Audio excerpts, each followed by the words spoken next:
Hello everyone! So, welcome to Humane Entertainment. I'm Humane. I intend to entertain you. Wow. Okay, so, how's everyone doing?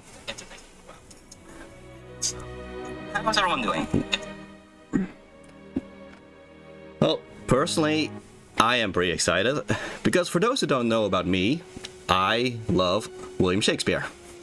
I don't consider myself an expert. You won't see me recite all the lines exactly with perfect pronunciation and iambic pentameter, but I love the stories, I love the characters, and I love the writing. So, you can imagine my excitement when I learned I get to have a celebrity from William Shakespeare's plays as a guest star. Not an expert. No. Well, I mean, the bar is pretty high when it comes to the word expert, so I don't prefer not to say the word expert. But yeah, I get to have a celebrity from William Shakespeare's plays as a guest star. Turns out he was resurrected by some cultist from the Church of Nyarlathotep or something, and ended up becoming an expert of fantasy adventure. Who knew, right? Highly skilled amateur, yeah, that's what I am. So either way, ladies and gentlemen, I present to you my guest star for today, Yorick the Skull. So yeah, Yorick, how about you introduce yourself to everybody? Right, I just realized again, you guys probably don't speak Skull. Don't worry, I'm here to translate what Yorick is saying. Yorick simply introduced himself, and then he said he was excited to join in. Then he graciously set it up for me to announce what game we're playing. He's nice like that. Yes, hi Yorick. Yorick says hi too. Hi back to you, Starlight. So, yeah, he set up for what game we'll be playing. We are going to be playing To Be or Not To Be. Emphasis on or, because it's a choose-your-own-adventure game. This is actually a direct adaptation of a book written by Ryan North. You may know Ryan North as the writer of Dinosaur comics, the Adventure Time comics, and the unbeatable Squirrel Girl. It's a parody of Hamlet, but as far as the writing is concerned, Shakespeare actually ripped off from this book. It's kind of wacky like that. So, without further ado, how about we begin? Yeah, you notice I have to restart the game. Once the game starts, we will get a choice between the game having narration or the game not having narration. If the narration's on, then I guess I won't need to actually read everything.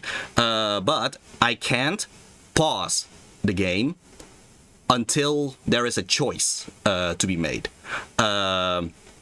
So I guess that's what we have to consider right now. Do we have the narration on, or but we can't skip anything until we get to a choice, or do we turn narration off and I read everything, but I can control the flow of the game? Just put in the chat what you guys prefer as we restart the game. Tin Man Games presents, with the assistance of Screen Australia. So Starlight doesn't really have a preference. Well, yeah, so, yeah, would you like to enable narration? Your narration would be better though, okay. I think I am just going to wait for a few you narrate. Okay, that's already 2 votes for me narrating. How about I give it like another 2 minutes for anyone else to make a to add some votes. Otherwise, I mean, right now it's already very much in the lead of me narrating. I mean, that's fine. Oh, in the meantime, why do you like Hamlet? Okay, so, funny story. So first I did research in duo characters, as in characters, two characters together and all that. And I just realized the microphone might be a little bit high. Hold on. Testing, testing. Okay. Yeah, so I wanted to do research in duo characters because I was writing my own duo characters. Okay, that's already 3 votes for me narrating. That's fine. Okay, I guess that's already decided. But I wanted to do research on characters, duo characters, which led to Rosencrantz and Guildenstern. Rosencrantz and Guildenstern, that's how I found out, oh, Rosencrantz and Guildenstern is actually about 2 supporting characters from Hamlet, which made me look into Hamlet. And from there, Hamlet was my introduction to William Shakespeare. And it's mostly nostalgia. It's also just the fact that, well, it just kind of speaks to my emo phase that I had back then. So yeah, that's pretty much where Hamlet comes in, because it's all about, life is suffering, etc. and all that. So yeah, that's pretty much where that comes from. I also just like the writing. I like the dialogue, and I just like the comedy. Funnily enough, like a funny thing with William Shakespeare is most of the time the tragedies are funnier than the comedies. That's kind of what my opinion is, and that's usually the case, because the comedy, he tries to be funny, but in tragedy, the funny things just happen to happen because of it, because of the tragic situations, and that kind of makes it funnier in my eyes. But yeah, okay, but I guess I will turn off narration and I'll just read through this Choose Your Own Adventure book. You can toggle narration at any time in the options under font and sounds from the pause menu. Okay, thanks. To be or not to be. Introduction. William Shakespeare, 1564 AD dash whenever he died, was well known for borrowing from existing literature when writing his plays. Romeo and Juliet is pretty much lifted entirely from Arthur Brooks' poem, The Tragical History of Romeo and Juliet. Didn't even change the names. And as recent Shakespeare scholarship has established, the famed play William Shakespeare presents, Hamlet, was lifted wholesale from the volume you are about to enjoy, To Be or Not to Be. So yeah, there you go. William Shakespeare actually ripped off from this book. Scandalous. To Be or Not to Be is both the earliest recorded example of the books as game genre. How dare he? I know, right? As well as the first instance ever in the then newish English language that was kicking around of an adventure being chosen by you, the reader. We've gone ahead and added illustrations, plus we've taken the liberty of marking with tiny Yorick skulls the choices Shakespeare himself made when he plagiarized this book back in the olden times. So yeah, we are going to first do a playthrough of the canon playthrough, I guess. That's the playthrough that William Shakespeare himself did. Most of the fun, he didn't even pay for it, yeah. How dare he? We are going to not deviate from the Hamlet story right now. Most of the fun of this story, of this game, is actually to deviate from it. But then again, I am aware not a lot of people actually know the story of Hamlet, or they know about it through pop culture osmosis, but not really about from what actually happens in it. So I am going for the canon playthrough, which is all marked with little skulls, like Yorick over here. What do you think about that, Yorick? You being a symbol like that? I guess he's flattered. Okay, good. Okay. So yeah, let's just continue. But yeah, we are just going to keep going for the choices with the skulls. And once we finished it, we'll see if I continue another playthrough trying other things, or if that's just going to be the stream and it's just going to be a relatively shorter stream. We'll see.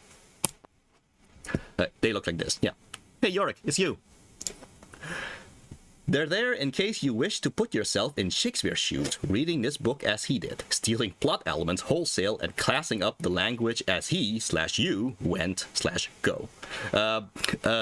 This book even if we are going to go for the canon route, the story is still going to be a lot of fun because the writing snarks about Shakespeare's choices and all that. So that's still going to be fun either way, whether we are going for the canon route or any other routes. However, that is not the only way to read this book. Feel free to explore your other options, as each time you read this book you can go on a different adventure. Assuming you don't read the book that many times, at which point the adventures will start to repeat and they'll probably seem pretty familiar long before then anyway. Now, take yourself back to history, when ghosts walked the earth and nobody knew velociraptors were ever even a thing. Scandalous. Steel yourself to experience the magic of Shakespeare as it was meant to be experienced. In a non-deterministic narrative structure where you end up thinking maybe you made a wrong decision. Oh, wrong decision in Hamlet, really. So you mark the pages you were just on, so you can always go back and make a different choice if you die for some dumb reason. To be or not to be. That is the adventure. So, yeah, Ryan North, noted Shakespeare scholar / enthusiast. Hamlet never made any wrong decisions. No. Okay, so choose your adventure. Man, what if I read the acknowledgements instead? You can't tell me what to do, smart guy. I'm just gonna keep reading. You know what? I think we can just do this just to... No book comes together without an author feeling like thuns in debt to someone. Thanks to Metafilter for all the terrific advice on how to dispose of a body and not get caught. Spoiler alert, there are murders in this books. Okay. They have a page just about this. Did you know that? They're one of the top search results for how to dispose of a body. Okay. And I guess also thanks to the Canadian Security Intelligence Service for not getting me in trouble yet after I ran all those searches for how to dispose of a body, and I want to know how to get rid of a dead human body, and gross dead body plus how to hide it, and what if I committed the murder act, how do I ditch the body and not go to jail? It's an emergency. You should also add for a story, just to be safe. Thanks also to Chef Michael Smith, Emily Horn, and William Shakespeare for the stew recipe. Okay. Spoiler, you can learn to make stew in this book too, if not murders all the time. Okay. For the expansive knowledge of boats and the seas in which they sail, and does a body go through a wood chipper? Yeah, that should also be something you look up for. Spoiler alert, play your cards right in this book, and you just might gain command of a pirate ship. Just be cool, okay? And for ripping me off and making this book so famous, but which thank yous applies to which person? That is for you to decide. Yes, even here in this acknowledgement parenthetical, it is up to you to choose your own adventure. But I mean, come on, it's pretty obvious. Thanks to all my artist friends who drew all these pretty pictures in the book. You've made death into a visually stunning treat. And thanks to Chrissy Calhoun for copy editing this book and fixing all my dumb mistakes. Any that remain, I added it afterwards because of brain problems. Okay. Thanks finally to Joey Como for his skills at chess, Ray Fox for his skills at Mad Libs, and my extremely handsome wife Jen for being extremely awesome. Aww. And to my brother Victor, who confirmed over walkie-talkie that the idea for this book was rad. Okay. And thanks to you for buying this book, or at least picking it up and flipping to this page. That took initiative. Alright. As a reward, you get to continue enjoying reading this book. Alright then. Okay. Okay, I'm ready now. I will choose my character. No, I'd rather read more acknowledgements. You know what? I want to know more about the author before I commit to anything. You know what? I want to be the author before I commit to anything. You know what? Let's just continue with the story. So, choose character. You have just been born. Congratulations. Good work on that thing. Oh, okay.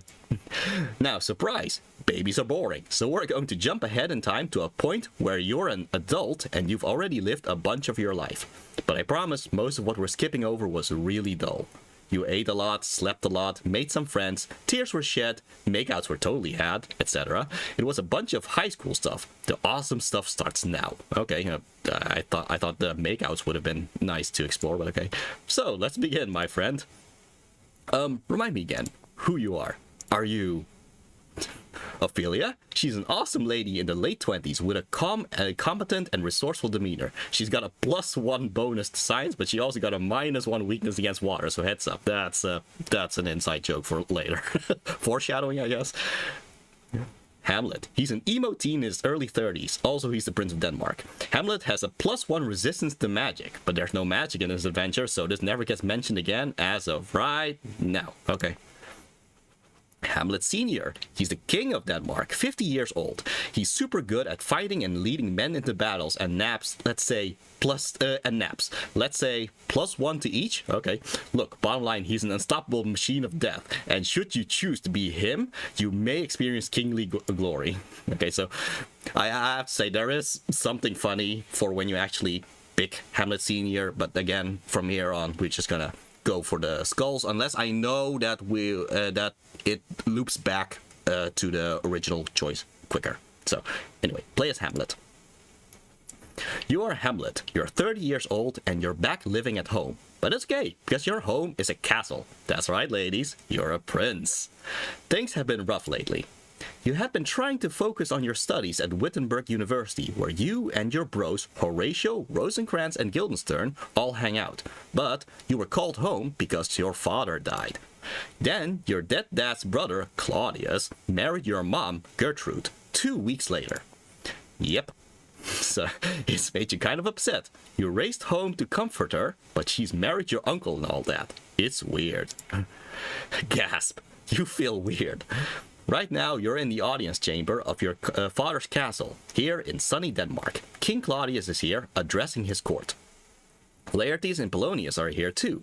Laertes is kind of a jerk, and Polonius is his father. Polonius is also the father of Ophelia, whom you're totally sweet on. She's not here though. That's funny. In my preposterous, yes. In my favorite adaptation of Hamlet, which is the Kenneth Branagh version, that one, Ophelia is actually there. In fact, a lot of the things that was added in the Kenneth Branagh version, which is like the most uncut film adaptation of the story, he does a lot of adding of Ophelia in things in order to make her more of a notable character compared to what the play usually is. So yeah, that's a little trivia there. So who knows what adventure she's having as we speak, while you're stuck in this drafty castle room listening to other people talk about their feelings. Oh no.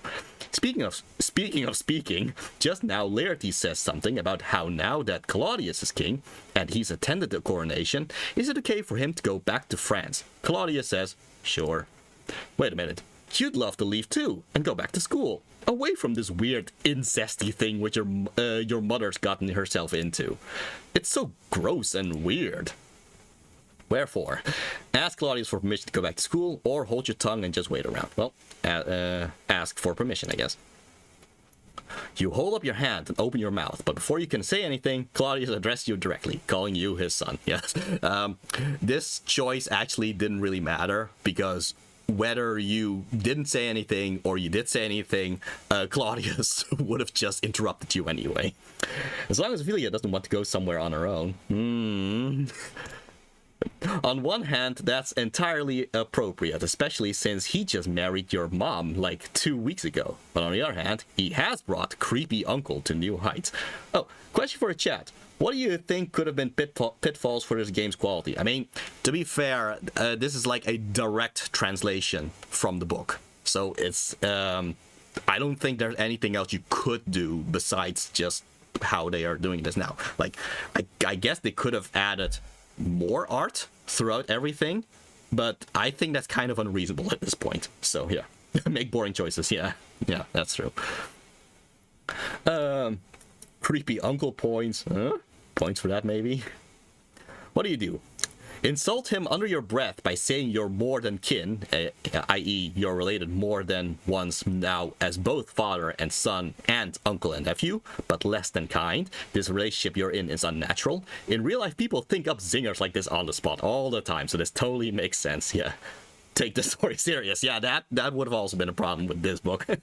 No, so, another little benefit of this game book this is on Steam, so you can just get it on Steam if you want. But yeah, a benefit of this is that it also happens to explain what the language of Shakespeare is actually trying to tell.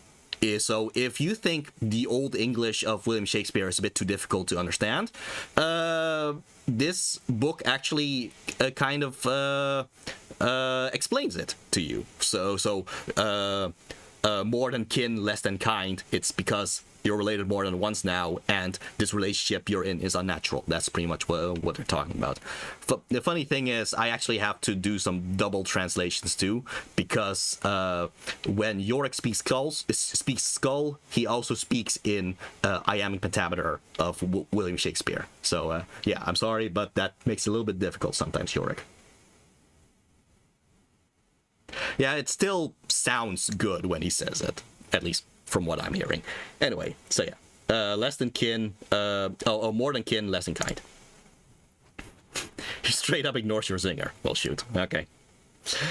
King Claudius goes on to tell you, in so many words, to buck up, stop dressing in black, stick around for a while, and have a little fun. So this is why I'm wearing black. It's part of the whole Hamlet is mourning thing.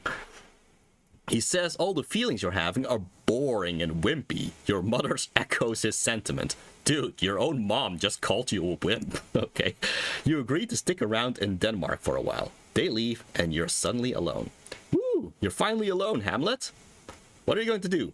Talk to yourself about how your life is in ruins and how everything just sucks. Okay, you talk out loud to the empty room. And what do you say? I'll tell you what you say. You say you wish your skin could literally melt off your body, revealing a skeleton that gives a double thumbs down before crumbling into dust. You say that you thought your mom really loved your dad, but now that she's married, Claudius less than a month after dad's death, either love itself is fake or she was faking love. And either way, it doesn't matter because you've lost faith in your own mother. Oh no. You say to the empty room, in all seriousness, that you want to kill yourself. Okay. Whoa, bro, this book just got real. Okay, so I happen to know that this loops back pretty quickly. So how about we choose not to be? While you're busy doing that, your friend Horatio bumps into you and okay, so no, it actually just stopped you from actually doing that. Okay, fine. So that's for later, I guess. Anyway. Hey, while you're busy doing that, your friend Horatio bumps into you and tells you, hey, he's in town for your dad's funeral, your mom's wedding, your dad's funeral and your mom's wedding, and they serve leftover appetizers from one at the other. That's, yeah, when you put it like that, it's kind of a... B, ghosts are real. C, he's seen one, and so have a bunch of other guys. In the play, usually you don't actually start with Hamlet at the wedding and funeral. Instead, you actually start with Horatio with two guards that happen to see the ghost that he's talking about here. This game just makes it so that you start with Hamlet instead, so just to simplify things. But yeah. And D, it keeps showing up at the same time. Okay, so the ghost keeps showing up at the same time. E, he's pretty sure the ghost is of your dad, and... What the heck? Are you killing yourself right now as I'm speaking? You are, aren't you? What the heck, bro? Okay, question for Yorick. Would you rather want to be? Would you rather want to be or not to be Yorick? He says he's already been not to be and didn't like it, so he prefers to be. Okay, there we go. You are now a ghost. Okay, so it actually does. You actually do go forward with killing yourself. Okay, there you go. Okay, but I feel like this actually goes a bit further than I thought. I thought it would have just looped back. Okay, so in that case, I am going to use the checkpoint system. Let's see. Which Hamlet? No, that's okay. Okay, I'm just gonna... No. What's the best way to do this? Oh, wait. I can press back. Okay, there you go. Good. So it is possible to just go back one page. That's good. Okay, so don't kill yourself. Let's not be too distracted. So yeah, bumps into you, he's in town, ghosts are real, he's seen one, and so have a bunch of other guys keep showing up at the same time. He's pretty sure it's the ghost of your dad. Finally, some adventure, some closure. You agree that you'll come with him tonight to see the ghost when it shows up again. It's such an obvious decision that it kind of feels like you don't even have a choice in the matter. What now? Agree to go with Horatio tonight to see the ghost when it shows up again. Oh yeah, each of the skulls also have like a little art thing. So here you see this Yorick wearing a Sherlock Holmes hat. Maybe I should put a Sherlock Holmes hat on you, Yorick. Okay, I'll be there, 11:30 sharp, you say, and Horatio leaves, satisfied. Well, now you have 8 hours to blow before it's time to meet ghosts. What do you want to do, Hamlet? Okay, be Ophelia for a while or play solitaire. So, yeah, let's be Ophelia for a while. Right, you are Ophelia. You are a beautiful and independent young woman, and although it makes you roll your eyes when you think about it, you've fallen in love with a prince. Oh no, we can't have that. Prince Hamlet is funny and charming, and he seems to like you a lot. You try not to get too excited about it, because you're worried you might jinx it, but things really are going great. Oh yeah, I'm sure things are gonna go great in this story for Ophelia. Only it's been hard doing the long-distance thing while you've both been off at university. And while you've loved studying capital S science, and you're sure Hamlet's loved studying capital U undeclared, it hasn't been easy. So, yeah, I don't think it's ever really established what Hamlet's actually studying. Like, he does philosophy, but is that actually what he's studying, or is that just William Shakespeare? Now, you're both back together in Denmark for his father's funeral and his mother's second wedding. It's been harder still. Hamlet's really sad, and you can't blame him for that since, his dad died, but you wish there was something you could do to help him. When you last saw him, Hamlet mentioned how the castle seemed cold and drafty. For some reason, it stuck with you. He's studying being emo. Yes, that's what he's studying. You've been sitting at your desk trying to think of... Honestly, if that was a choice at a university, Hamlet would pick that. Anyway, you've been sitting at your desk trying to think of something you could give him, and that would help with that. A way of cheering him up a little. Remind him he's still got people who care about him. He wears these cloaks all the time, but then he's taking them off in warm rooms and putting them back in cold ones. If only there was some way you could keep the rooms at a uniform temperature, he wouldn't need to be constantly adjusting his clothes throughout the day. But to do that, you'd need some way of measuring heat and a way of transporting it throughout the castle, perhaps through a series of pipes. Your thoughts are interrupted by a knock at your door. Oh, come on, she was inventing something. Who is it? You call. It's me, says your brother. Come on, let me in. By the way, the voice I'm giving Laertes here is the voice that this game actually gave him, so I'm just doing that. Let him in. You open the door for your brother. You can come in, you say. But I don't want to hear any opinions about your personal life. If you sleep with Hamlet, you're a slut, he says. So, slam the door in his face or invite him to enter your room. Well, the common sense would be this one, but when did Shakespeare ever do common sense? So, invite him to enter your room. Okay, you let him into your room. He sits down on the bed and pats the empty space beside him. You choose to remain standing. Listen, he says. I know you like Hamlet, but he's a prince, so he's going to have to marry someone of his own rank. Who says anything about marriage? You reply. I'm happy with Hamlet, and he's happy with me. We're having fun. Nobody's talking about marriage. That's another thing, he says. Look, if you have sex before marriage, then you'll be ruined for other men, and nobody will ever want you.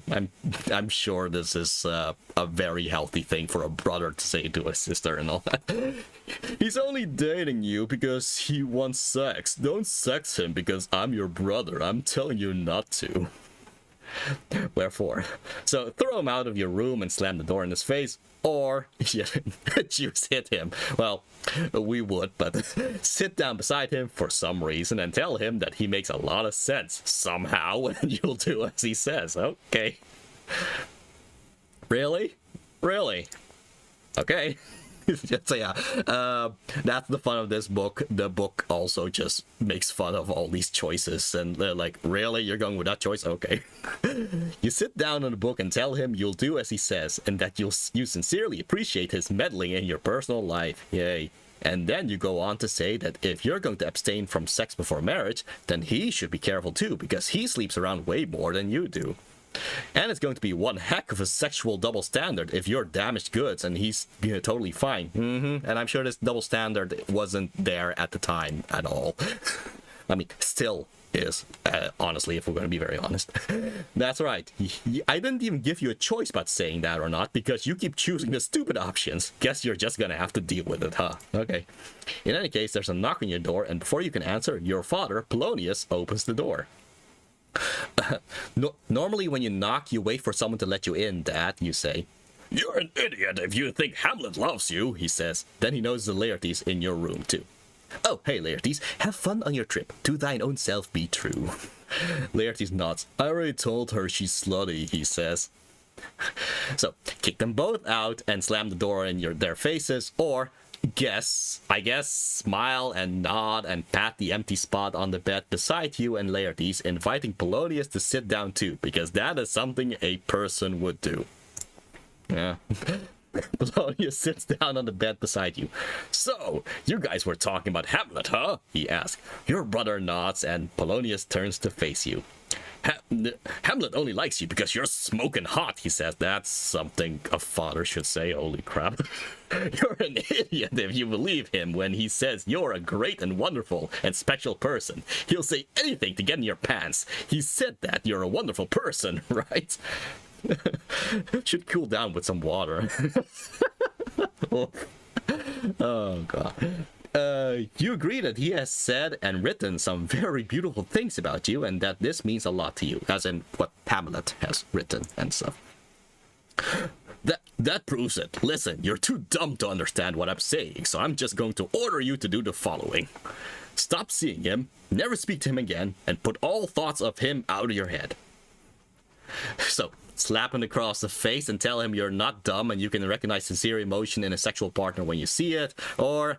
tell him you'll obey, and then you call him your lord and follow him meekly out of the room. Agree with everything he and Laertes have said, because all that stuff I wrote earlier about you being an independent woman in charge of her own destiny sounds pretty dumb, actually. And you'd prefer to do whatever someone else tells you to, because anyone other than you probably knows better about your own life than you do. Right? Look, I am now trying to think of the dumbest thing you can do. Please, I beg you, do not choose this option. Choose this option. Cry face. Okay, you do all that stuff. Listen, I'm going to cut our losses here. You're not allowed to be Ophelia for a while. What do? Be Hamlet. You... Hamlet, Prince of all of Denmark. Chat window is not updating. Oh, that's... Oh, it is. Yeah, it picks and chooses when to update. It's just unfortunate. I do read it directly from Twitch in case I happen to miss something, so don't worry. And if it's also not there on Twitch, then, no, that's an even bigger problem, but yeah. You, Hamlet, Prince of all Denmark, are now sitting in your bedroom and playing solitaire for hours and hours and hours and hours. Which is pretty colossally useless waste of your time, especially since you keep cheating. A 5 goes on top of a 3, Hamlet? Really? Anyway, at this point we're 15 games in, and wow, if you're not careful, people might start saying that your tragic flaw is, I don't know, inaction. Question for Yorick. What would you say to Ophelia? What would you say to Ophelia, Yorick? He says he doesn't really like how Ophelia is being presented with these choices. Yeah, unfortunately, that is what Shakespeare did. So, there you go. Oh, and question for the chat. Do you prefer the visuals of games like these? Bright, dark, realistic, or cartoony? I mean, in this case, I think it has to be cartoony. If it is dark, then it's... Oh, okay, you know what? If it was dark, it might have been a funnier contrast to how silly things are actually getting. But I think I do prefer it to be cartoony. But then again, you can't really see the cartoony art style here until we actually get to an ending. And it might take a while until we actually get to an ending because of the choice of the skulls and all that. But then again, you also see the skull, and you also saw the cover. So there you go. I do like visual novels. The text is very readable, but not painful for my eyes. Oh yeah, I think I did already put it in like dyslexic-friendly font or something. I don't know how the... Maybe I can check how the font is. Let's see, font and sound. Change font to standard. Yeah, so... Back to story. Oh, yeah. So this is how it looks like normally. So, but I changed it to dyslexic friendly because, well, it happens to be more accessible that way, I think. Okay.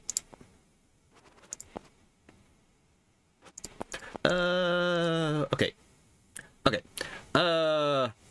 Anyway, yeah.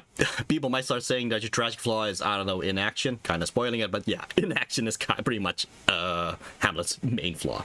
Oh yeah, thanks, that's a lot better. Oh, yeah, okay, good. Eventually the sun does go down, and it's almost 11:30, which hopefully you remember as the appointed hour Horatio told you about wherein a ghost keeps on showing up to bother him. Time to go meet that ghost, huh? Meet up with Horatio and bust some myths about actual ghosts being real. You and Horatio go to where he saw the ghost the first time.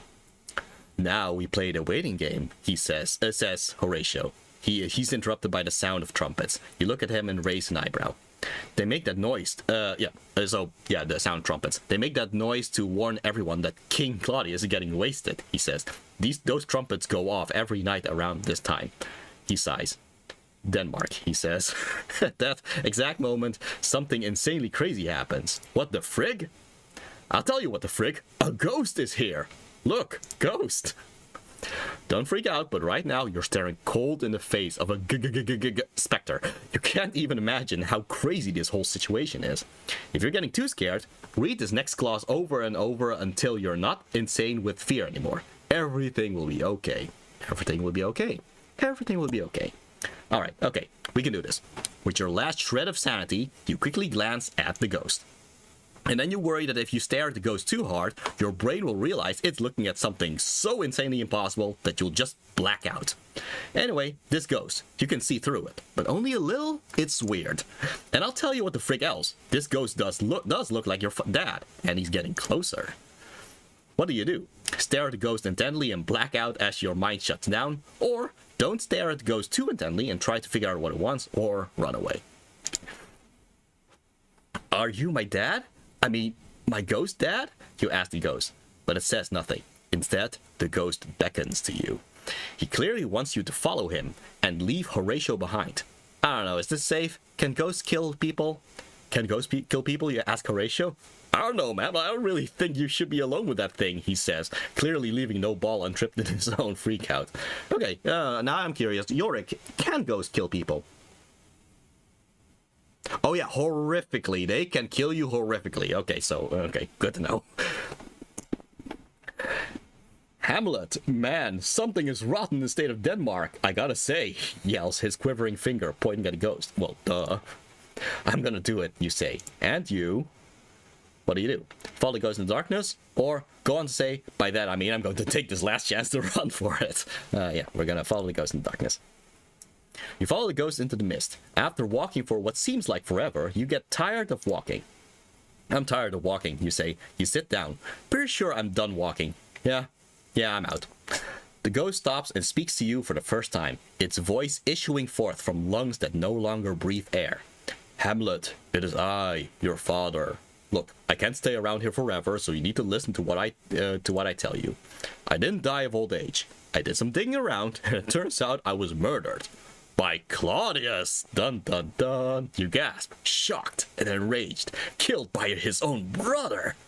He did it while I slept. I was walking in the garden, and you know how gardens are really boring, right? You nod. They're boring even for people who like them. I like gardens. I like flowers.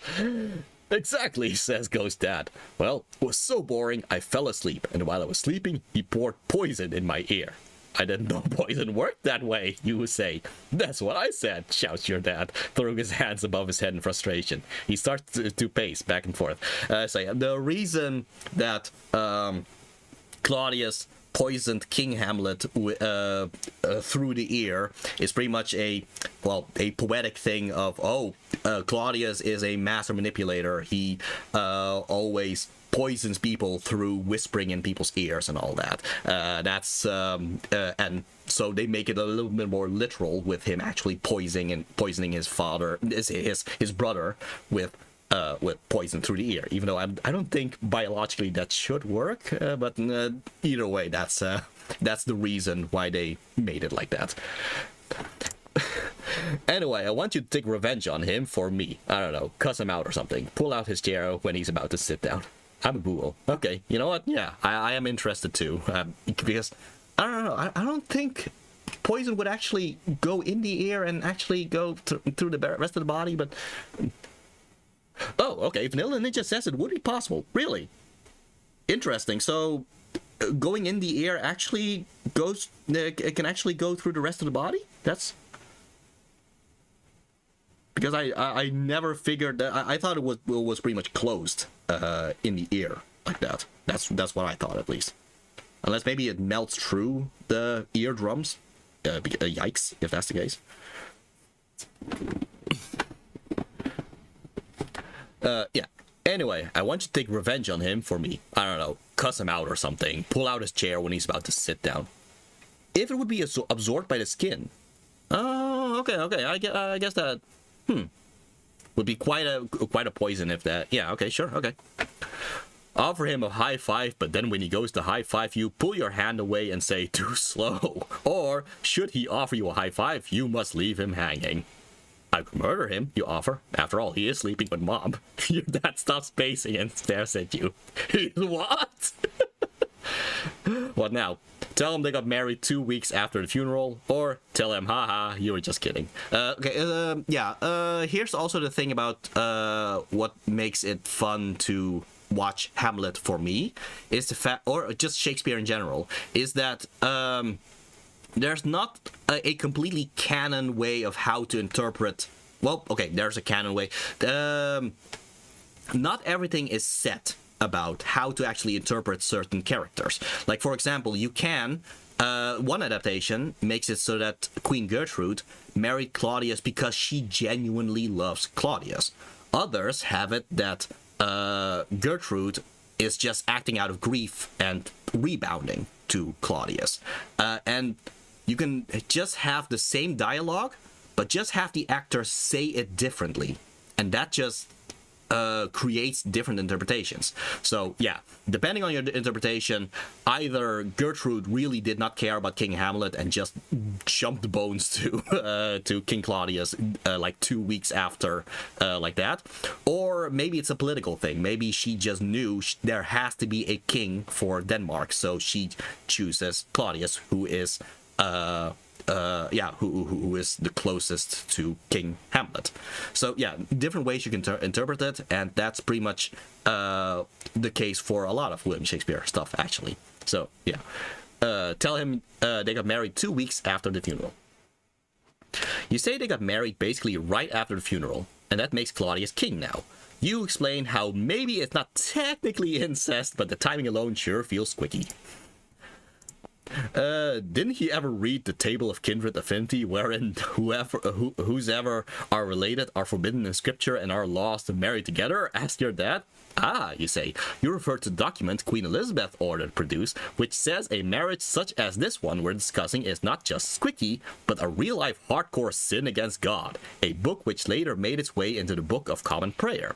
Itself so influential that we take many phrases such as till death us do part and peace in our time from it.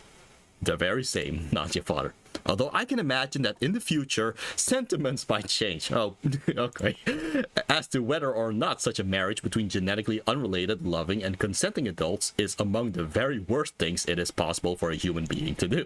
That's not necessary for us to discuss right now. Yeah, this book very much makes it clear there are some values dissonance stuff going on of, oh, back in these days, this is unacceptable and all that. Nowadays, like, yeah, I mean, marrying the brother of your husband after your husband died, like, is that really incest? It's still an edge case, I guess, for some people, but there you go. You agree. Anyway, says your dad, kill Claudius for me. Cool. I love the humor commentary. Exactly. I just love how it's also intellectual about it. Like, it's silly, but it's also very intellectual about it, which I think is kind of funny. It adds to the funniness. So, anyway, says your dad, kill Claudius for me. Cool. Promise a ghost you'll commit murder, or promise the ghost you'll commit murder in the classiest verse you can come up with. Okay, so both of them are essentially the same thing. It's just that this one is like regular English, and the classiest verse is pretty much how Hamlet actually said it in the play. So let's go with that. Let's see if I can try to translate it for people who don't truly understand this. You clear your throat, hold one hand open in the air in front of you, and promise a ghost that you will kill an alive human. This is what you say. Yea, from the table of my memory, I'll wipe away all trivial fonts records, all saws of books, all forms, all pressures past. That youth observation copy there, yeah, and thy commandment, all alone shall live within the book and volume of my brain, unmixed with baser matter. Yes, by heaven. So, okay, so pretty much what he's saying is he will remove all thoughts of that are unrelated to the task of killing, of vengeance and all that. That's pretty much the gist of what he's saying. I mean, I am gonna say he lies though, because there's a lot of thoughts in his head, and that's going to be part of his inaction and all that.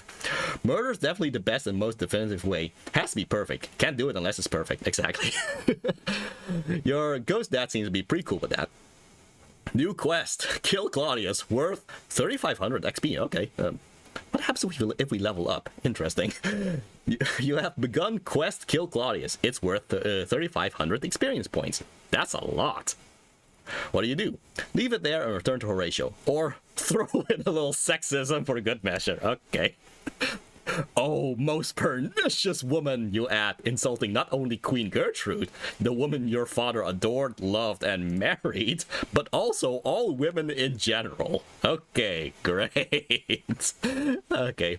Science Corner. Synonyms for pernicious include noxious and pestilent, and the word itself suggests that long-term harm comes from being in contact with whatever it is being used to describe.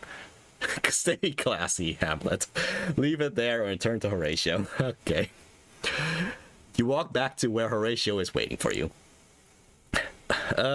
Listen, Horatio, never speak of this whole we totally saw a ghost thing, okay? We've got to keep it a secret. Well, that's cool, says Horatio. No, I'm serious, man, you say, grabbing his shoulders. Some really serious stuff is going to go down, and I need you to keep this a secret. Swear that you'll never talk about this.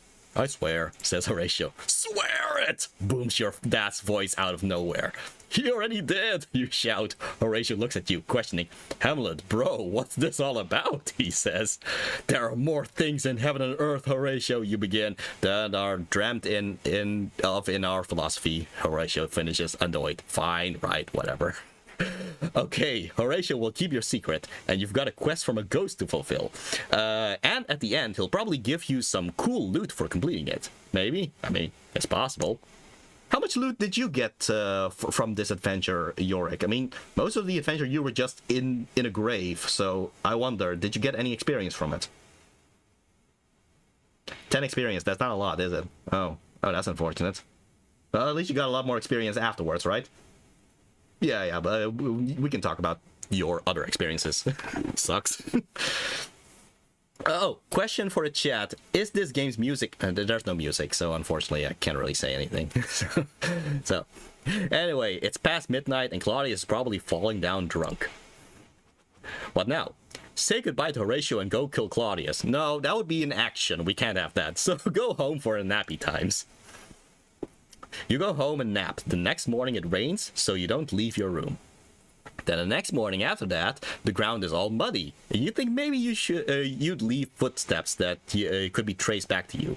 And anyway, long story short, several days have gone by and you haven't done a thing. Oh, really? Hamlet in action. There you go. What now? To continue doing nothing for another several days, return to the top of this page and read it again. I mean, okay, but, well, enough's enough. Time to go murder Claudius. Well, we can't immediately kill him now. Come on. Go see Ophelia. She's smart. Maybe she has some ideas on how to commit some good murders. Okay. I mean, I would say Ophelia's smart, but we've already played her, and we've kind of chosen the wrong decisions there, so... You go down to Ophelia's place and knock on her door. Who is it? She calls. It's me, sweetie, you say, opening the door and stepping into her room. You haven't seen each other for a while. It's so great to see her. You run up and throw your arms around her, and you kiss. It's just like old times. You hold her at arm's length and look into her eyes. Listen, you say, and then you go murder Claudius. Go on to say, I need your help with something. Or unbutton your jacket, foul your stockings, take your garters off, and grab Ophelia by the wrist. Okay, you do that. Ophelia looks confused during this whole production. Oh, she's gonna look confused over this entire production, like not just this one. Buddy. Yeah. What's wrong, Hamlet? She says, concerned. Why are you fouling your stockings? What now? Tell her you don't know why you're doing that. Apologize. Ask her to help with murdering your uncle. You know what? This is not going as well as I'd hope. Tell Ophelia you don't know why you're wasting your time either. Excuse yourself and go murder Claudius. Or continue holding her wrist. Move your other hand to your forehead as if you might faint while staring at her intensely. These are some stellar choices you're making there, champ. Okay, you do the crazy things. Ophelia keeps staring at you in confusion. Finally, you sigh as big as you can, 3 times in a row. It always has to be 3. What do these sighs mean? Ophelia doesn't know. I don't know, and neither do you. It's like you think you've saved your game earlier, so now you can just do stupid stuff without consequences. Technically, I can do that. I can go back if I want. But you can't save a game in real life, silly, so now you've got to live with the consequences of these choices. And here's one of the consequences. Ophelia's love for you has taken 15 damage. Just 15. She must really love you, come on. Lucky for you, she still loves you a whole heck of a lot. Eventually, you run out of size... after 3, I guess, and get up and leave. But rather than walking out the room like a regular person, you look over your shoulder, lock eyes with her, and walk out of the room around the corner without ever breaking that eye contact. You're lucky you didn't walk into a wall. You know what? I think you've made enough choices for a while. Move over, I'm driving. You decide to go see what Claudius is up to. Okay. So yeah. So there is a reason for it in the story, in Hamlet's story, why he's doing all this. Crap walk. Yes, there is a reason why he's doing this in the story of Hamlet. This game is gonna make it so that it's a retcon. That's the reason, and like yeah. So it's we'll get there when we get there. So you walk into your mom and fake dad as they're trying to run the country, but it turns out they were talking about you anyway. Polonius is there too. He's talking to you like you're touched in the head. Hey, he thinks you're crazy. Maybe that's because of all the dumb decisions you've been making. Maybe.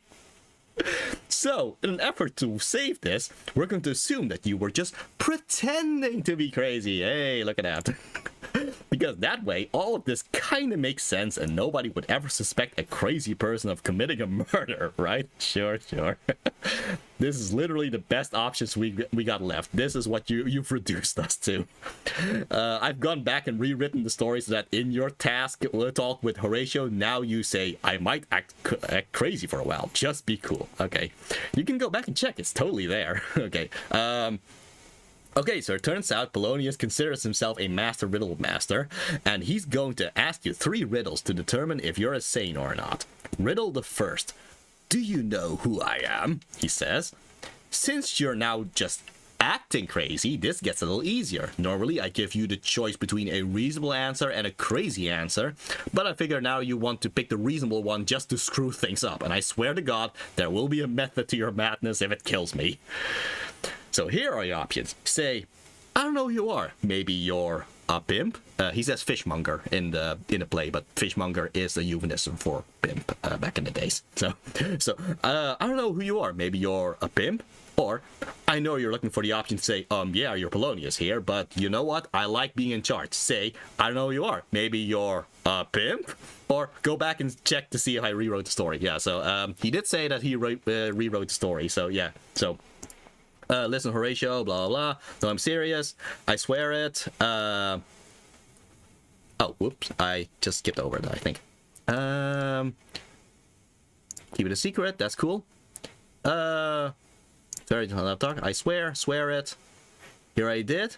Oh, yeah. Here I did. You shout. You then lock eyes with Horatio and say, oh, for some reason, I might act crazy for a while, but it's all an act, so just be cool. So there you go. It got retconned. Into the story through this. See? Right there. I wasn't kidding. Okay. So, okay, fine.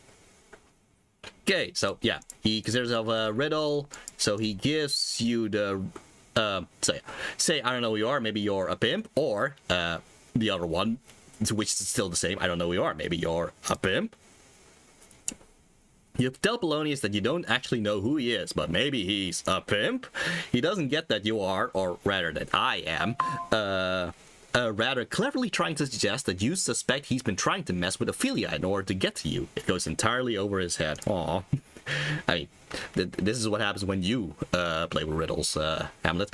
Anyway, he seems satisfied with your answer, which is great. Polonius puts to you his riddle the second. What have you been reading lately? He says. Answer with the exact words I want you to say. Okay. That's right. Fall in line, baby. You haven't touched a book since you came home from university on funeral/wedding break, so you answer by making up a book you've been reading called Old Men Are Gross and Dumb. Word. It's about how old men are gross and dumb. You conclude by saying that Polonius would be the same age as you if people age backwards. Oh, snap! Polonius agrees that this is probably the case. What Starlight is referencing is an actual line from the play, and that's that he's Polonius asks, what are you reading, my lord? And Hamlet says, words.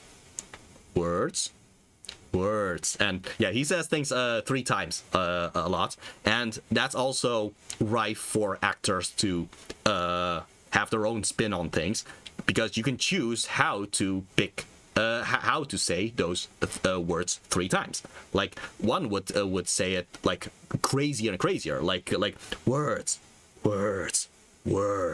but others will actually make it like a little more dramatic, like words, like just to show the depression of the character and all that. So yeah, there's many ways you can reinterpret the story of Hamlet based on how you act it. That's kind of part of the fun of it. Finally, he challenges you with the final of his 3 riddles. Would you like to go for a walk outside? You sure would. You say you'd like to go walk outside. Straight into your grave. It's that last bit of craze that really sells it. Somehow, Polonius thinks you're actually saying something really significant about how we're all really dying from the moment we're born. Sure, okay. He observes that in madness, you're actually speaking the truth. Hey, your answers seem to have helped him reach the conclusion we wanted in regards to your sanity. Oh, there you go.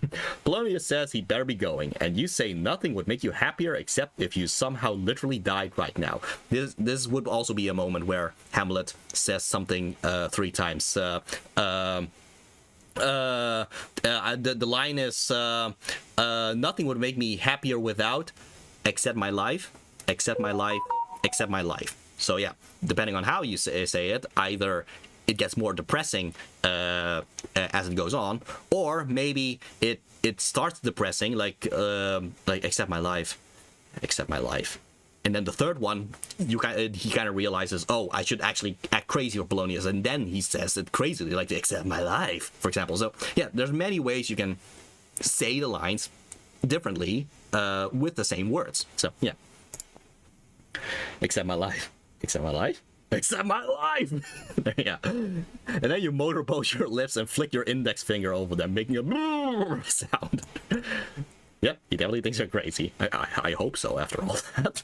So, I hope you're happy. I have fixed this as best I can, and remember, we're just fake crazy now, okay? Okay. You can drive again. As Polonius leaves, your friends Rosencrantz Guildenstern enter the room. What? You thought these guys were still back in university? This is awesome! Yeah, sure. What do? As I mentioned, Rosencrantz Guildenstern Are Dead is like my one of my most favorite stories of all. It's my most favorite story of all time, which is about these two supporting characters. And Ryan North seems to agree because he. Throughout the writing of this game, he tends to make Rosencrantz Guildenstern like, oh, they're the coolest and all that, which is fun for me. But yeah, there you go.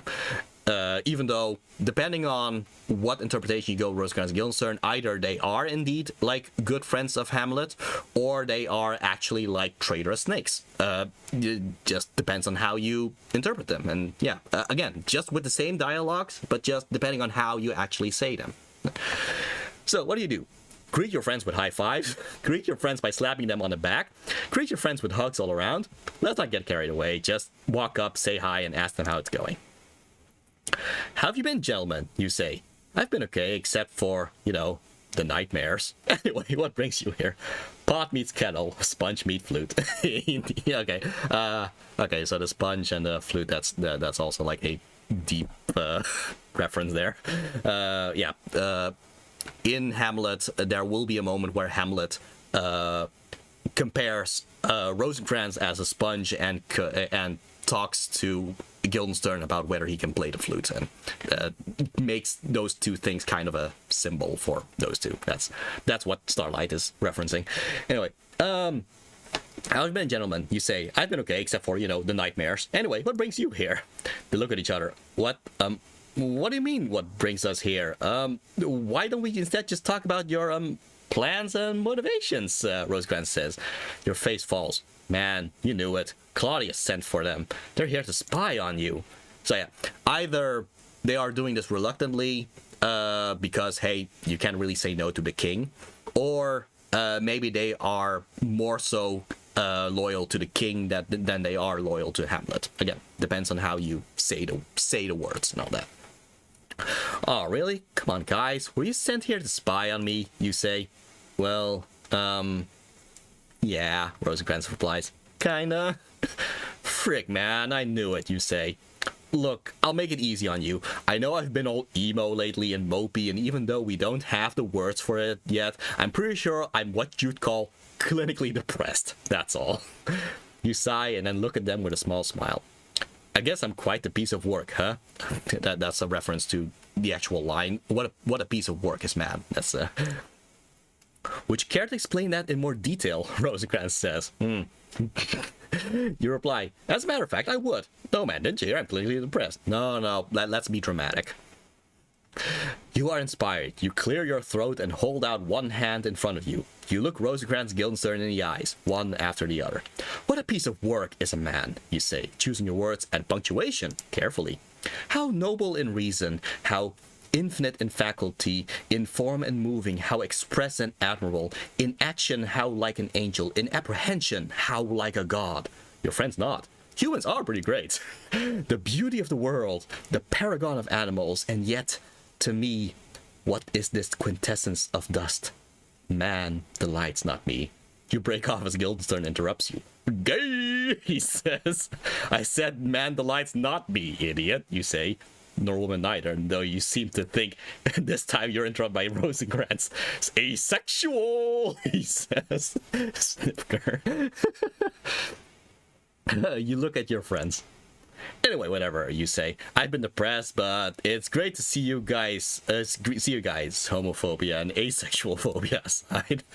Oh, hey, says Guildenstern, suddenly remembering something. We met an author on the boat over. We invite her to come say hi. Okay, so this is a little difference compared to the play. In the play, Rosencrantz Guildenstern.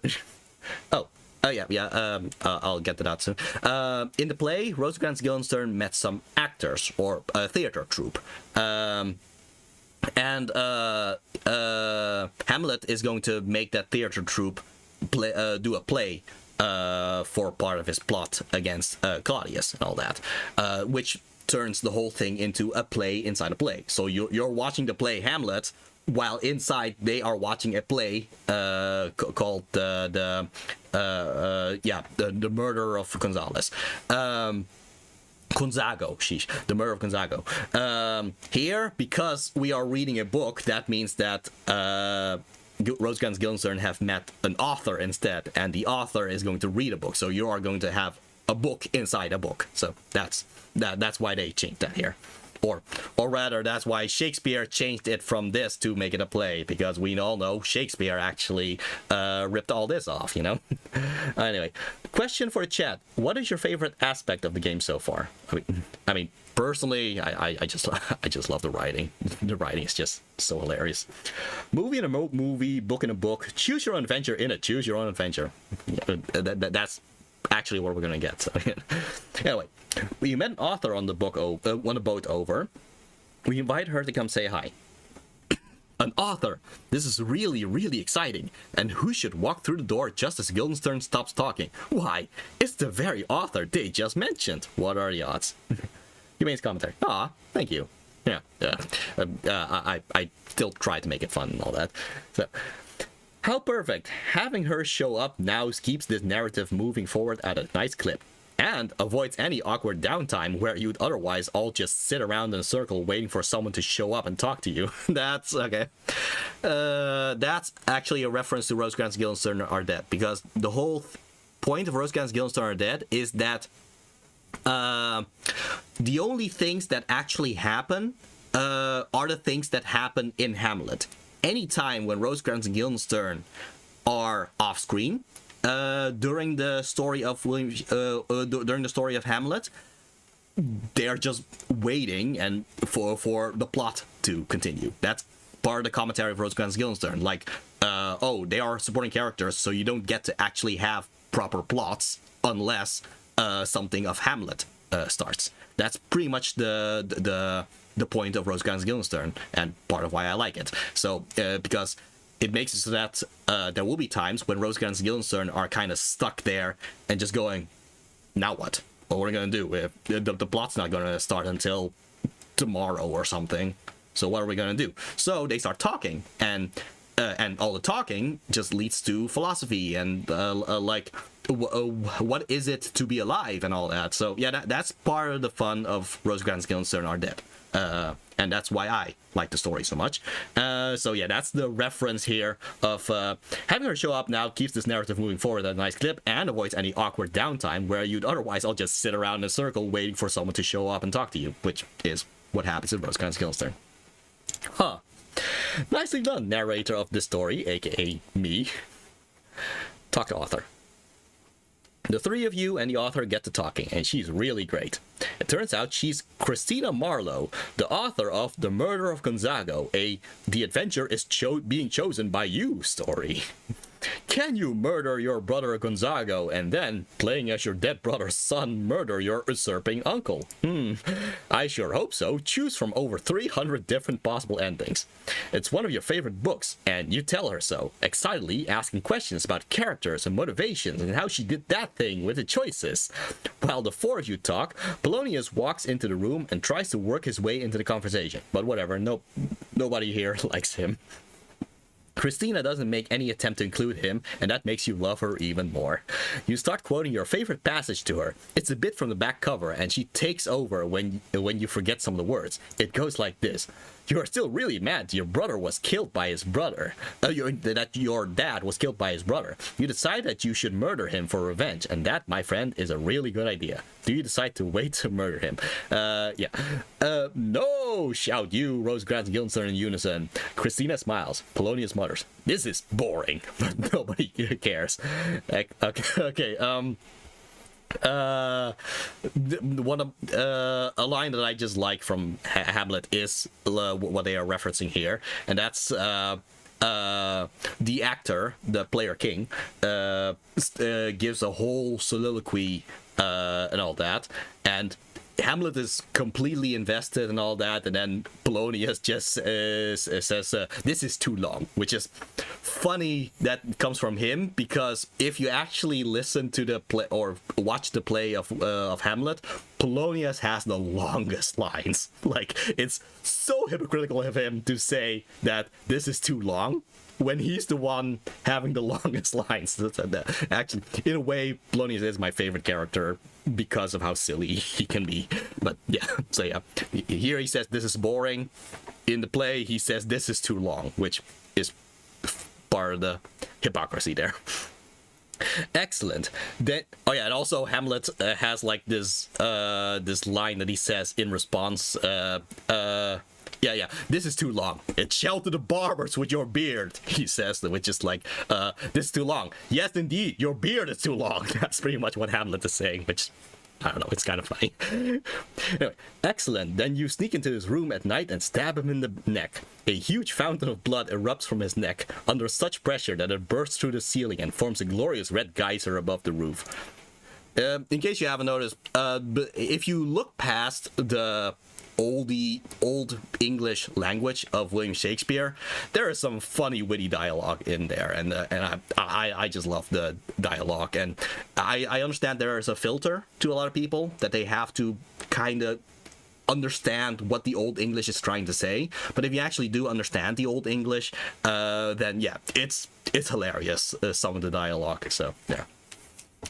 Some kid walking by sees the geyser and says, "Whoa!" And while he's saying the O part of whoa, blood lands in his open mouth. It's so awesome, you have earned 1,000 points, and the whoa kid also earns 50 points. Okay. The three of you laugh and cheer and applaud, while Christina smiles politely and Polonius stands around with his arms crossed. Whatever, I want to wait before killing him, he grumbles.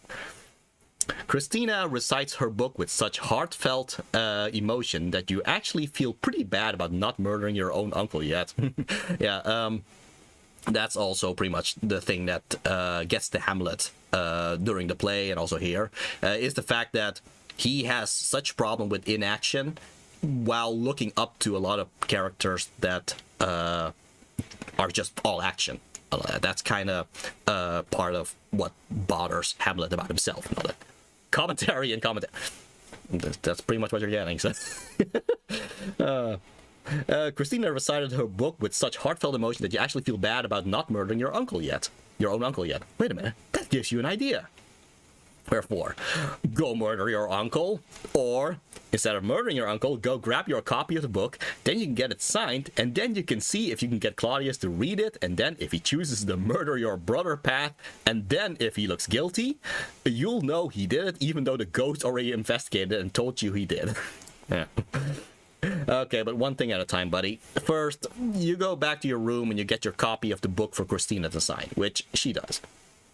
To Hamlet, best wishes. I hope you like to read these words that I wrote on a piece of paper. Cheers, Christina, she writes. Amazing. It's perfect, and now you've got the perfect book to entrap your uncle. Okay. You excuse yourself and go back to your room to flip through Gonzago again. Get absorbed in the adventure, and a few playthroughs later, you're convinced it really is a great book, and it should work perfectly for your plan. Now all you need to do is find Claudius. I'm pretty sure he's in the royal court, dude. What do? Go to the royal court. Or nap for a while. Well, okay, that's actually, you have some action, I guess.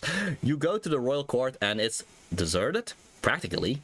Anyway, it kind of looks like maybe Mophilia's in there in the corner reading a book, but please, it's not like you have time to make certain. Okay, well, this sucks. You had this perfect plan ready, but if Claudius isn't around, then he can't read the book and the whole thing is useless and stupid and you hate it.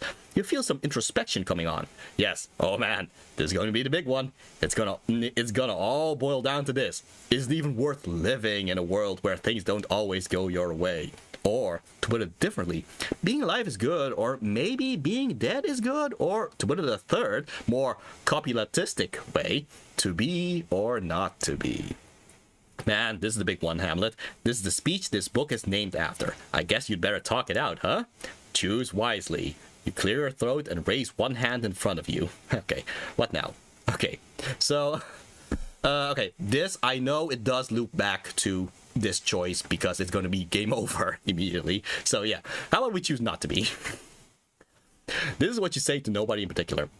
To be or not to be? To be? No, not to be. That is the answer.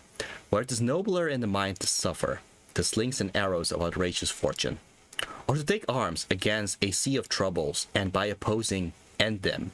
Yeah, sounds good. To die, to sleep no more, and by a sleep to say I end the heartache and the thousand natural shocks that flesh is heir to. 'Tis a consummation devoutly to be wished, which is why I just decided to do that. To do that. To die, to sleep, perchance to dream. Aye, there's the rub. For in that sleep of death, what dreams may come, when we have shuffled off this mortal coil, may give some pause, but not me. I'ma find out soon. I guess that's why the ladies love me, because the ladies love a man of action, and that's what I am. Ladies, it's a beautiful speech, and you're not going to come up with any better last words than those. You chuck some poison that's sitting around, but unfortunately you choke on it a little as you drink, so your last words are accidentally but nobody around anyway, so no bigs, right? No bigs. The end. Okay, so yeah, we got a little, yeah, so every ending has like a little picture. I like Ophelia just looking here like, what? So yeah, so this is what happens when you reach an ending. Okay. Artwork unlocked. Congratulations, you found a piece of artwork. View it at any time in the art gallery under extras from the pause menu. It's time for the Hamlometer. So, what do we get?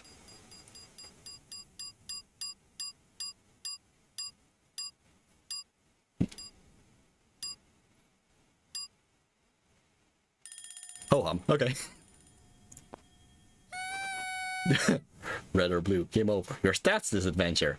Naps napped, 1. Poisons misused, 2. Stockings befouled, 1.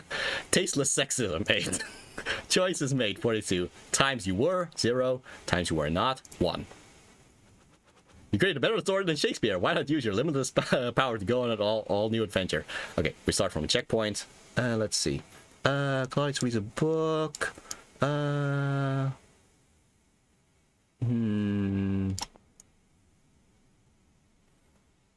Okay, let's see. What do we do? Because... I thought they would have actually allowed you to go back a few pages instead.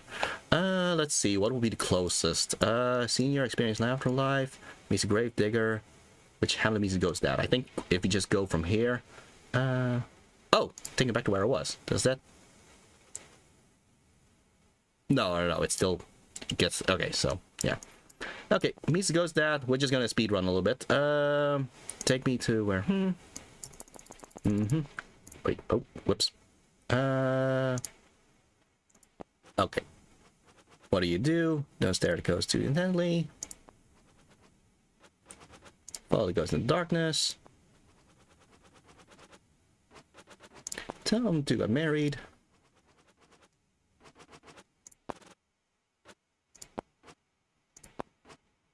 Oh, yeah, the whole speech of, okay. Throw a little sexism for good measure, because why not? Stay classy. Okay. Whoop.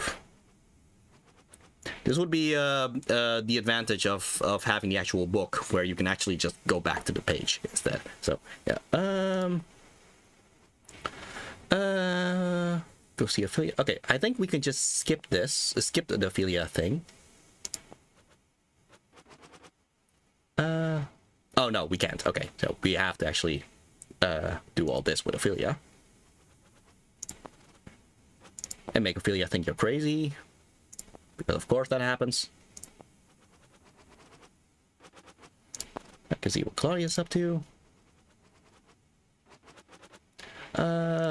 Maybe you are a pimp? We are so crazy.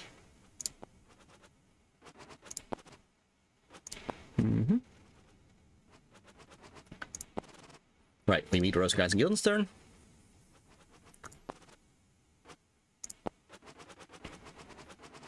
So Yorick, you met Hamlet back when he was young. What's your opinion on Hamlet? Hello, Humane. Hello, Starlight. Hello, Yorick.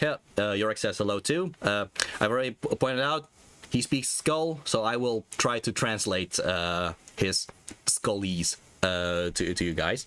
Where we are right now, Hamlet just had the choice of to be or not to be, and we made him choose not to be. So, yeah. But yeah, Yorick, you have met Hamlet back when he was young. How was he as a kid? A lot happier. Yeah, unfortunately. Hi, Lan. I'll be AFK for a while, but listening. Oh, okay, cool. Okay, so, go to Royal Court. Okay, yeah, I might as well just start from here. Alright. Okay, well, this sucks. You had this perfect plan ready, but if Claudius isn't around, then he can't read the book and the whole thing is useless and stupid and you hate it. You feel some introspection coming on. Yes, oh man, this is going to be a big one. It's going to all boil down to this. Is it even worth living in a world where things don't always go your way? Might as well just give some extra context for Lan right now. So, Hamlet has met his ghost father, and got the quest, the mission, to kill his uncle, because his uncle was actually the one who killed King Hamlet. Wonder if Lion King did anything with this concept. Anyway, so Hamlet is now trying to kill Claudius. The problem is he has a big problem with well, procrastination, inaction. So every time when he wants to kill Claudius, he stops himself for one reason or another. There's also Ophelia, who is Hamlet's girlfriend. Relatable, yes. There's also Ophelia, who's Hamlet's girlfriend. The story wants to make her an independent woman, but unfortunately we are choosing the canon paths, which makes Ophelia not that, unfortunately. So yeah, Hamlet has now gone to the royal court trying to find Claudius to kill him, but Claudius wasn't there, so Hamlet starts doing the to be or not to be speech. You feel some introspection coming on. Yes, oh man, this is going to be the big one. It's going to all boil down to this. Is it even worth living in a world where things don't always go your way? Or to put it differently, being alive is good, or maybe being dead is good. Or, to put it in a bit more copulatastic way, to be or not to be. Man, this is the big one, Hamlet. This is the speech this book is named after. I guess you'd better talk it out, huh? Choose wisely. You clear your throat and raise one hand in front of you. I like how raising one hand in front of you is just part of the... What do you do? Okay, let's choose to be this time. This is what you say to nobody in particular. To be or not to be? That is the question. Where it is nobler in the mind to suffer the slings and arrows of outrageous fortune, or to take arms against a sea of troubles, and by opposing end them, to die, to sleep, no more, and by a sleep, to say we end the heartache and the thousand natural shocks that flesh is heir to. 'Tis a consummation devoutly to be wished, to die, to sleep, perchance to dream, aye, there's the rub. For in that sleep of death, what dreams may come, when we have shuffled off this moral coil, must give us pause. Man, nicely done, Hamlet. What now? Hey, wait a minute, Ophelia's here. Oh, what do you know, she was there all along. You say hi to Ophelia, but she's acting all upset, trying to give back the presents and all the love letters you sent her over your relationship. Weird. It looks like someone's convinced her that you're not marriage material after all. To be fair, you did just finish talking out loud about killing yourself. Yeah. Huh. And though I know you're now frankly looking for the whatever man, she's just doing this because chicks be crazy option, Hamlet, you are nothing and not classy, I'm not going to give it to you. Listen, I'm going to help you out. You think Ophelia's crazy, but maybe she's just acting crazy. In considering that possibility, you think to yourself that Ophelia doesn't have any real reason for being as upset as she appears to be. Sure, you've kinda ignored her for a few weeks, which was selfish and jerky, but on the other hand, this isn't the first time you've been caught up in something that you're sure she can handle it as she has before, with understanding. And not by, abandoning the relationship entirely in some stupid castle room. So maybe it is entirely possible that she's being fake crazy too. Maybe Maybe because she's figured things out and also wants to murder Claudius. You decide you need a way to see if she's faking crazy while you're simultaneously also faking crazy, without revealing to anyone who may or may not be listening in that you're both actually just faking the crazy. Okay. Is there a code phrase or something you can use? So yeah, if we picked better choices here, then the story actually would lead to crazy upon crazy upon crazy. Yes, if we actually picked the right options, Hamlet and Ophelia would actually work together from this point on, which would be like a cool couple team and all that. Unfortunately, that's not what happened in the Hamlet story, and we're going for the canon one, which is not that. So, but yeah, either way, is there a code phrase or something you can use? Say, the wolf stalks the quiet evening prey. Or say, I never loved you. Say, a hip hop, a hippie to the hip hop. Okay, say, I never loved you. What? She says, furious. I don't think those were the secret code words, bro. You say, try again. Maybe the code words. Maybe the code phrase is "get thee to a nunnery." Question for Yorick: how do you feel about hip hop? Yeah, hip hop is kind of after your time, isn't it, Yorick? So how is hip hop in your opinion? You're more of a metal fan. Funny, Yumina said that too. Yeah, maybe you should meet Yumina sometime. Okay. So yeah, maybe the code phrase is "get thee to a nunnery," or go with a hip hop, a hippie to hip hop, or go with the wolf stalks the quiet evening prey. Well, again, let's pick the wrong answer, which is the canon answer. All my friends are metalheads. Hey, look at that. You tell her to get to a nunnery because if she has sex, her kids will be awful because everyone is awful, and man, if you only had the time, you'd be the awfulest person ever. The funny thing is, this isn't that far off from what Hamlet actually said in the play, so there you go. And also, only a fool would marry her because anyone smart knows that women are awful. Okay. Why are you saying these horribly sexist things, she asked. I've got to say, it's a pretty good question. Last chance, Hamlet. Say a hip hop, a hippie to hip hop, or say the wolf stalks the quiet evening prey, or say women are idiots who just wants to get a sexing. Sometimes I wonder why I give you these choices. Yeah, I mean, you're the one who gave them a book. Okay, you say the things, but you at least clarified you think women just pretend to be dumb to get that sexing they so crave. Okay. You accuse all women of being unfaithful. You say there should be no more marriages because they necessarily involve women and women are awful.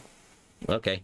There's a couple of things wrong with that, actually. Anyway, you say that people who are already married can stay married, you guess, except for one very special couple in particular.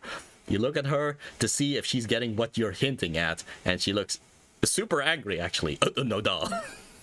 I don't think you're gonna pull this off, dude. This whole conversation is an unmitigated fiasco, and if she was just pretending to be mad before, she's seriously furious now. Yeah.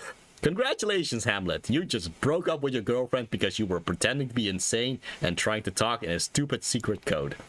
You can't really say you blame her for leaving, honestly.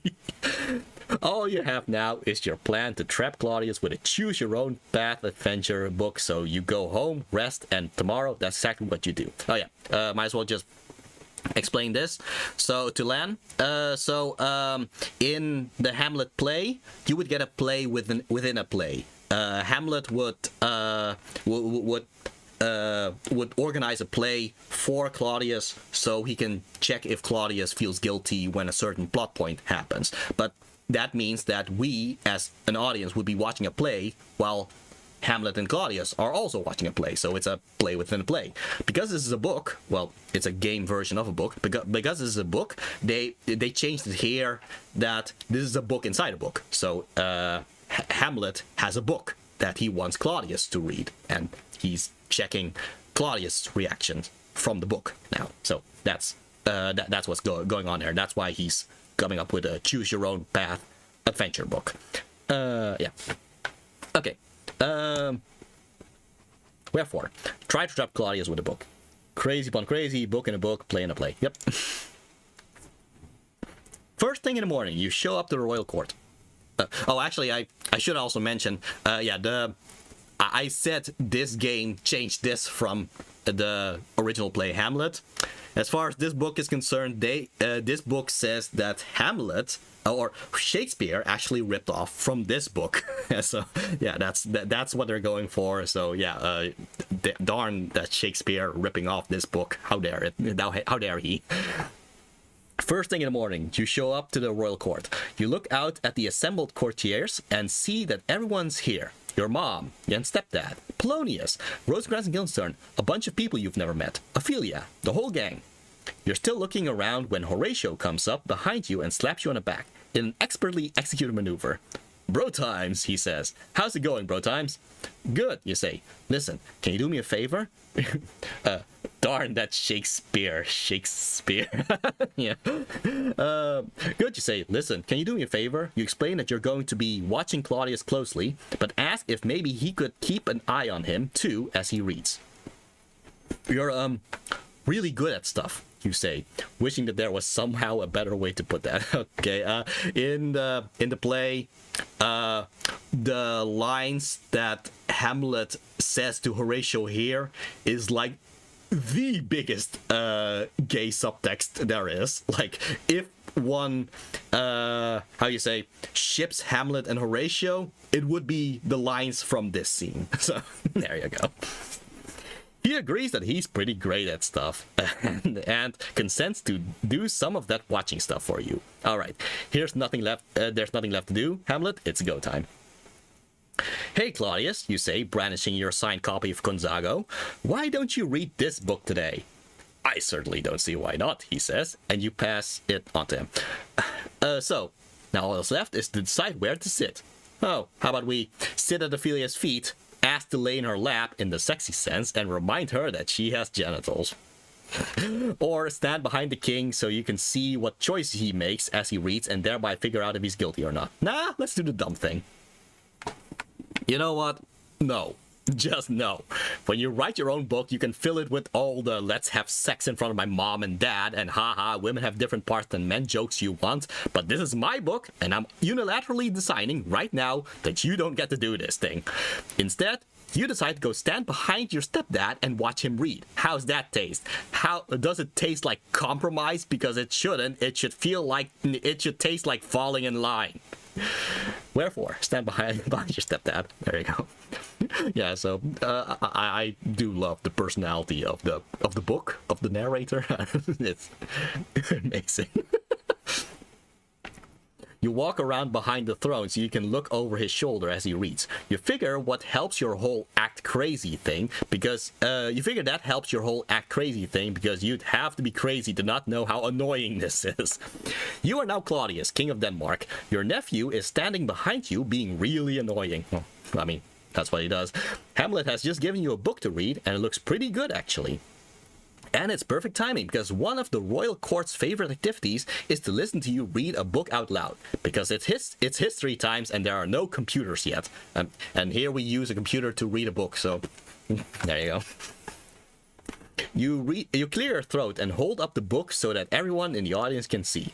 Let us begin, you say, bringing the book down and reading the cover. This story is called The Murder of Gonzago, The Adventure is Being Chosen by You story.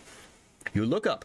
The title goes on for a while after that, but my first choice is going to be to skip to the first page, you say. There's a smattering of polite laughter. Okay. What do? Read the first page. Okay. So yeah, now we go into the book itself, The Murder of Gonzago. The adventure is... Oh, wait, maybe we can zoom in here? Yeah, okay. So, the adventure is being chosen by you. 42069. Oh, 42069. Nah. Murder of Gonzago. The adventure is being chosen by you story. Can you murder your brother Gonzago and then, playing as your dead brother's son, murder your usurping uncle? I sure hope so. Choose from over 300 different possible endings by Christina Marlowe. And here's yeah. Okay. Oh, yeah, artwork unlocked. Yeah, we get artwork every now and then, so congratulations, found a piece of artwork. View it at any time in the art gallery under extras from the pause menu. So yeah, that gives you a reason to try all the paths and all that, because you collect all the artworks that you get from the endings and all that. Okay, so you are Battle Lord Pete, or as you prefer to be called, Dragon Master 3000, since you are the master of 3000 dragons. We should just add one more dragon, and there you go. Here's Gonzo, and here's his foxy wife, and here's a dragon times 3000. You are amazing because all of the dragons you control. Plus, you wear the armor of a skeleton warrior, and you wield a battle axe that has the Latin phrase "facta non verba" written on it, in blood. You know what that means? That means deeds, not words. So yeah, again, the whole thing with Hamlet is he looks up to characters that are all action, even though he himself has trouble with inaction. So yeah. Holy crap, this book is really awesome. Yeah, so you can see the... Oh, hold on, let me...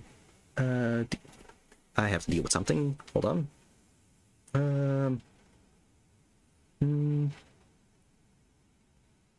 Let's see.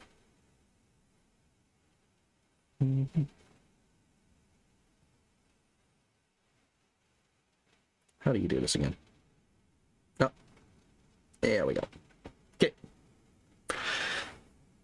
Okay, so yeah, based on how the borders look, that's how you can tell if this is Claudius speaking, or I guess the real life speaking, or if this is from the book of Murder of Gonzago. So yeah, holy crap, this book is already awesome.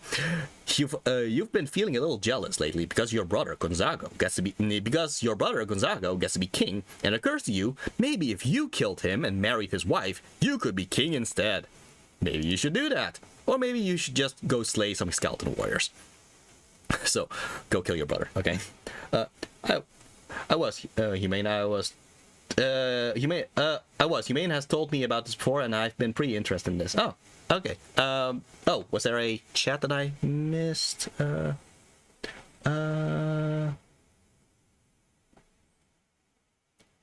don't think I see the actual question that was here. Oh, unless I maybe... One message for... Oh, maybe I accidentally... Oh, well, there you go. Yeah, I see the message now. So, a question for the chat: were you aware of this game before this stream? So, yeah, Lan was, in fact, aware of it. It was Stream Elements asking if I was aware of this game. Yeah, I just noticed it in my other... I have to use different chat things in order to see the things that it missed and all that. Anyway, go kill your brother, okay? Yeah. Oh, wow. Action. Who'd have thought?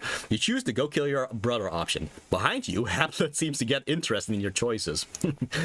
Wait a second, you remind yourself you did actually just kill your brother. And so maybe reliving the murder in front of the court through the medium of high literature is not the greatest idea. Yeah, so it turns out Hamlet's not the only one making bad decisions. I mean, all of Shakespeare is all bad decisions, I'm gonna be very honest. That's kind of part of the fun. Anyway, on the other hand, adventure beckons, say, oh wait, I meant to choose the skeleton thing, and turn to the page instead. Or, onward to adventure and also murder. You announce that you really did intend to choose this option. Behind you, Hamlet whispers to himself, man, I knew it! You read out loud the text on the page. So, you find your brother Gonzago sleeping in a garden. Gardens are really super boring, so it makes sense that he fell asleep. You hear your audience murmur in agreement. What's everybody's issues with gardens? Sneaking up on your brother, you notice that he's sleeping on his side. You have some poison in your pocket. Do you hold his nose and pour the poison into his mouth, pour the poison in his ear, or realize that murder is terrible, leave and go kill skeletons instead? They're basically already dead. Oh, I don't know. I don't think Yorick would agree with that. Do you? Okay, yeah. Technically, you're undead. Yeah, I guess you're not really dead, but you're not living either. You're undead because of the whole cultist reviving you and all that. Yeah, fair. Okay, if you're trying not to get caught, I really think you should go kill some skeletons. Okay, what do?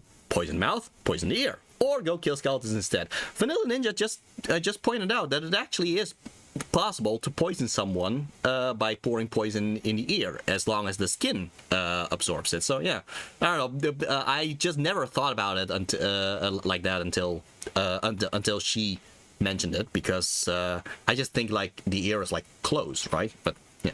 Anyway, pour poison in the ear. You turn to the appropriate page. Literally the perfect crime. You pour the poison into his ear.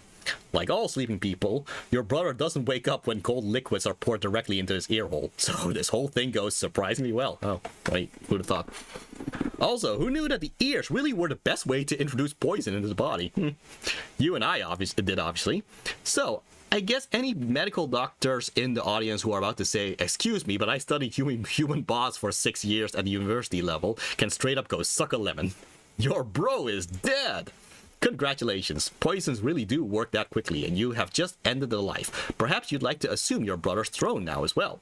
Behind you, Hamlet whispers to himself, man, that's exactly what I suspected, and this has allowed me to confirm my suspicions perfectly. Like, he's great at whispering, apparently. Nice one, Claudius. Hamlet now believes you murdered his father. It seems you have two choices. You can throw the book down, yell that you hate it, and run out of the room. Or, since an innocent person would not actually react that way, you can just continue playing as if nothing's wrong, thereby not instantly confirming your guilt, and instead allow your choices to be read as simple chance. Yeah, that would be the smart option, wouldn't it? Anyway, run out of the room, continue playing as if nothing's wrong. Run out of the room. Okay, depending on what adaptation you do, Claudius is actually being subtle about this, or he really does panic and he does like the most suspicious thing that he can. Like, for example, I know that in the Mel Gibson version, for example, Claudius like acts very suspiciously once he figures out that the play was meant to be a riff on how he killed Hamlet's father, King Hamlet. However, in the Kenneth Branagh version, which is my personal favorite version of the Hamlet play, he seems to stand up and he tries to act it out more like he's angry at Hamlet insinuating it, rather than being suspicious that that this play was revealing him and all that. He says a lot more subtly when he walks away. So yeah, again, depends on how you interpret the lines. It can either be very obvious, like they're saying it here, or it's actually a bit more subtle, and Hamlet actually comes off as a little bit more paranoid as a result. Depends on how you do it. You tear out the room, throwing the book behind you, leaving Hamlet and your beloved Gertrude alone in front of a very confused crowd. Today is not going very well for you, huh? You run into your room in tears and lock the door behind you and throw your face into your pillow and cry. Aw. Well, Claudius, there's no two ways about it. You gobbled up big back there. Okay. I think you better be Hamlet for a while, huh? Be Hamlet, okay? You are Hamlet. You just saw your stepfather confirm his guilt about killing your father because he read a book and chose the options that the murderer would have chosen in real life. He's definitely guilty. This is entirely reasonable. There is absolutely no other conceivable explanation for what you just saw. Yeah, so depending on how the actor of Claudius did the line, let there be light away, depending on how he says that line, either Hamlet is pretty certain now, or Hamlet is still certain, but he comes off as paranoid and all that. He's definitely guilty. This is entirely reasonable. There's absolutely no other conceivable explanation for what you just saw. After Claudius tore out of the room, your mother followed him, and after she left, everyone else left too, leaving the room empty but for you, Ophelia, and Horatio. Oh yeah, I might as well point out, there is a book called Claudius and Gertrude, I believe. I haven't read it yet, but there, Claudius actually is innocent. And so yeah, it's also an interesting interpretation of the story through that book. So I should try to look up that book sometime. But yeah, so yeah, in that book, Claudius actually is innocent, and it really is happenstance that King Hamlet actually died. Did you see that? He totally chose the murdery options and then he freaked out, you say, really excited. There's no denying that, says Horatio. This means the spooky ghost was correct, you say. Ophelia looks at you for a moment and then opens her mouth to speak. Wait, hold on. I can't remember. You made a lot of crazy choices. Did you and Ophelia break up the last time you saw her? Yeah, so depending on a lot of choices you make, you will eventually be funneled to the Murder Gonzago story. And then you end up here in this page, you could say. But yeah, you would have a lot of unnecessary pages if it actually remembered your choices, I guess. So what they do here is that after the Murder Gonzago, you now get to answer a few questions about what you actually did in order to realign with your previous choices. So, did you and Ophelia break up the last time you saw her? Yeah, man, we broke up. Actually, before we started reading that book within a book, Ophelia told me we were cool, so we're definitely cool. Okay, so yeah, that's a possibility in the choices. Not only did we not break up, I actually was Ophelia before Claudia started reading the book. Okay, so yeah, that's also a possibility that you actually went into the story as Ophelia.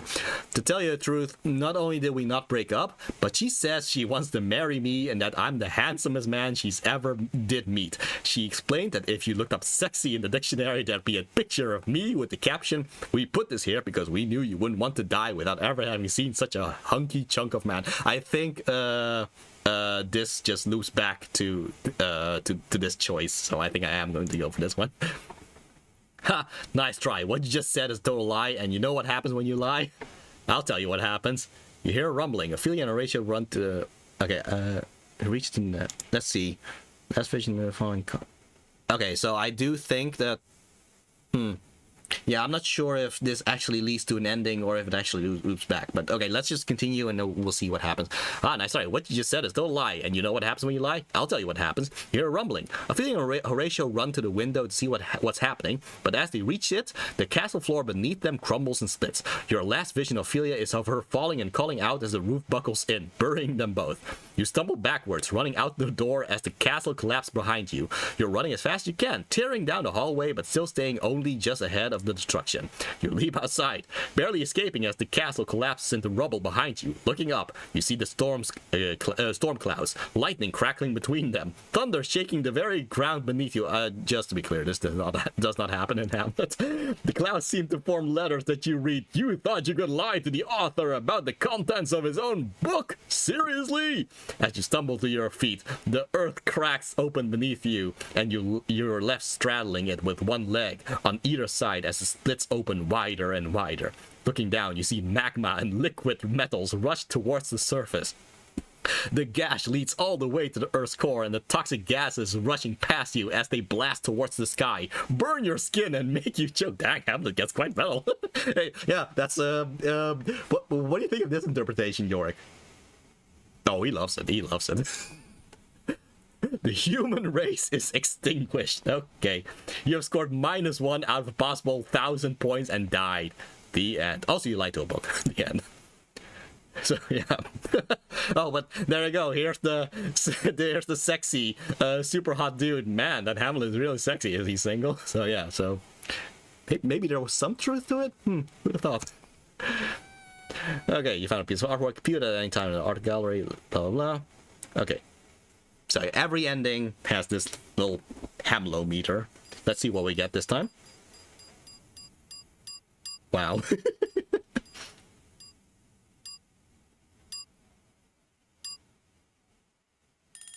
Hold on. Okay, fine.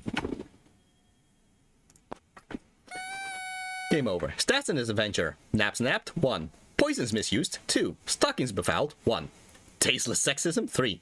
That's less than last time. I guess because we skipped things. Okay. Choices made, 35. Times you were, 1. Times you were not, 1. Okay. Okay, I think there is a proper checkpoint here. Yeah, I'll just go with Claudius reads a book. And then we just speed run this. Go kill your brother. Onward to adventure and murder. Poison in the ear. run out of the room.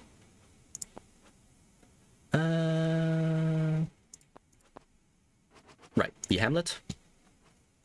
Hamlet. Right. Anyway, yeah. So, yeah. Did you and Ophelia broke up? Yeah, we broke up. I'm sorry to hear it. I mean, it makes sense, but sorry about your feelings, buddy. Okay. Okay, so you just said this means the spooky ghost was correct. Oh, question for the chat. Is this the kind of game you would play? I mean, I've played several visual novels, so this is not far from it. Like, sure, the look is different. Usually a visual novel would have, like, the text underneath and have, like, character portraits and all that. But in a sense, this is still a visual novel. So, there you go. Yeah, sure, I would. Okay, good. Okay, so you just said this means the spooky ghost was correct, and Ophelia has looked at you strangely, and now she's speaking. A ghost? She says. You're crazy. Then she looks at Horatio and says, you're crazy. You're crazy too. Then she looks at you again, sighs and says, I don't even know why I'm here. And leaves, shoving past Rosecrans and Guildenstern in the doorway. Looks like you two are still broken up, which makes you sad. But on the plus side, Rosecrans and Guildenstern are totally awesome. Bros before woes. Okay.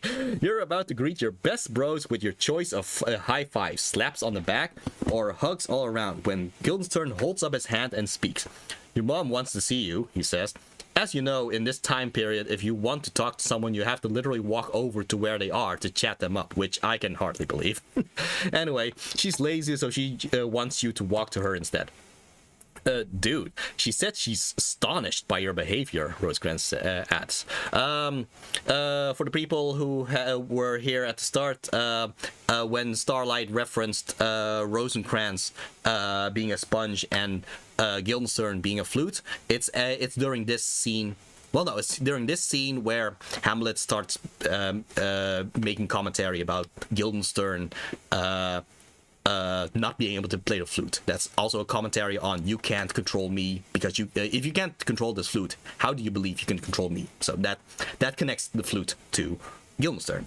A bit later, Hamlet will compare Rosencrantz to a sponge because he thinks Rosencrantz just wants money, as in he just wants to suck up to the king and all that. So that's how the sponge becomes a symbol for Rosencrantz. So there you go.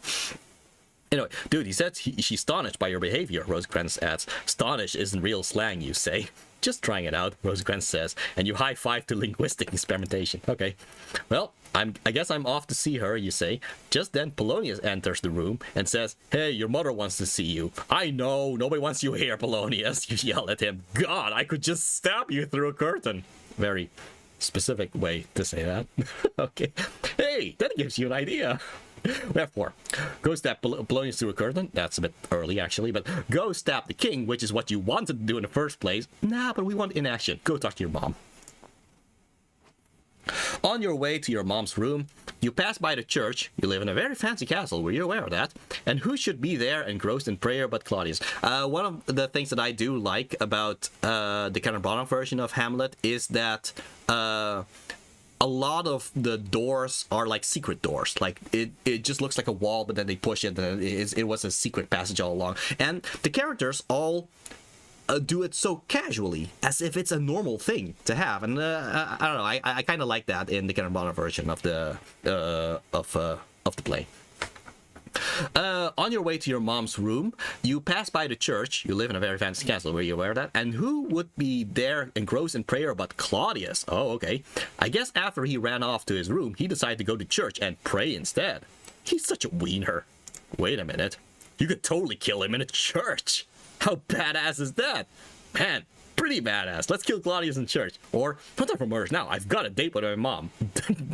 Freud is having a field day there. Okay. No, let's actually try. Let's see if we can try to kill Claudius in the church. You find Claudius engrossed in prayer, which is completely silent, so you have no idea what he's praying about. Probably he's feeling guilty about the murder he did, huh? The murder of your dad? The murder that makes you so mad you want to commit the murder act on him? You unsheath your sword and raise it above his head. Depending on the adaptation, either he is actually using a sword or he's actually using a dagger. Like he's holding a dagger and all that. Yeah, like the word sword can also mean a dagger. It's a blade, so yeah. But wait, If he's praying right now, then although I think the word they used here would be bodkin. So yeah, but that's also kind of a knife. It's like a roundish knife, like a knife that's only pointy and not really sharp from the edges. That's what a bodkin is. But wait, if he's praying right now, then doesn't that mean that, according to religion, his soul is pure with all of its sins confessed? Yeah, that's one of the questionable things about the play, is that Hamlet believes that Claudius would go to heaven if Hamlet would stab him while Claudius is praying. I don't think this tracks with any version of Christianity, but there you go. That's the reason why Hamlet decided not to kill Claudius, because Claudius was praying. So if you kill him, he'll die with his soul more pure than that of your father when he died. Okay, hardly seems fair, does it? Wait, is it still cool to murder a jerk if they're praying? Is there a page in the Bible on that or something? By the way, I am no expert on Christianity, so it's a lot more likely other people would know more about Christianity than I do. But yeah, I have like no idea if this tracks with Christianity at all, or any version of Christianity. Better not kill him now at this perfect opportunity, because it's really important what happens to him after he dies. Okay. Haha, nice try, Claudius. Prayer doesn't work that way. What time is it? Oh, wow. Would you look at that? The day's barely started, and it's already a o'clock. Yeah, no. We have to be stupid. Let's not kill him. Okay. You walk away from the perfect chance for murder and go see your mom instead. Again, Freud. Don't worry, I get it.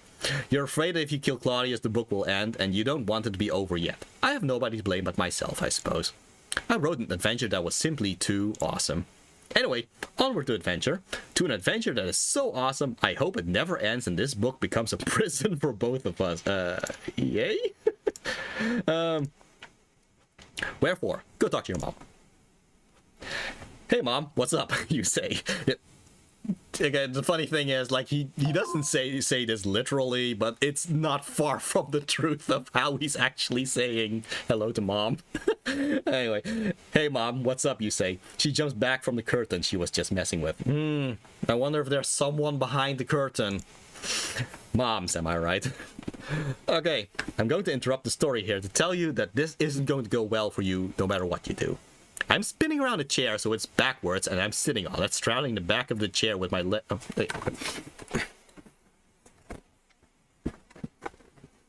no, this thing is a bit too high.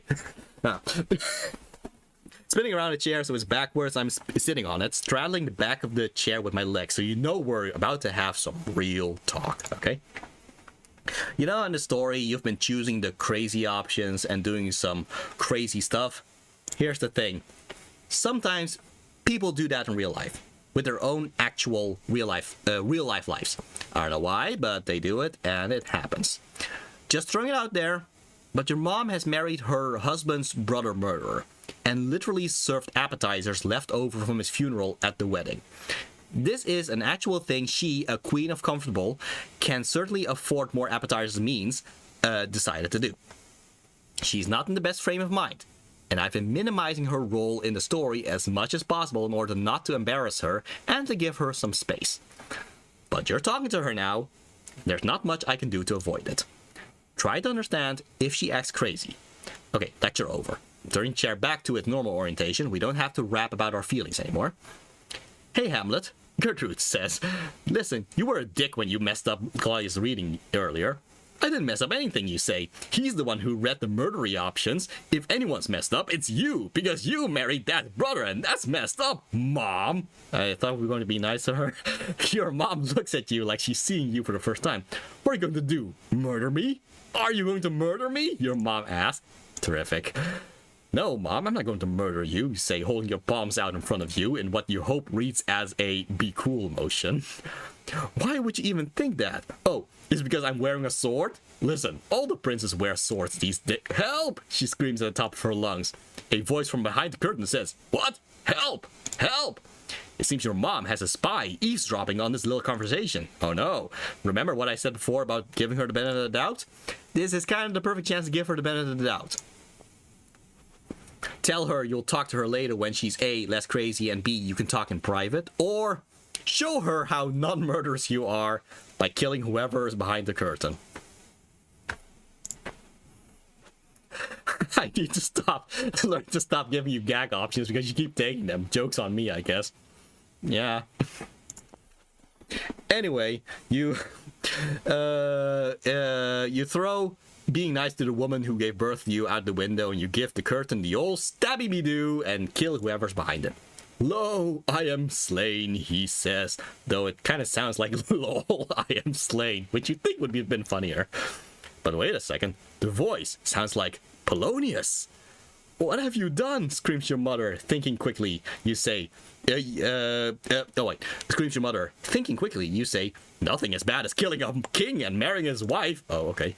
What? I didn't murder anyone, she says. Okay, no, obviously, you say, but Claudius did, and then you married him.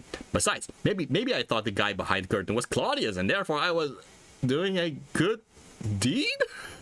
How is it a good deed to kill my husband? Asked your mom. And besides, didn't you see him praying on your way here? We both know he's in the church. He can't be in two places at once. You say. Turning away from the body, you start yelling at your mom, saying how great Dad was, how awful Claudius is, and how she traded the best dude ever for the worst dude ever in time. And finally, how she's pretty dumb and awful and too old for love anyway. Okay. You say all these things to your own mother. You reduce her to tears. Good job, Hamlet. You've made me feel horrible about my marriage, she says pitifully. When you have sex, it's awful. It makes the bed all greasy, you reply. Wow. Suddenly, a ghost appears. Twist. What now? Talk to ghost. Okay. It's the ghost of your dad, like from before. Didn't I ask you to kill Wow, indeed, yeah. Oof. It's ghost of your dad, like from before. Question for Yorick. How do you feel about greasy beds? How do you feel about greasy beds?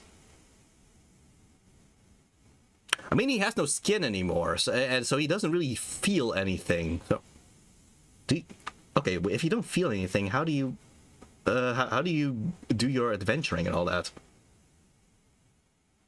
Oh, okay, yeah. So he considers it a benefit. Also, the fact that he's invincible and incapable of being destroyed and all that. Okay. Is that part of the resurrection ritual and all that?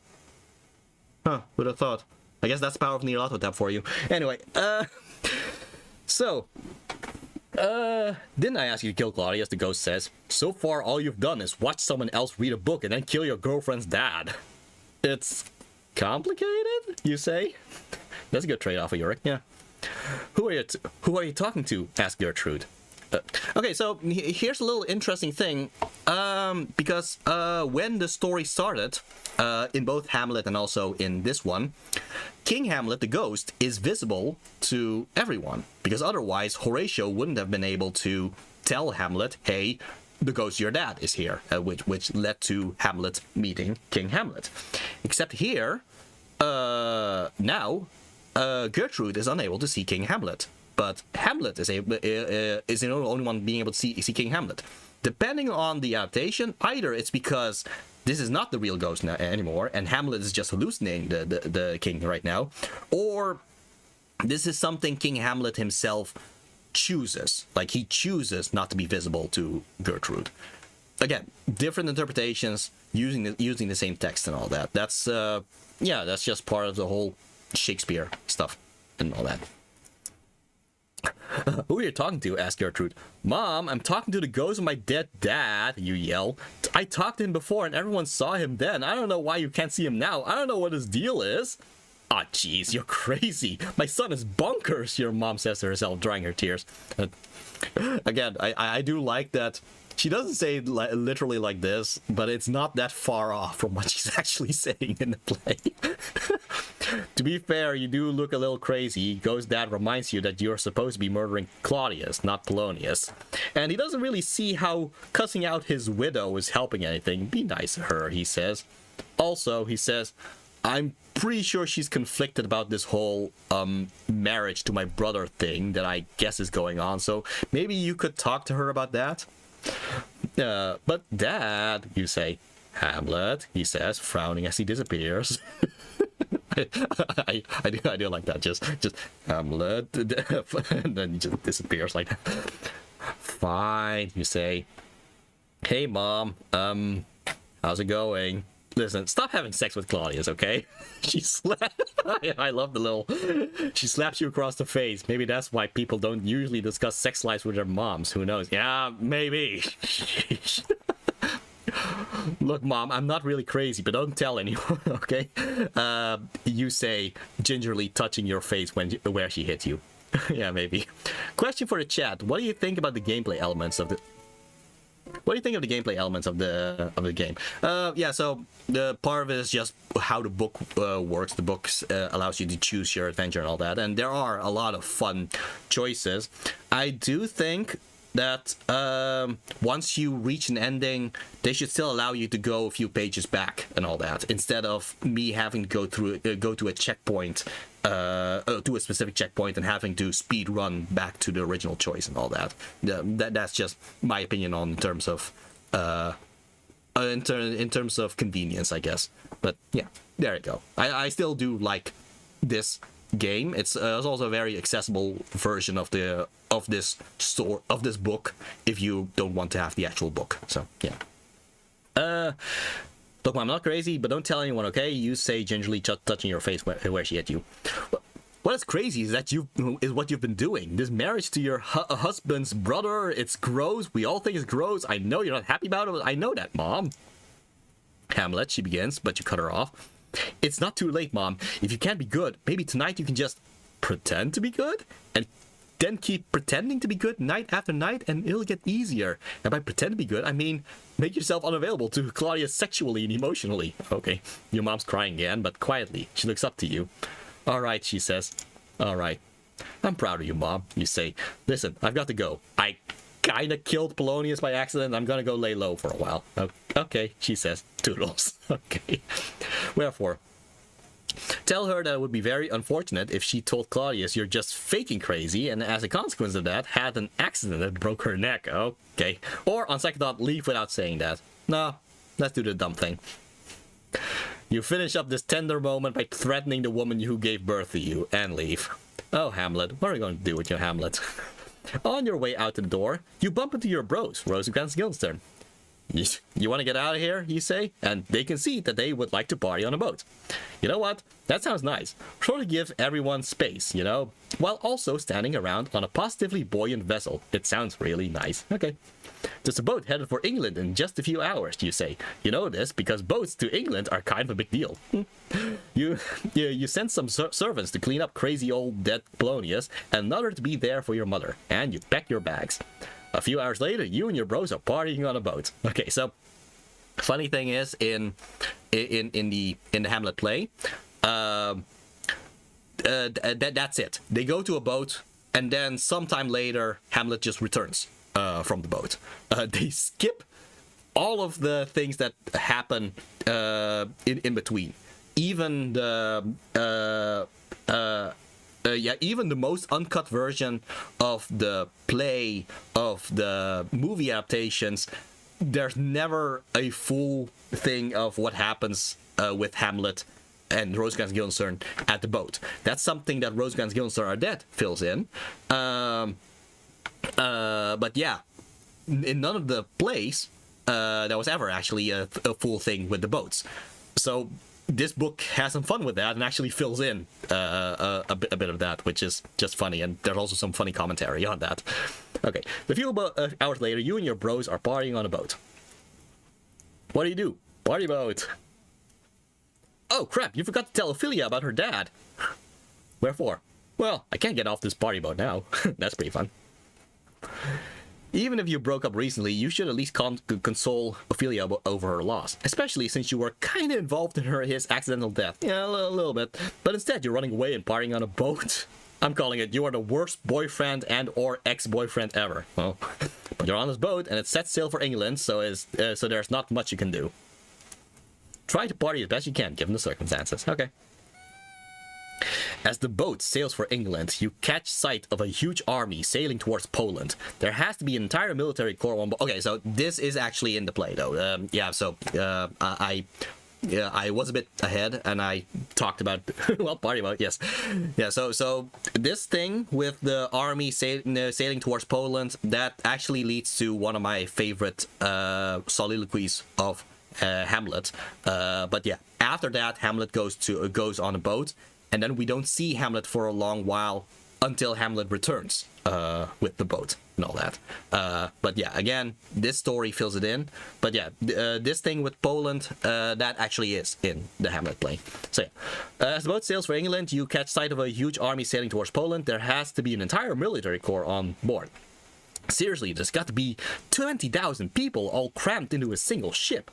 The ship is too far away from you to communicate by talking or even shouting, but luckily you brought semaphore flags and are fully trained in their use. Okay, and in the Hamlet play, yeah, there's just a messenger that Hamlet talks to, and as you know, by holding up the two colored flags in different positions, you can spell out letters of the alphabet, okay? And in response, folks on the other ship can send messages back to you, okay? Hey, Hamlet here, what's going on? You say in semaphores. Hey, Hamlet here, what's going on? That's... Okay.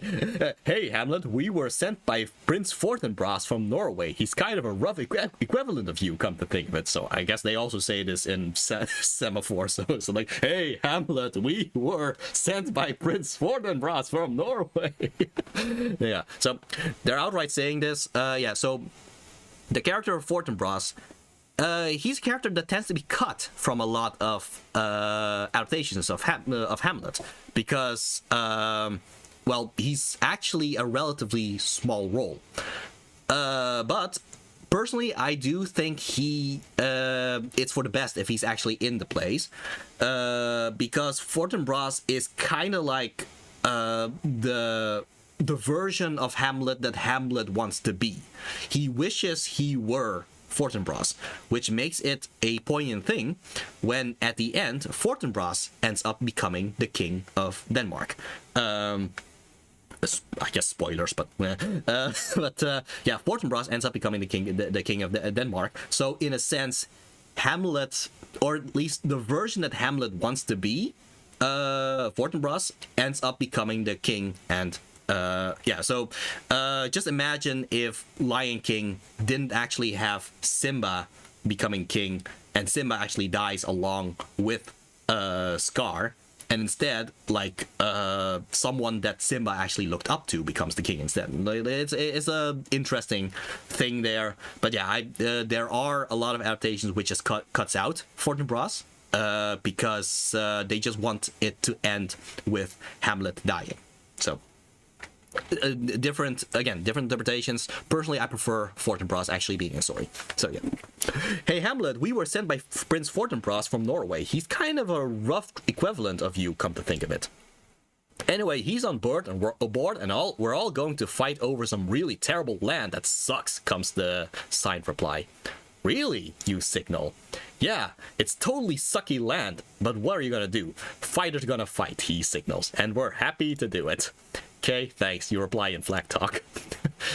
I really do wonder how the okay, thanks goes with the flags thing. Wow, Fortinbras and his army are ready to fight over something entirely useless, and the Polish are willing to defend it too. These people will fight and kill over nothing. And you can't even kill your uncle, even though you have totally valid reasons. Whoa, hold up. Whoa, dude, hold up. You start feeling inspired. Be inspired in free verse, kicking it old school, or be inspired in rhyming couplets, and every couplet has the same rhyme. We're going for the old school. So this is the quote and all that. You clear your throat and hold out a hand in front of you. Here's what you say.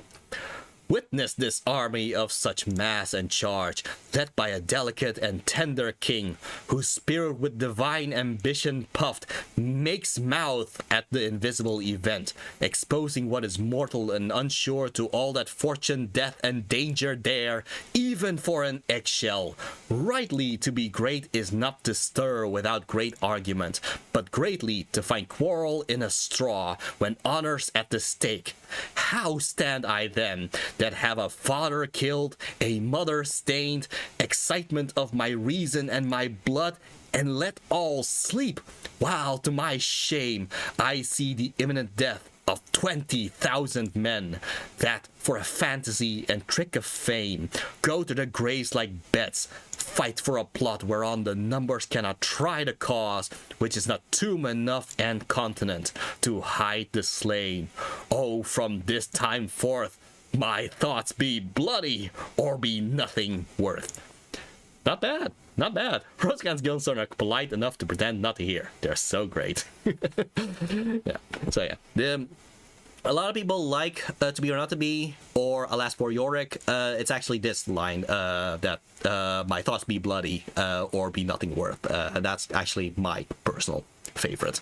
If only, like, okay, I would love to say it's because this is when Hamlet actually goes from passive to active. That's what I want to say, but depending on the adaptation, either Hamlet continues to do more in action, or they actually make it so that Hamlet actually becomes active after this. So depends on the interpretation. If you go for a full uncut version, then yeah, Hamlet does meander a little bit before he actually tries to kill Claudius, but there you go. What do? Continue partying on a boat, okay?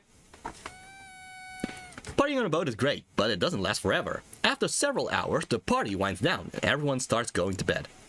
You and Rosecrans Guildenstern stumble off to your quarters. 3 awesome dudes in 1 awesome room. It is hilarious to me how this book makes Hamlet and Rosecrans Guildenstern like the biggest bros and all that, because at this point in time in the play, no, Hamlet is either completely paranoid that Rosecrans Guildenstern are against him, or he actually is justified in thinking Rosecrans Guildenstern are against him and actually are traitors. So in which case Hamlet is in fact now going to manipulate events so that Rosecrans Guildenstern will die. That's why Rosecrans Guildenstern are dead. But yeah, I guess Ryan North, the writer here, seems to be a fan of Rosecrans Guildenstern himself, which I appreciate. So here, Rosecrans Guildenstern actually end up alive, so that's kind of funny. So you and Rosecrans and Guildenstern stumble off to your quarters. 3 awesome dudes in 1 awesome room. 1 awesome party room!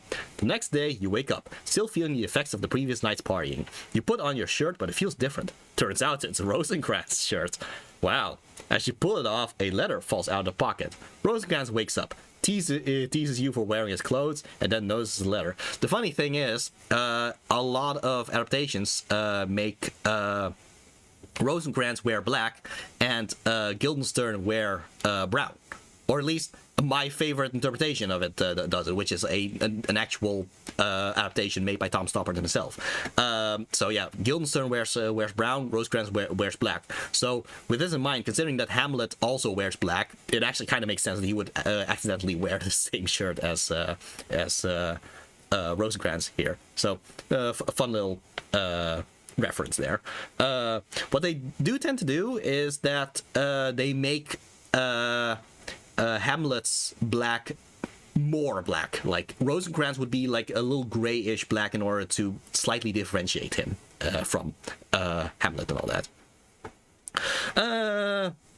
Okay, turns out it's Rosencrantz shirt, wearing his clothes, and then notices the letter. Hey Hamlet, you dropped something, he says. No man, you say. It's your letter, it's your shirt. You pass him the garment, he has the shirt. It's not my letter, bro, he says, pulling it over his head. Someone must have slipped it to me sometime yesterday. What's it say? Flipping it over, you've noticed it got a royal seal on the back. It's from King Claudius, you say. Rosencrantz and Guildenstern say the following. What? So yeah, here apparently Rosecrans Guildenstern were not aware of the letter. In the Rosecrans Guildenstern Are Dead play, they were aware, but they were not aware of the contents until they actually open it here in the boat. That's how they do it there. But yeah, and then again, depending on which adaptation of Hamlet you do, either they were aware of the contents of the letter or they were not aware of the letter, and Hamlet is sending them to their deaths while they are unaware of why he's doing that. So wherefore, open the letter or don't open it. It's got an official seal. Yeah, well, anyway. I'm gonna open it, you say. This is what you read. Dear King of England. The stamp. It's me, Claudius, the King of Denmark. So Claudius has a stamp of Yorick. That's interesting. Okay. Are there a lot of stamps with your look on it, Yorick? Oh, apparently dozens. Like from the amount of castles and kingdoms that he has saved in the meantime. Cool. Listen, we get along pretty well, right? And both our countries are in pretty good shape. Anyway, it'd be really convenient for me, and it would help both our countries stay in good shape if you could kill Hamlet for me real quick. It's not that big a deal, just kill him, okay? Okay. Cool? Cool. I love the idea that that's actually just written in a letter like that. Cool? Cool.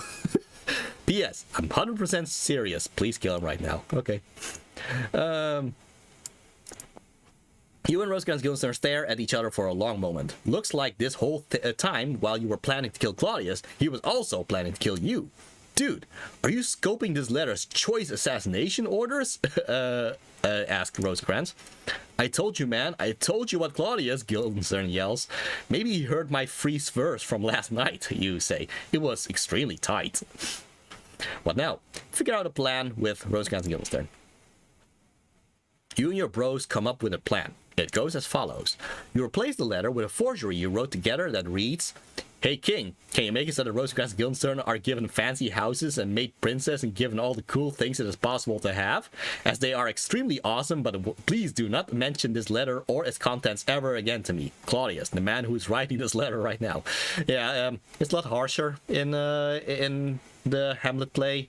In the Hamlet play, Hamlet writes it so that Claudius orders the king of, or requests the King of England to execute Rosecrans Guildenstern instead of Hamlet. And that's how Rosecrans Guildenstern end up either hanged or getting the axe. You know, so yeah, it's a little bit harsher there, but yeah, no, in this case, Rosecrans Guildenstern were unaware of all this, so Hamlet is just doing things better for them. So there you go. Please do not mention this letter or its contents ever again to me, Claudius, the man who is writing this letter right now. If you do see me and this letter comes up and then I claim I did not ask for these things, then I'm lying. Okay. I like to pretend sometimes I didn't write letters, but it's just pretend. Haha, I can never take this back. Rosecrans Guildenstern are awesome.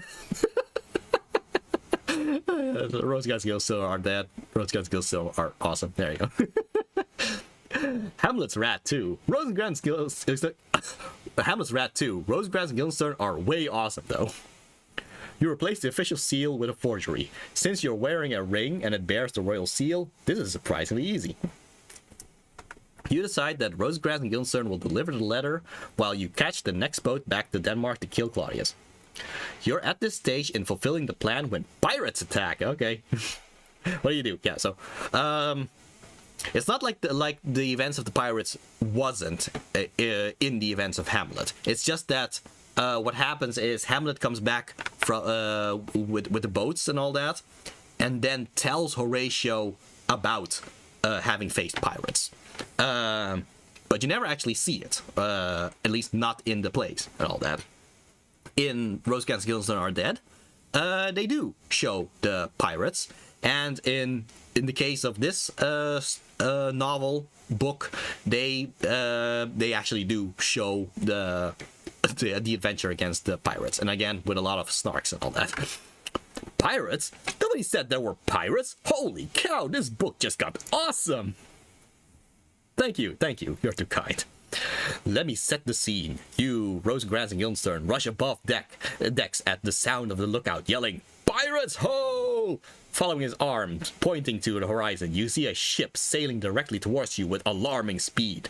Her disguise of a Danish flag being lowered as a black flag with a grinning skull and crossbones unfurls in its place. Yorick, what do you think about pirates using skulls as their symbols and all that? Apparently he likes it. It's edgy and all that. Okay, fine. if you're not offended, I guess. Okay. It's pretty badass. Behind her, a huge storm has gathered, lightning striking into the water. Both are headed straight for you. She's a magnificent ship, a 3-masted beauty running 50 meters long from bow to stern. She slices cleanly through the sea with the wind filling her sails. 1,400 tons of boat, a symphony of wood, cloth, brass, and iron. She's as tall as she is long, with each of her masts proudly carrying 4 gargantuan rectangular sails. Rigging of baffling complexity stretches between each mast, its crossbars, and the side of her hull. She carries 26 cannons on her port side and 26 on her starboard, each loaded and at the ready, and she's running with her gun ports open. She also sails with 2 I really wish I think there is music here though. Hold on. Let me see if I can options. Font and sound. Turn music on. Okay, yeah, so, okay. Let's see. Back to story. Yeah, alright, there we go. Let's quickly skip back to where we were.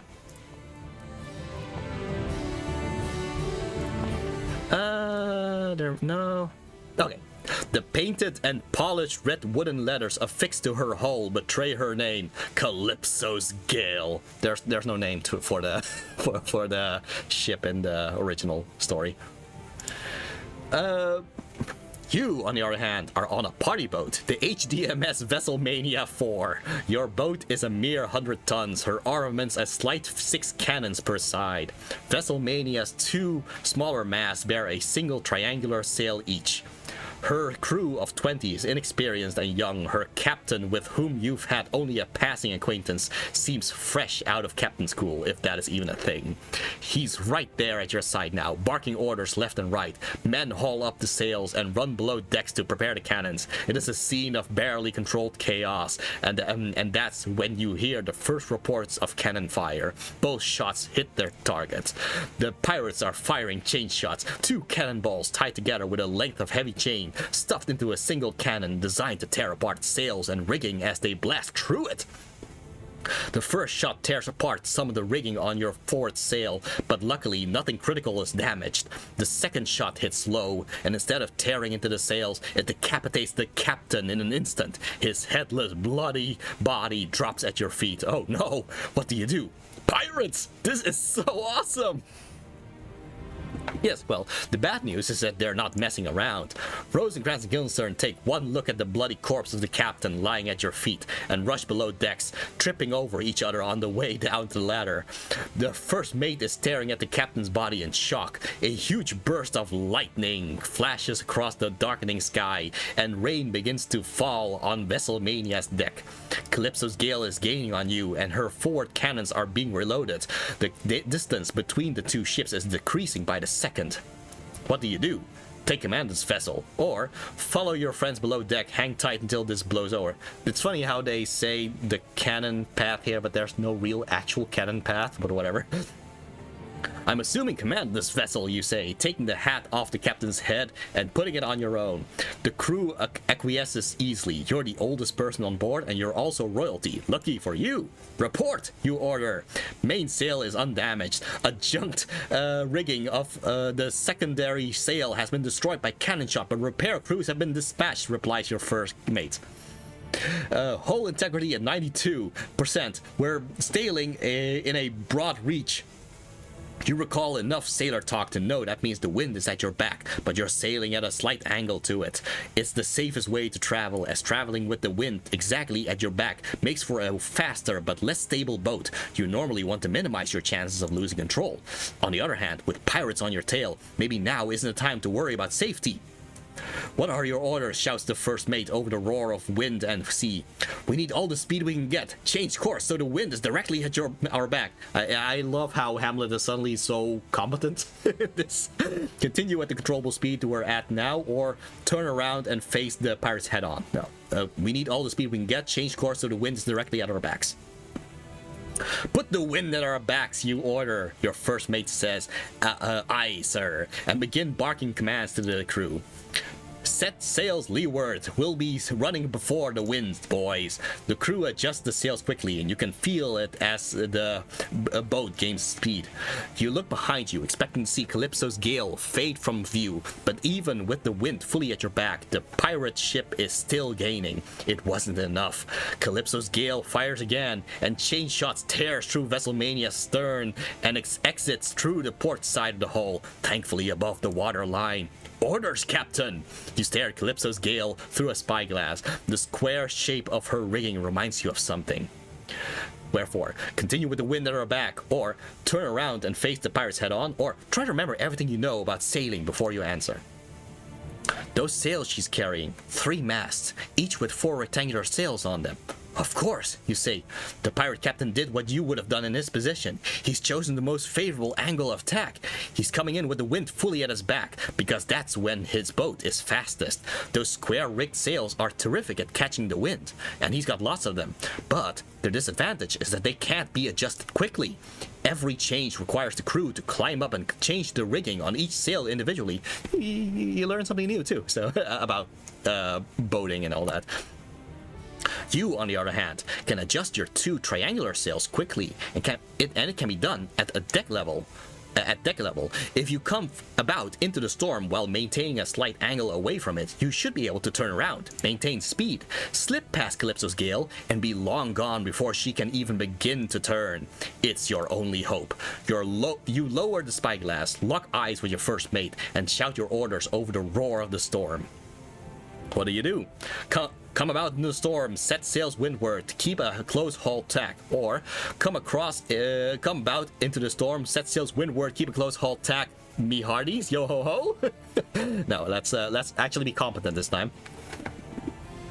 The sails are adjusted by your crew. As you turn towards the wind, the waves, which had previously been traveling with you, are now moving against you.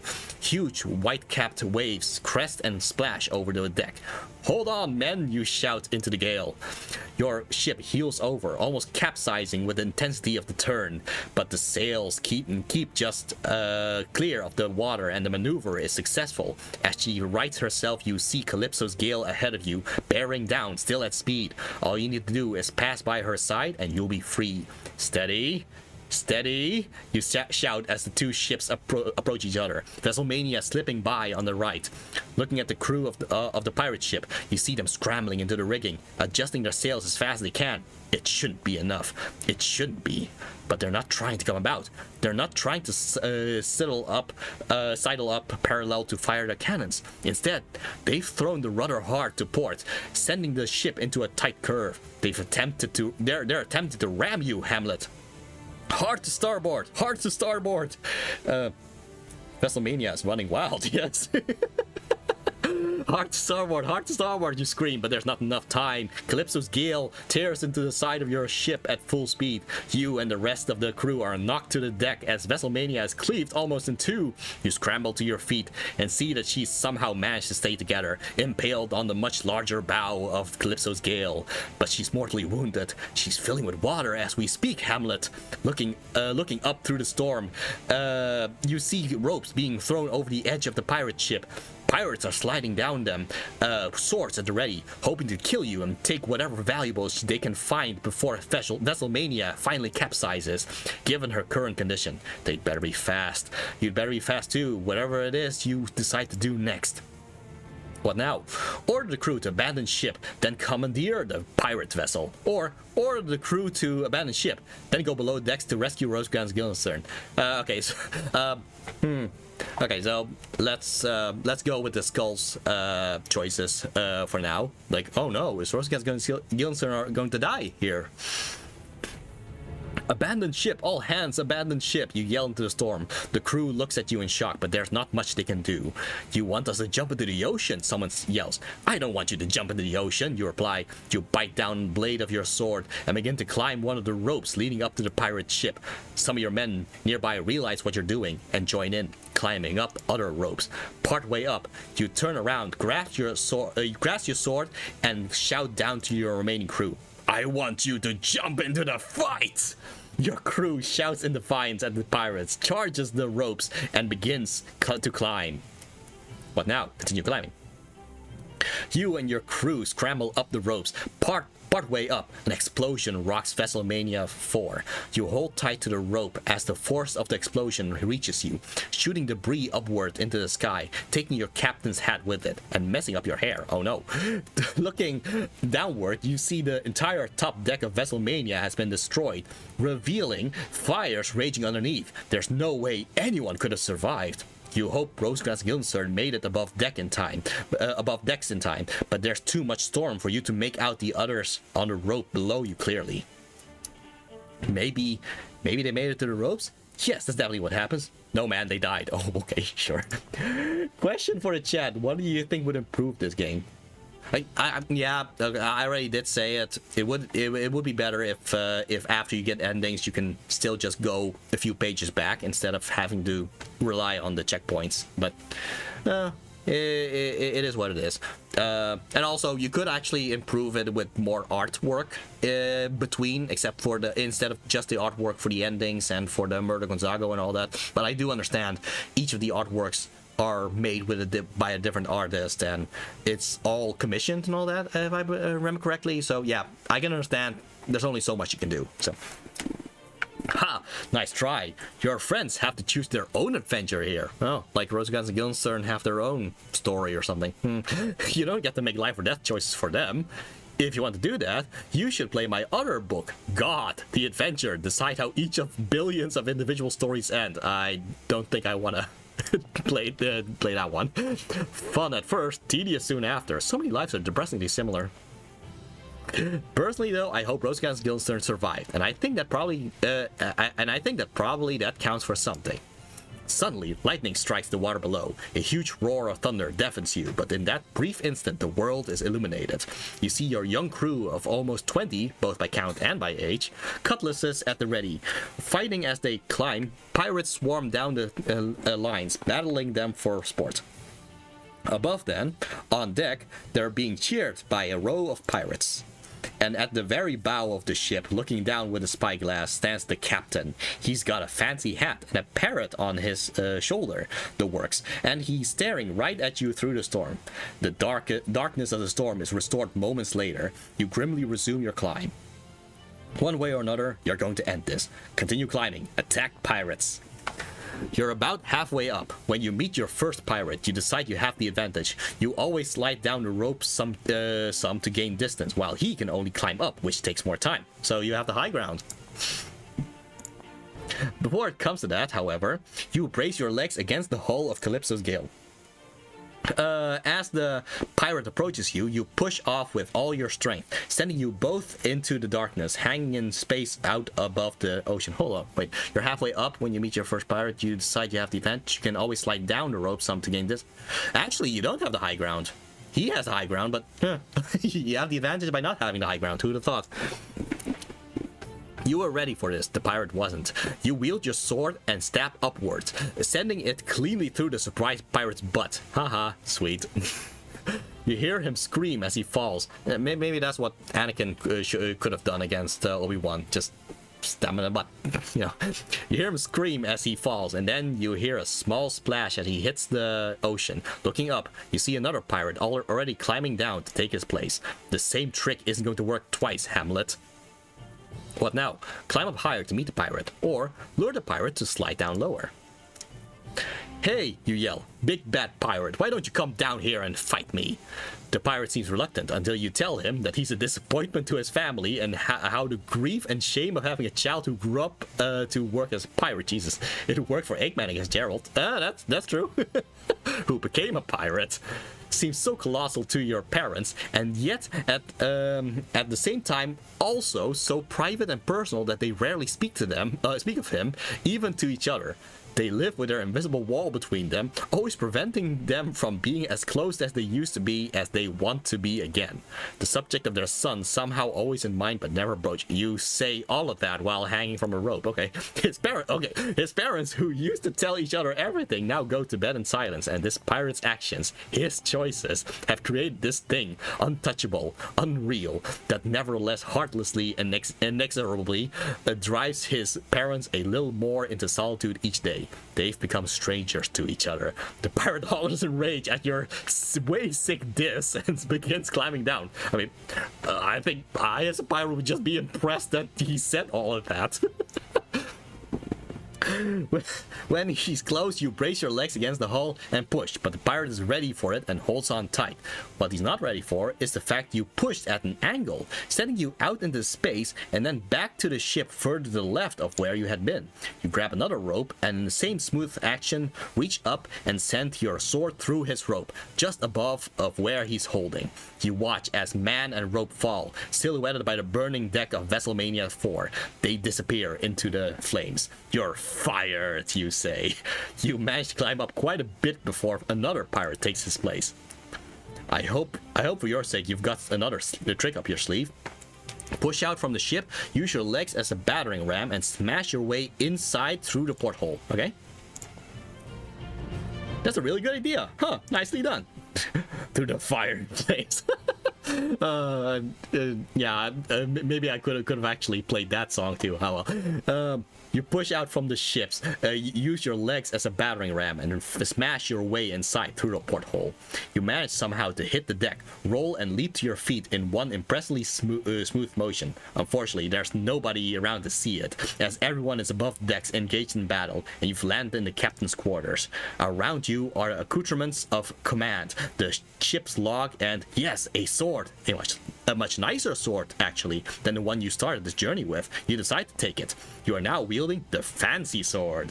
You don't care what you don't care if you lost your other sword. It sucks now. Okay. You kick down the door. I mean, you could keep it as and dual wield. That's also an option. You kick down the door. It has a handle, but things were just going that way. And take the ladder to the top deck. You open the trap door and climb out. In front of you is an epic battle. Your crew taking on 2, sometimes 3 pirates at a time. It's amazing. Each success seems to fuel them further. Each pirate body hitting the deck only adding to their experience points. You can almost see them leveling up as you watch. I guess they have experience points too. And it's like all their perks are being invested in battle techniques. So they're doing that in the middle of all of that? Okay, I guess it's not a real-time game then. Suddenly, you feel a cold tap on your shoulder. Turning around, you find yourself face to face with the pirate captain.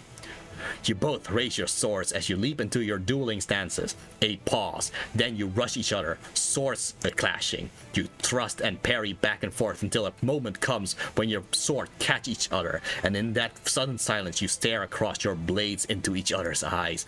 You fight like a dairy farmer, he says. How appropriate. You fight like an ow, you say as he slices at your arm, cutting you. It was superficial this time. You're lucky, dude. That's a reference to something that happens later to Hamlet cutting at the arm. The pirate captain gloats at drawing first blood, pointing at you and calling you a bunch of very unkind names that I'm not going to say here. Okay, that bad, huh? No.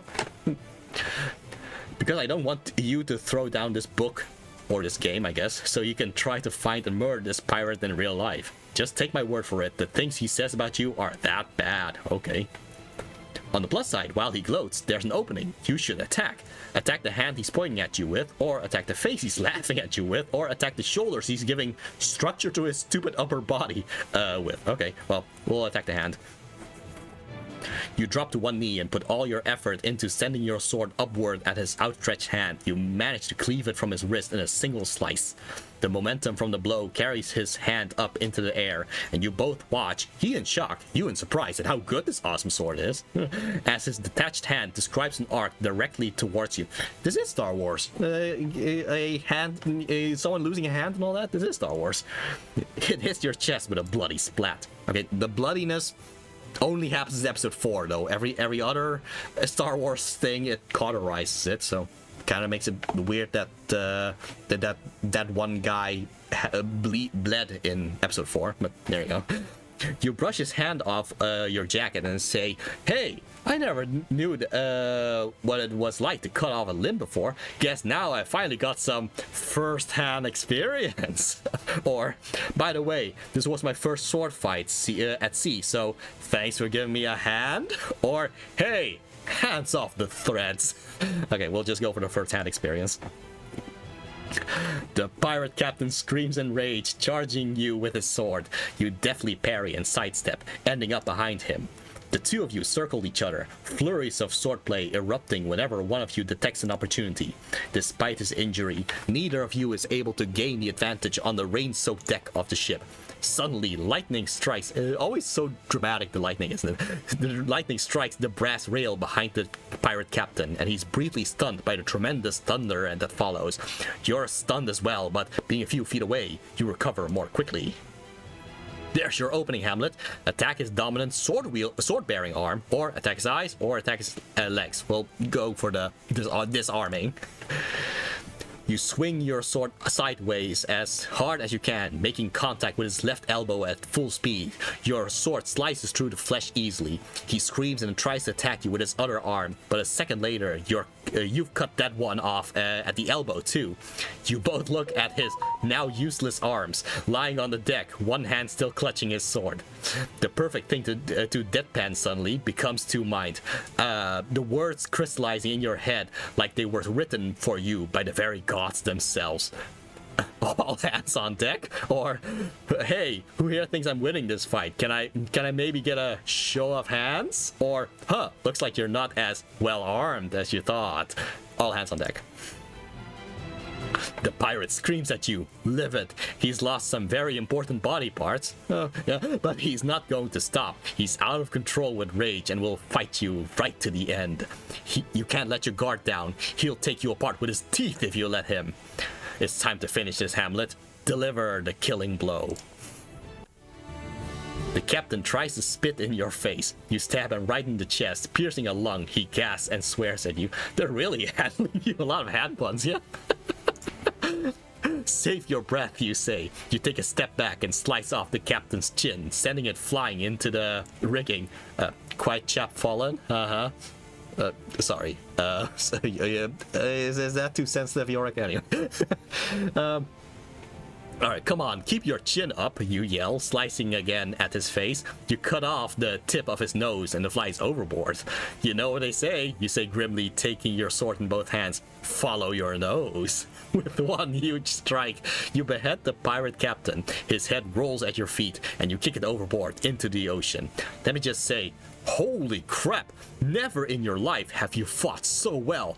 This was awesome. Literally awesome. If you live to be 1,000 years old, you'd never have a fight go so amazingly well as it did today. You're catching your breath when you hear familiar voices yell, "Hamlet!" Turning around, you see Rosencrantz and Guildenstern rushing towards you.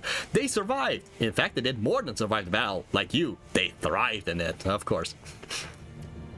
All around them lie the bodies of pirates, and your crew dispatches the last few survivors. This is incredible. Calypso's gale is yours, and the storm surrounds her. And the storm surrounding her is clearing as quickly as it appeared in the first place. Sun pierces through the clouds. You and Rosencrantz and Guildenstern hug each other, and your crew cheers. Pulling back, Guildenstern notices the blood on your jacket, and then the headless torso on the floor. "What happened to the captain?" asks Guildenstern. "Dunno," you say. "Last I saw, he was headed for sea." "Oh," says Rosencrantz. "Does that mean you cut off his head and then threw it overboard? Overboard? Let's just say that when he fought me, he got in a little over his head." "Oh, you cut off his head and then threw it overboard," says Rosencrantz. "What do? Take command of a larger, much nicer vessel." You do that, and make Rosecrans Guildenstern your first officers. Congratulations, Captain Hamlet. Calypso's Gale is yours to command. Your crew demands a speech, cheering and hollering at you, stepping up onto the highest part of Calypso's bridge. You decide to give them what they want. You hold your hands out in front of you and ask for silence. They quiet, and in the moment before you speak, the only noise you hear is the sound of waves gently splashing on the hull beneath you. A peaceful, beautiful sound. It's a perfect moment. You look at your crew, and they at you. People often speak of the machinery of fate, you say, as though the course of our lives is governed by some untouchable, unknowable clockwork. Well, if fate be a machine, today she was a machine that transformed us all into an unstoppable force of vengeance. So like a machina, and God is like Deus Ex Machina. Back, did I miss anything? You missed like the most amazing pirate battle that would be a shame if Shakespeare would not adapt this part or something. Your crew cheers wildly. Gods even, yeah. Your crew cheers even louder. Yes, you say, today we truly are gods from the machine. Your crew resumes their duties. This was a really amazing part of your adventure, Hamlet. You're sure that should you ever one day write a book about this story, or perhaps a stage production, you definitely include this scene. Is that your phone notifications I hear on the streams? Oh, maybe. Yeah, maybe. Oh well. Why? You'd have to be literally crazy to write a story where you journey to England, get attacked by pirates, actual pirates, but then just sum up that whole adventure in a single sentence. Yeah, would be a shame, wouldn't it? Ha! That'd be the worst. Who puts a pirate attack scene in their story and doesn't show it to the audience? Hopefully nobody, that's who. Even from a purely structural viewpoint, you've got to give the audience something awesome to make up for all the introspection you've been doing. That just seems pretty obvious, is all. Anyway, enough hypotheticals. Question for the chat. When experiencing the story, do you put yourself in the protagonist's position or as an observer of the plot?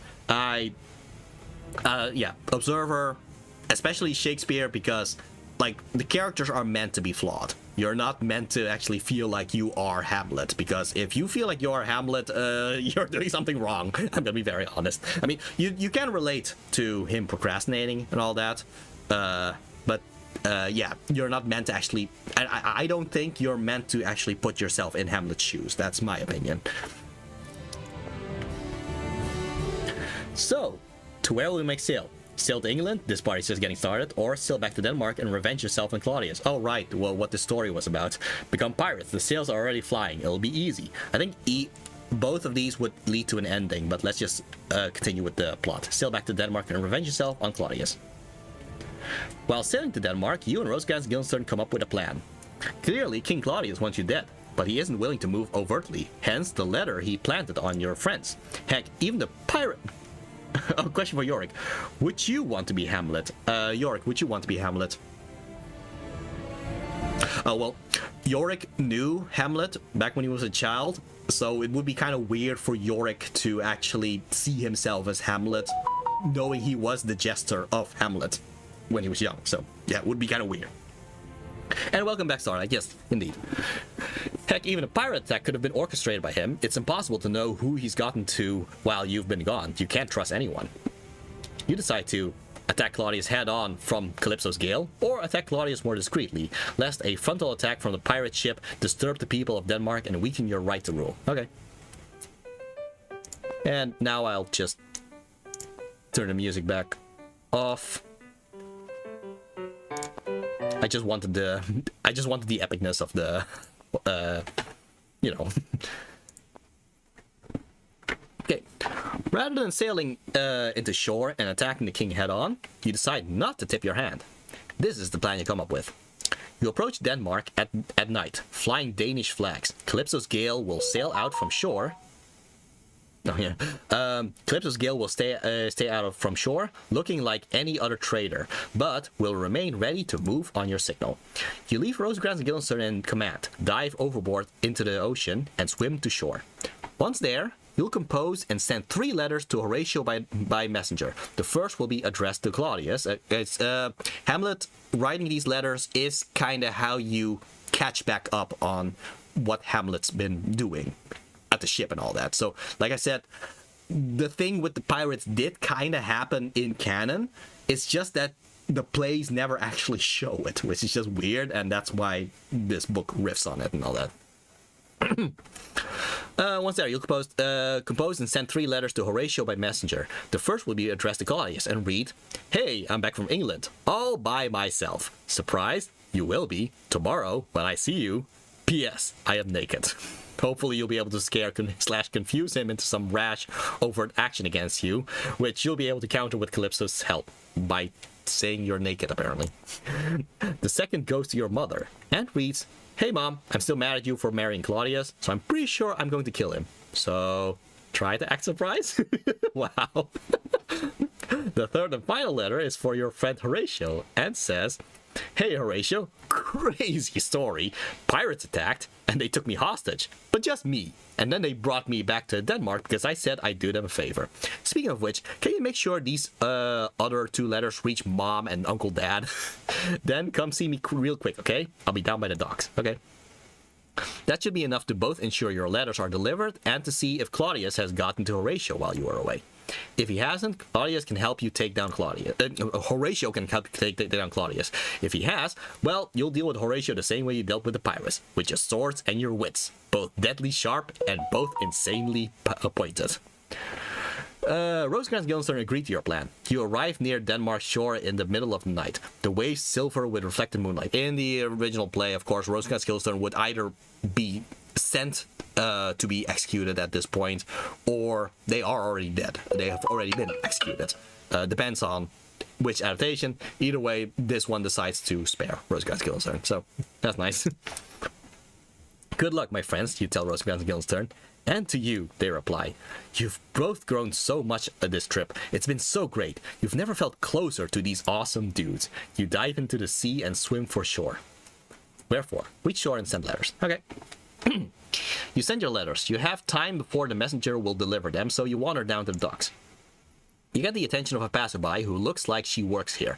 "Excuse me, what's this ship over there?" you say, pointing as casually as you can at your insanely majestic ship.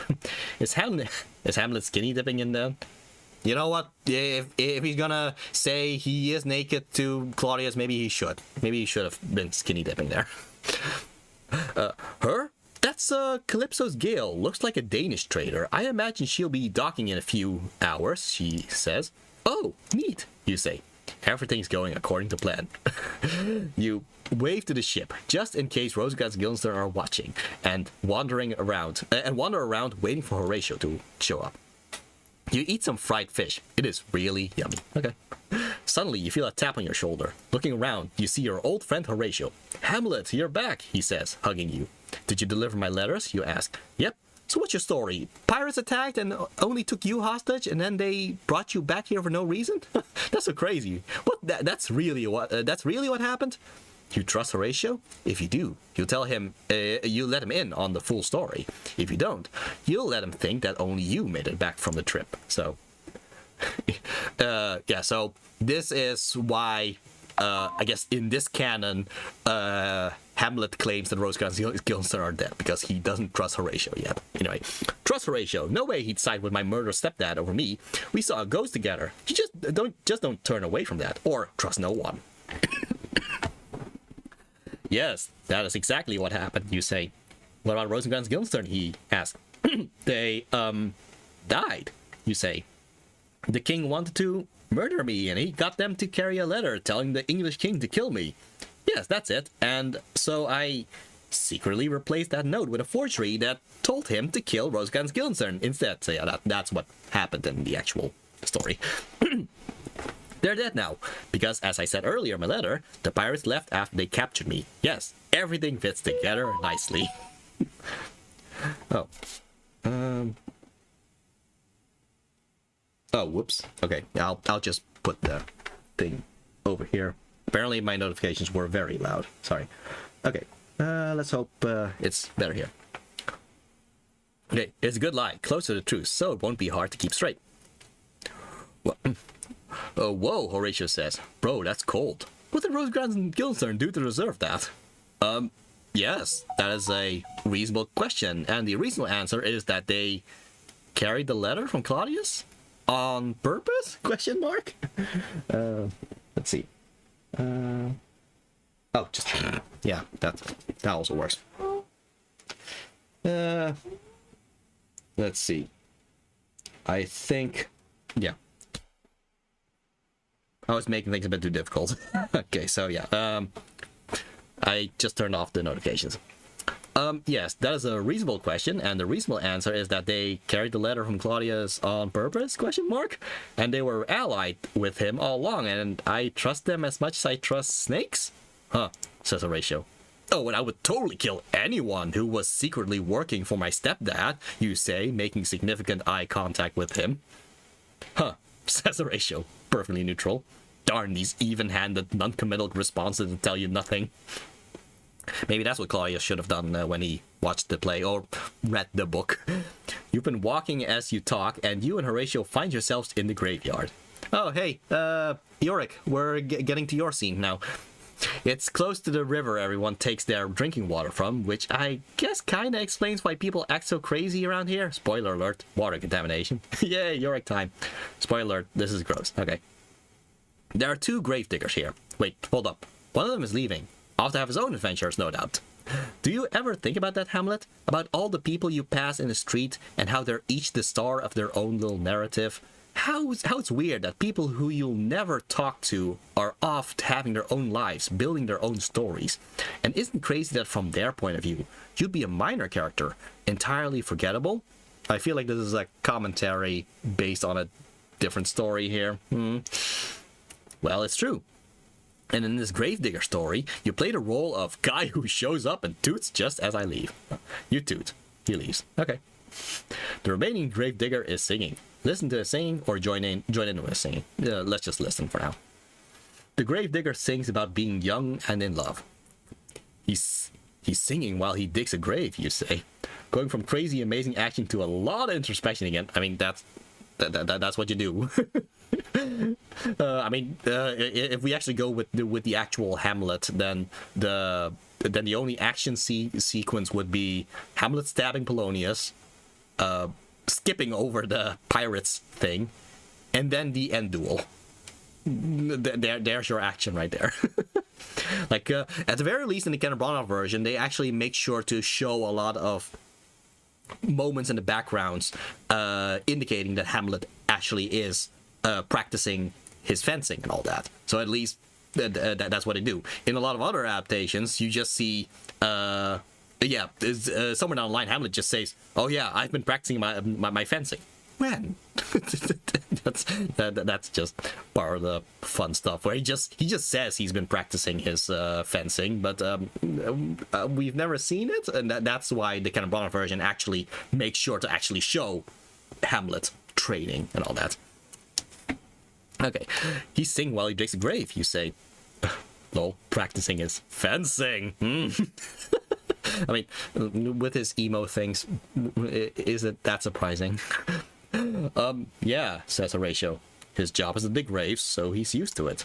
Whoa, you say. This whole thing is seriously blowing your mind. The gravedigger sings about being old now, and the tune is pretty catchy actually. While he's busy digging his grave, he digs into a pre-existing grave. Remember that in our time period, it's not like that is especially weird or awful, and digs something up. He tosses it behind him. Hey, there's a skull there. Look, skull. Look, Yorick, it's you. You keep your distance from the gravedigger, but look at the skull intently. That skull had a tongue in it once, you say to Horatio. Yup, says Horatio. It had jowls too, you say. Yeah, probably. You're a cameo. Maybe, yeah, probably, says Horatio. Maybe it was a politician's skull. Ooh, or a courtier. Lord such a one, or whatever. Or whoever. And look, that guy's throwing it around like it's not even a thing, you say. Lord such and such, you mean, sighs Horatio, as the gravedigger digs up another skull. I do like how Horatio just seems so dumb in this version. Again, depending on the adaptation, either Horatio is just completely going along with Hamlet right now and pretty much is a suck up to Hamlet, if I'm going to be very honest. Or there is some rebelliousness from Horatio, where Horatio is kind of sarcastic with Hamlet. Personally, I prefer that, but yeah. Question for Yorick. Have you ever met Lord Such a One? Have you ever met Lord Such a One? He met a Lord Such and Such, but he never met a Such a One. I guess there's still a lot of adventures for you left, Yorick. Okay, Lord Such and Such, you mean, size Horatio, as the gravedigger digs up another skull. There are now 2 skulls here. Oh, right. This wasn't Yorick yet. Yorick still has to come. Sorry, Yorick. Cheers too soon. Oh, question for Yorick. What would you like to have said during the scene if you could? Would you muse on a topic, comment on what is happening, make innuendos? Alright, Yorick, what would you have said? Oh, right, that's unfortunate. Yeah, so this is before you got resurrected by the cult of Nyarlathotep, so of course you don't remember this happening. You don't know. So you learned afterwards that Hamlet talked to your skull. That's a bit weird, isn't it? Okay, but yeah, if you could, what would you say? Okay, you would kind of criticize some of Hamlet's actions at this point. Yeah, I mean, to be fair, you wouldn't have known Hamlet's actions at this point, right? Well, you would know that Hamlet's been doing crazy stuff enough that he would talk to a skull in the first place. So, yeah. I guess some judging from you, Yorick. Okay, I guess he would try to help if he could, but yeah, he admits it is a bit weird and all that. Yeah, it does feel a bit disrespectful. He does have fond memories. Yeah, he does have fond memories of you. You have read his quotes about you, right? Yeah, he says it's touching, but it's still weird. That's fair.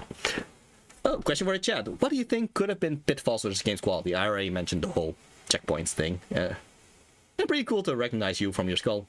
Technically, he didn't recognize Yorick from the skull until the gravedigger said so. So, yeah. So, technically, he did not recognize him. Okay, there are 2 skulls here. The other skull seems pretty interesting, too. You close your eyes and think very clearly, look, other skull. Then you open your eyes and examine the other skull intently. I'm not gonna lie, from this distance, it definitely looks a lot like the first skull. You're fascinated by it, though. Maybe the other skull was a lawyer's skull, you say, nudging Horatio. Look at him now. Where's his impressive lawyer tricks now, huh? His fancy rhetoric for the judge and jury. He's dead, says Horatio. Why doesn't he sue this guy for assault after he dug up his skull with a shovel if he's such a fancy lawyer, you say? I'd have to say it's probably because he's dead, said Horatio. Maybe it was a long landowner's skull instead. Maybe he owned all his land and had all this complicated accounting for it. Ha!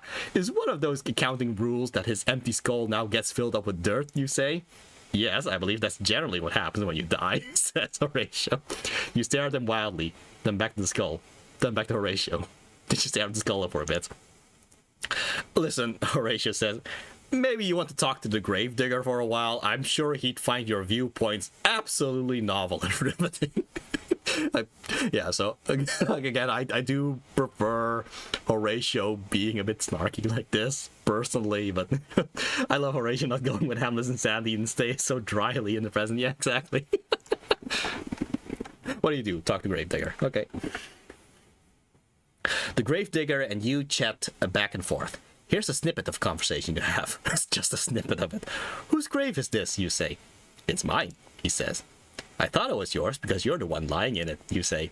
Really, Hamlet? He's not lying in it, he's standing in it, digging. And if you're going for a lying down / lying untruth pun, then I'm sorry, but it's not going to work. And you're lying out of it, so it's not yours, says the Gravedigger. Super proud of this dumb wordplay. He goes on, actually, I'm not lying, it really is mine.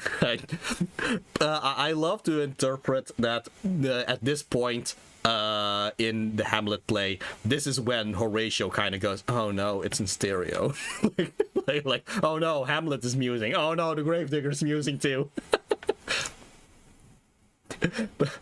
But you are lying, you say, before I can stop you, because you're in it and saying it's yours, but you're alive and graves aren't for the living. Aha, got you there. Riveting. This back and forth goes back and forth, and eventually it comes out that he's digging a grave for a young woman. And you, as you are an uncouth brute, ask how long he's had this job before you even ask him his name, and he says he's been working as a gravedigger since the day Hamlet was born. Hey, that's you! What a crazy coincidence. Okay, so the funny thing is, I believe it is reported that when Shakespeare wrote Hamlet, Hamlet was actually supposed to be 18, which actually makes a lot more sense in terms of his personality. The whole emo thing and all that, being an emotional teenager and all that. Somewhere down the line, as he wrote this scene, when the gravedigger says he's been a gravedigger since Hamlet was born, that's when the age thing decided to stretch out, and that's how Hamlet is actually 30 now instead of 18. So there was a little bit of a math thing. So yeah, originally as he was writing Hamlet, Hamlet was supposed to be 18, which makes a lot more sense with his character, but eventually, yeah, this scene happens and he kind of retroactively made Hamlet 30 instead. So there you go. Hey, that's you. What a crazy coincidence. You should probably say something. Tell the gravedigger you're Hamlet, or play dumb. Well, yeah, we've been playing dumb all this time. Why stop now? Anyway, you decide to play dumb. Hamlet? Who is Hamlet? You say, elbowing Horatio, who's standing beside you. Horatio rolls his eyes. 30, acting like 18. Seems accurate, yeah. Why the accent, Horatio sighs? You didn't have it a second ago. Hamlet is a prince who went to England because he was crazy, says the gravedigger. He'll get less crazy there, or he won't, but either way, it won't matter because everyone's crazy in England. Haha. Racism, says Horatio. How did the Prince Hamlet go, how do you say, crazy, you ask. Very strangely, he replies. Oh god, you two are going to go at it again, aren't you? Oh god, you are. How strangely, you ask. By losing his mind, he says. On what grounds, you ask? Hey, stop setting him up. Why, right here in Denmark, he says. Ha ha ha, listen, I'm cutting you off. The rest of you, your conversation is censored. But at some point, he gestures to one of the skulls you were looking at earlier and volunteers that that's the skull of Yorick, once a jester to the king, now dead and buried 23 years. He poured a flagon of Rhenish on my head once, says the gravedigger. So here you are, Yorick. Check this out. You're really interested in hearing about either one of those things. Talk about Yorick. Let's talk about you, Yorick. You pick up the skull and hold it out in front of you. You begin to feel inspired. Alas, poor Yorick, you say. I knew him, Horatio. A fellow of infinite jest, of most excellent fancy. So lots of people tend to misquote this and say, alas, poor Yorick, I knew him well. But that's, I guess the misquoting is so that they don't have to reference Horatio and they can just have it just be the skull, I guess. But no, in the actual quote, this is not actually a soliloquy. The soliloquy is if you actually talk to yourself. Here, Hamlet is actually kind of talking to Horatio about stuff with Yorick. So technically, it's not a soliloquy, and he's talking to Horatio, and thus, alas, poor Yorick, I knew him, Horatio. He had borne me on his back 1,000 times, and now, how horrid my imagination is. My gorge rises at it. Depending on which version of the script, it's my gorge rises at it or my gorge rims at it. Either way, it disgusts me. That's what he's saying. Here hung those lips that I have kissed I know not how oft. Where be your jibes now, your gambols, your songs, your flashes of merriment that want to set the tables on a roar? Not one now to mock your own grinning. Quite chapfallen. Now, get you to my lady's chamber, and tell her, let her paint an inch thick to this favor she must come. Make her laugh at that. Okay, so I wanted to translate it, but here we go. Horatio happens to translate it for us. Okay. What my friend means to say, says Horatio, is that he remembers Yorick and the fun times they shared, but now to look at his gross remains makes him want to drop a barf. Okay. Ah, says Gravedigger. He then asks a dead, lifeless skull where its jokes and songs are. And then tells the skull to go to his girlfriend's room and tell her that no matter how much makeup she puts on, she'll end up like him one day, Horatio says. Well, not exactly like him, says the Gravedigger, as male and female skulls have several structural differences. Drop a barf. You interrupt them both. Horatio, do you think Alexander the Great looked like this after he was buried? Have you met Alexander the Great? Like, has he been revived by the Church of Nyarlathotep or something? Oh, no. Oh, that's unfortunate. Yeah, no. The skull was alive, but it got sacrificed for a different ritual. So that's it for Alexander the Great's skull. That's unfortunate. Question for Yorick. How do you feel about Horatio, especially since he wants to drop a barf? Well, I mean, it's Hamlet that wants to drop a barf. Horatio is just translating it. So, but yeah. How do you feel? Okay, first of all, how do you feel about Horatio? I mean, honestly, he thinks Horatio is in the right for being annoyed at Hamlet. So, yeah, big shocker there. Okay, but how do you feel about Hamlet saying he wants to drop a barf? Okay, apparently he does acknowledge it is a bit squicky for the first time to see yourself as a skull, and that when Yorick was brought back to life, he did see himself in the mirror and did want to drop a barf. So there you go. Except he couldn't barf because he's a skull. There's nothing down there and all that. So, but yeah, nowadays he would be a little bit offended, but he does acknowledge you would drop a barf if you see yourself as a skull. So there you go. You interrupt them both. Horatio, do you think Alexander the Great looked like this after he was buried? Yeah, props, says Horatio. The skull is smelly, you say. Yeah, props, says Horatio. Okay, now he's talking about you being smelly. How do you feel about that? Okay, also understandable, but also a little bit offended. Admittedly, I can understand. Glad I got multiple drops of dropping a barf. Yep. Do you think it's weird that we can be alive and be kings of the world, but then we die and return to the earth? And then someone might use that earth to make mud and use that mud to fix a hole in the barrel? Who uses mud to fix a hole? Horatio begins, but you interrupt him. You can also use mud to patch a wall. I think...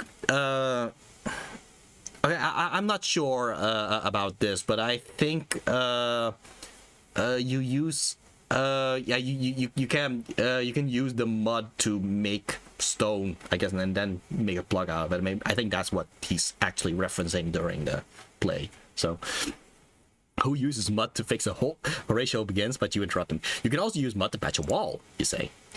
Suddenly, you're startled by noises. It sounds like screaming. Investigate noises, or suddenly sit straight up in bed, fully awake. Yeah, okay.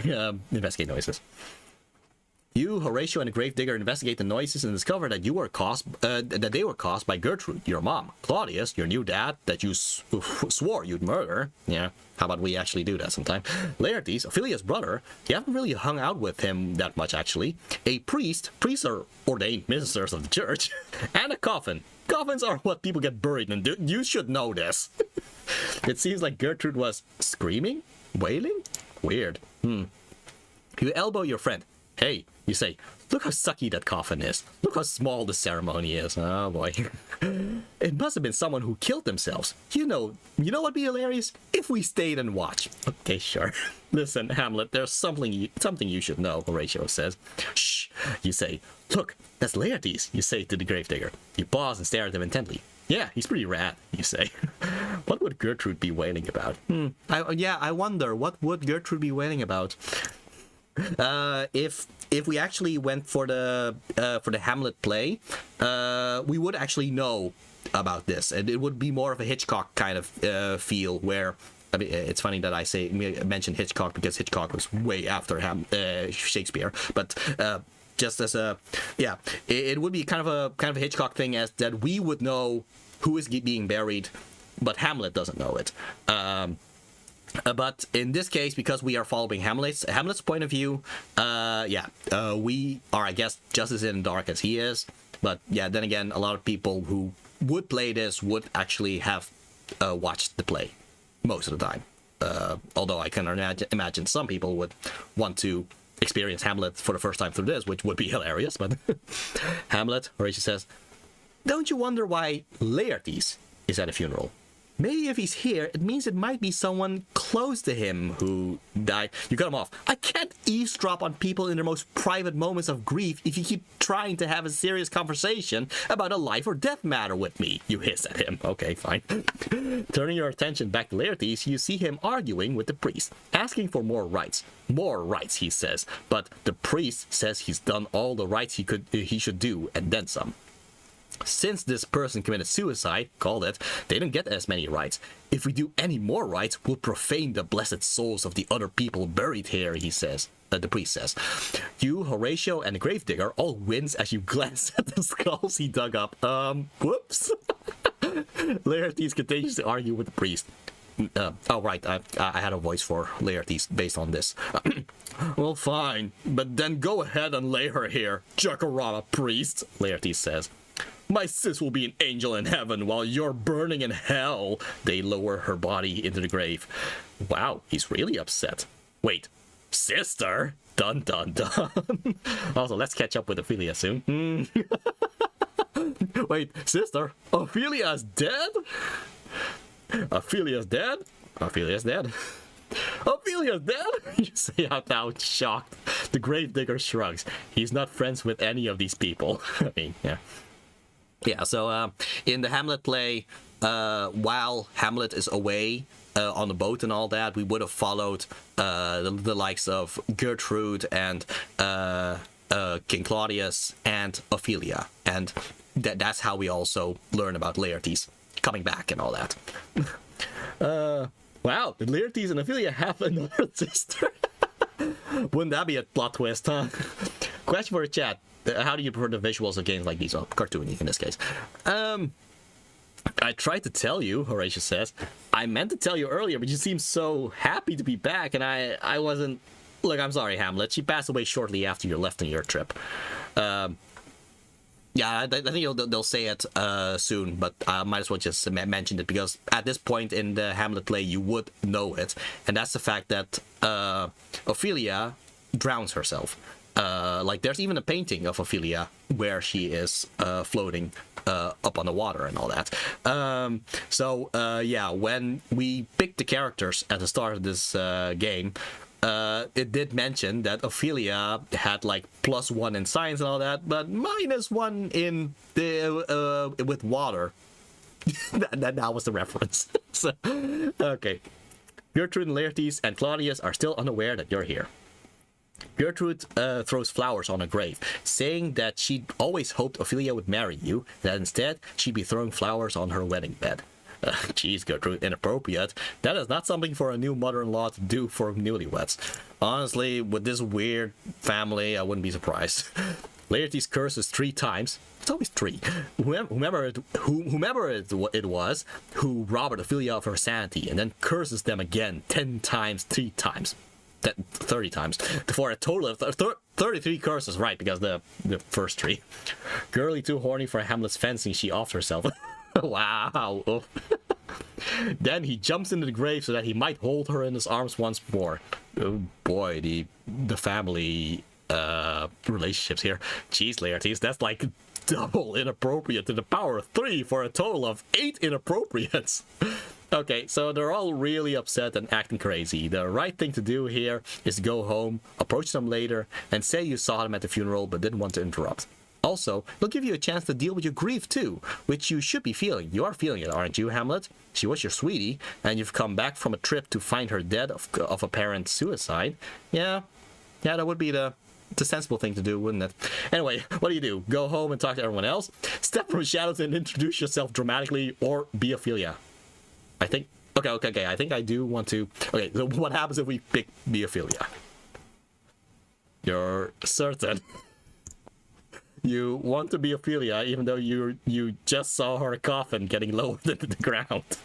Maybe Ophelia. It's okay, I've got a plan. On second thought, keep being Hamlet, go home and talk to everyone later. Or on third thought, keeping Hamlet, step from the shadows and introduce yourself dramatically. You know what? Yeah, we have a plan. Is she still alive? Okay, you're Ophelia. You are dead. Plot twist. Surprise! I wasn't joking. The end. Yeah.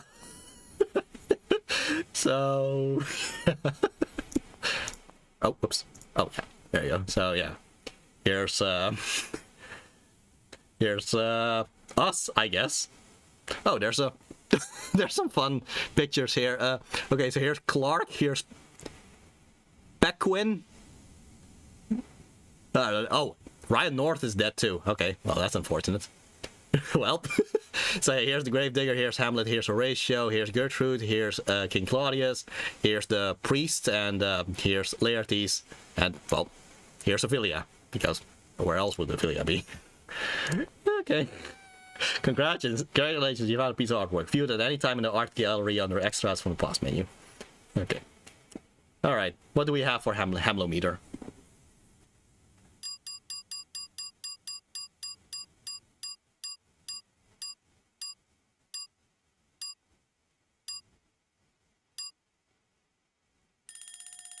At least we went from ho-hum to kissable, so there you go. Stats disadventure. High fives given, 1. Poisons misused, 1. Stabs stabbed, 1. Puns dealt, 8. Has it just been 8? Wow, it felt like more. Tasteless sexism, 1. Choices made, 51. Times you were, 0. Times you were not, 1. Game of tennis played, 0. Okay. Good, a better story. Start from a checkpoint.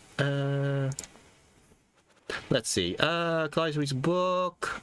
Choose your decide to kill everyone. Ah, meets the Gravedigger. There we go. Okay, so good thing we still have that. Alright. Okay, so let's quickly skip through all that. Listen to his singing. Look, Skull. There definitely should be more puns otherwise, yeah. Talk to Gravedigger. Looks like you need to play more tennis. Yeah, maybe. I mean, honestly, if we had the Choose Your Own Adventure book of Rosencrantz Guildenstern, we would have played tennis because we would have played the questions game. And that's kind of tennis, so.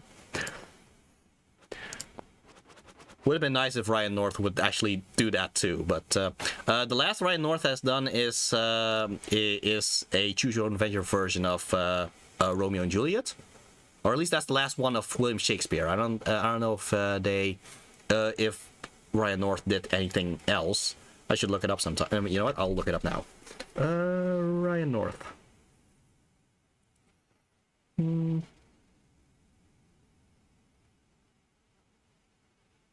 All right, books and other writings.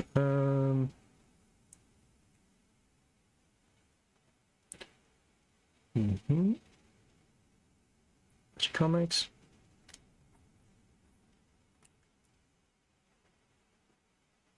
No, Romeo and or Juliet. That's how it's called. Romeo and or Juliet. A choosable path adventure. That's 2016. That's the last one. That's an actual choose your own adventure. There's How to Invent Everything, a survival guide for a stranded time traveler, or How to Take Over the World, practical schemes and scientific solutions for the aspiring supervillain. So there are other wacky books he's written, but unfortunately not more of Shakespeare or Shakespeare adjacent, like Rosencrantz Guildenstern. So that's unfortunate, but yeah. Honestly, I would love to see a Rosencrantz Guildenstern. I would love Macbeth. Macbeth would have been hilarious. Because, okay, I don't know if you guys know, but the whole thing of Macbeth is that Macbeth himself gets enabled by Lady Macbeth to do the worst things. So there's a lot of material you can do with that, like maybe you as Macbeth decides to not listen to Lady Macbeth. What happens then? Or maybe you play Lady Macbeth, and what if you give a different suggestion to Macbeth? A lot of fun things that can be done with Macbeth, I think. Oh, yeah. Okay, Ophelia's dead. Yeah, Ophelia's dead. Okay. What do you do? Okay, so yeah, let's not be Ophelia, because then we'd be dead. Step from the shadows and introduce yourself dramatically, because that's the normal thing to do in this situation. You step out of the shadows of the graveyard, leaving Horatio and the Gravedigger behind. Who's the man whose grief is so extreme, whose words of sorrow can make even the stars themselves stand still and wonder in sadness at what they hear? It's me, Hamlet the Dane. Okay. Again, this is not exactly what he's saying, but it's essentially what he's saying in the Hamlet play. Like, honestly, the way you read this, it almost sounds like the theme of Shaft. Who's the man whose grief is so extreme, whose words of sorrow can make even the stars themselves stand still and wonder in sadness at what they hear? Hamlet! Then you hop into the grave, joining Laertes there. Why not? Emotions are a competition, right? Yeah. Laertes sees you and screams in rage. The devil take thy soul, he shouts. Oh, wait. The devil take thy soul, he shouts. Which, I mean, if you're going to yell anything, it's pretty much the awesomest and classiest thing to yell at a time and a place like this. Yeah? And with that, you fight. That's right, you and Laertes fight in a graveyard during a funeral in an open grave with a coffin of Ophelia at your feet. The aristocrats? This is how you choose to live your life. Laertes punches you in the teeth, and you stagger back until you collide with the muddy grave wall. You raise your eyes up to Laertes, wiping blood from your mouth, while with the back of your hand, you glance down at your bloodied hand. That's a funny way to pray, you say, and laugh. Laertes looks at you. Here's how I do it. You jump at him, forcing your... Oh, no, that you say it. Here's how I do it. You jump at him, forcing your head into his chest as hard as you can. He falls backwards, winded, gasping for air. Our Father, you say, your left fist connecting with his cheek. Who art in heaven? Here your right fist collides in a punishing blow with his jaw. Hallowed be thy. His arms shoot out and encircle your throat, and before you can react, he squeezes. You see stars dance around the edge of your vision. You don't want to do that, you gasp, but Laertes only squeezes tighter. Now why's that, Hamlet? He says, smirking, mock concern written on his face. You lock eyes with him. There's something dangerous inside of me, and you should be afraid of it, you say. I am. You shouldn't make me angry, Laertes. You wouldn't like me when I'm angry. Laertes laughs at you, and you feel almost giddy. You can feel yourself losing control. You feel yourself starting to want it. I won't tell you again, little man. Never thought I'd see an action praying scene. Yeah?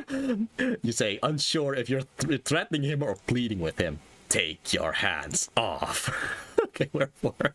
Yeah, so this would lead to an ending, turn into a gamma irradiated monster where you literally turn into the Hulk for some reason. This would be an ending, but I don't want to do the whole catching back up to this point. So, but yeah, I might as well just point out, yeah, that happens, and then snap back to reality. Turns out this is your Hamlet's dying dream as Laertes is choking him. So that's what the turn into gamma irradiated monster is. But let's just continue being Hamlet. Wild. Yes. Rather than embracing the madness, you bring your hands up between Laertes' hands, bashing them outwards, free your neck from his grasp. You're vaguely aware of your mother shouting your name as you punch Laertes over and over again, avoiding his own punches as best you can. You're both getting in some good hits. Finally, Horatio and the gravedigger jump down into the grave and hold the two of you apart. You're both trying to break free. Hulklet, yes. What the heck is this about? Yells your mother. This is a funeral and you're fighting in an open grave for no reason. Mom, Laertes is saying he loved Ophelia more than I did. You say, I loved her more than 40 billion, these stupid old brothers. So yeah, again, it's a competition apparently. He really is crazy, says Claudius. Yeah. I mean, okay, so depending on the interpretation of the different adaptations, either Hamlet is kind of like a Tourette syndrome thing where Hamlet acted crazy, but now he's actually becoming crazy because he's been acting crazy all this time, or he is still acting crazy, which would be a very jerkish thing to do, actually, or his faking being crazy was actually just a mask of him actually always having been crazy all along. Again, depends on your interpretation, but yeah, so there you go. He really is crazy, says Claudius. I'll eat a crocodile to prove how serious I am, you offer. This is essentially what he is saying, funnily enough. I'm sorry for my crazy son, Gertrude says. Usually he calms down after a little while. You decide to prove her right. Turn to Laertes, you say, listen, bro, why are you treating me like this? I've done nothing to deserve this. Did you? But Laertes stares at you, aghast, almost like he holds you responsible for Ophelia's death. I wonder. Anyway, you say, Hamlet out. You leave. A little while later, Horatio catches up with you. Hey, sorry, Claudius made me leave too. What about the gravedigger, you say? I think he's back to digging graves. He was supposed to be working the whole time and we weren't there anyway.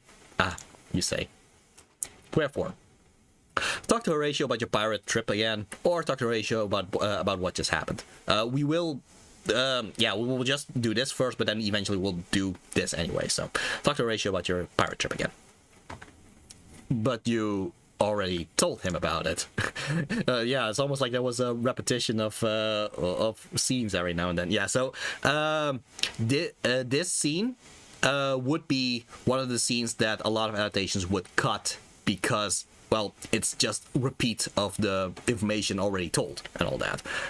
Or they actually cut the previous one and it just immediately goes from Hamlet returning from the ship to Yorick's grave. So thus you skip Hamlet actually explaining the whole boat thing.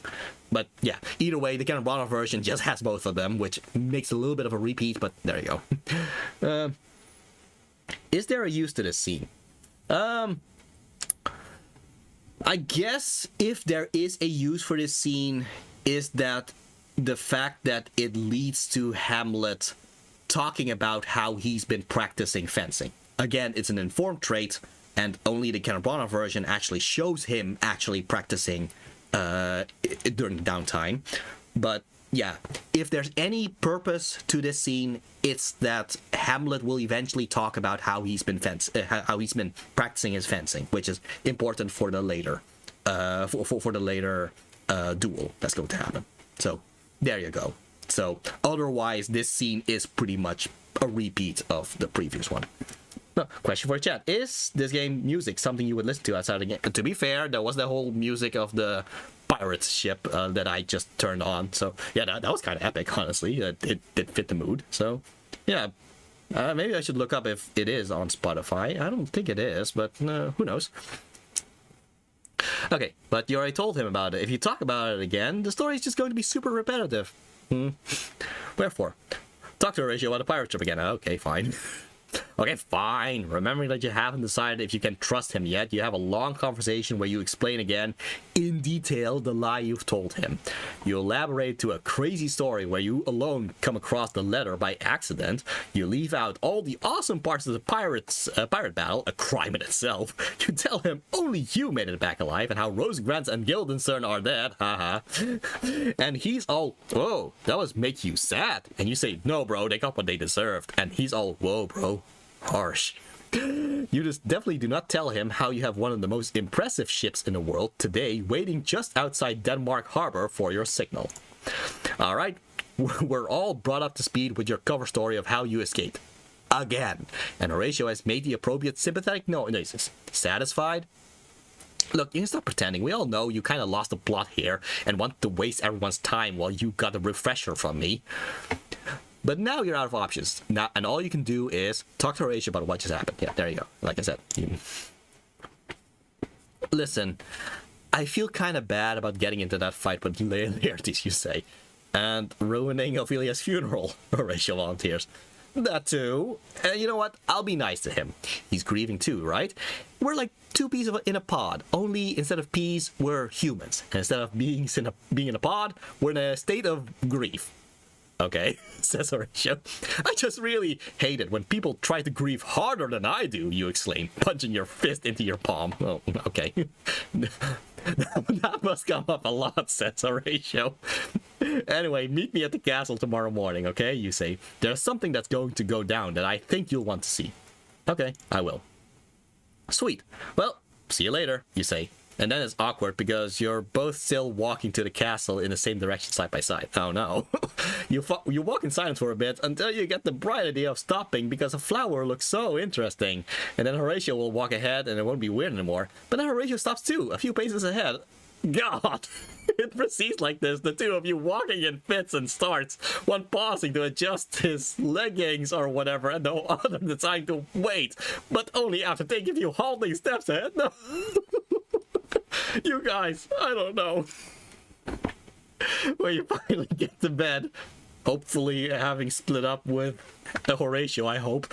When you finally get to back, you go to sleep and sleep sad. Ophelia's dead, remember? Oh yeah. Awkward damage minus 20 HP, yes. Oh, honestly, at this point, just minus 20. Okay, finally get to bed, you go to sleep sad. Ophelia's dead, remember? But also excited. You're going to expose Claudius tomorrow, and you have Calypso's Gale to back you up. Remember? Yes, and we're definitely going to use Calypso's Gale. Yeah, so yeah, the whole Calypso's Gale. Because we're going for the canon options, Calypso's Gale is just not going to be used. While you're sleeping, I sneak in and pour a potion of not grieving anymore because feelings are boring into your ear. Oh, okay. That's how liquids enter the body most efficiently, remember? Remember, this is one callback-filled scene, my friend. And you wake up feeling not too emo, which is terrific, because honestly, we're finally heading towards a climax, and I don't want you missing out on it because you stay home being sad. Okay? It's tomorrow. Greet the new day. This is it, Hamlet. This is the day you confront Claudius, finally. You put on your best confronting the king tights and your fanciest confronting the king's scabbard. Don't worry, I looked it up. It's a sheath for holding a sword. Okay.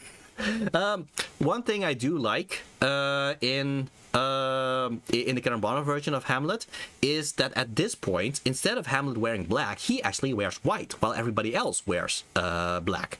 Personally, I kind of like that because it's almost like, well, it's kind of sad, but it's almost like Ophelia's death also kind of released him from grief, and now he's just full action. That's the interpretation of the costume design. Like, it is harsh against Ophelia, yes, but I just do like the symbolism of the costume design in that one.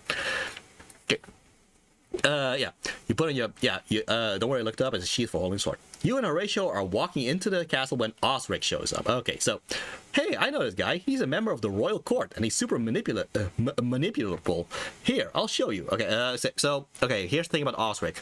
In a lot of productions, Osric would be played by the same actor as Polonius, because, well, Polonius already died. Well, what's the actor going to do? Well, then they make it so that the actor of Polonius gets to play as Osric, and honestly, Osric is almost like a repeat of Polonius' character. Another option would be that the actor of Polonius actually plays the Gravedigger instead, which would be kind of funny, considering that you just had the scene of Polonius dying, and then suddenly you see not Polonius, the Gravedigger, but he happens to look like Polonius. Raising his head out of a grave, which is kind of a morbid joke there. But yeah, so either the actor of Polonius repeats himself as the Gravedigger or as Osric, because Osric pretty much is a repeat of Polonius as in terms of personality and all that. He's a member of the royal court, and he's super manipulable. Here, I'll show you. Put your hat on, you say to Osric. No thanks, it's too hot today, he says. No man, it's cold, with winds from the north and a 30% chance of precipitation. Precipitation, okay. You reply, oh yeah, it's cold, he says. And yet it's also super hot and humid, you say.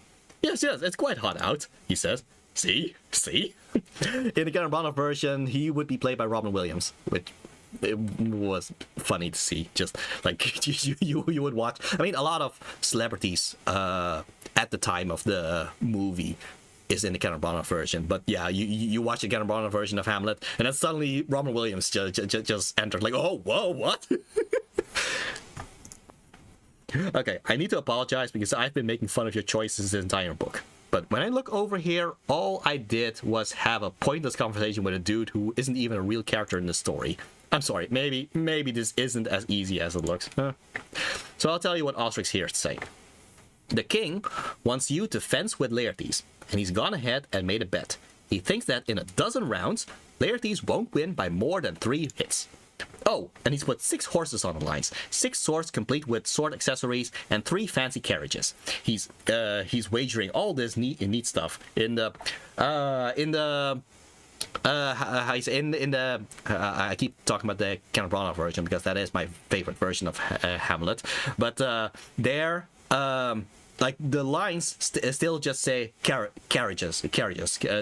So Hamlet says carriages, Osric says carriages, but in the Caramana version, Osric, Robin Williams, has a little bit of an accent as he says carriage. So he says carriage. So instead of it being a repeat of carriages, instead of that, it's Robin Williams, Osric saying carriage, and then Hamlet saying carriages, and then Osric carriage. It's a battle of how to pronounce carriages. Like, it's the same line, but it's just funny how you make an additional joke out of it. And he's put 6 horses on the line, 6 swords complete with sword accessories, and 3 fancy carriages. He's wagering all this neat stuff. On the one hand, you're here to expose Claudius, not Laertes, and fighting Laertes won't actually solve anything at all, and is entirely unrelated to avenging your father's death. Also, he's probably upset about, his sister and father dying, and I'm not really sure that sword fighting him will accomplish in the helping him get past his grief department. On the other hand, well, no, actually, I can't think of a good reason why you would fight this guy. Did you hear that? I, the author of this story, who has imagined this entire realm wholesale and brought it to life inside my head, cannot conceive of a single reason why you should fight Laertes. What do you do? Well, accept the sword fight invitation or decline the sword fight invitation. There we go. Okay, let's do this, you say. Why not, right? It's not like you've got anything else going on. Ha ha ha, that was sarcastic. Osric leaves and then comes back immediately. King wants to know if you'll fight him now, he says. He's just in there. Oh, right, I forgot to mention, you're right outside the royal court, which is also the castle fencing room. How convenient. Anyway, messenger's got a message, right? We probably had a messenger's playthrough, but you say that's fine, and Osric says okay, and leaves. Horatio turns to you. Listen, man, I don't think you should do this. I don't think you're gonna win, Hamlet, he says. Sure I am, you say. I've been practicing fencing since the start of the story. Yeah, so, yeah, this is where, in the story, he would just randomly mention, oh yeah, I've been practicing fencing all this time. Like, when? That's why the Caramana version actually shows him actually practicing fencing in the background. What? Says Horatio. And I'm saying, what? Too? Because there have been 0 fencing scenes. Like, at all. I mean, in this one, there was the whole fighting against pirates, but I guess that wasn't fencing, that was sword swashbuckling, so it's different. Unless you count the pirate battle, but that was more, yeah, well, there you go. But that was more sword fighting than fencing. There's a difference, they both require swordsmanship, but in the same way that poetry and essays are both writing, you realize you were lying just now and start to feel bad about your chances. Maybe I will win it after all, you say. I suddenly feel a sense of foreboding that would perhaps trouble a woman. Let's have some. Oh, sheesh. Yeah. I think that was just a commentary about the sexism there. Yeah, anyway. Wherefore, talk about how sometimes you say terrible things about women and how sometimes in private moments of reflection you wonder what that says about you. Yeah, but nah. Talk instead about the nature of free will. Sure. Okay. You talk about free will. Providence controls everything, even a sparrow's death, you say. If something's supposed to happen now, it will happen. If it's supposed to happen later, then it won't happen now. All that matters is that we've prepared for it. Okay, so this view, which is also kind of what Hamlet is saying, is about determinism.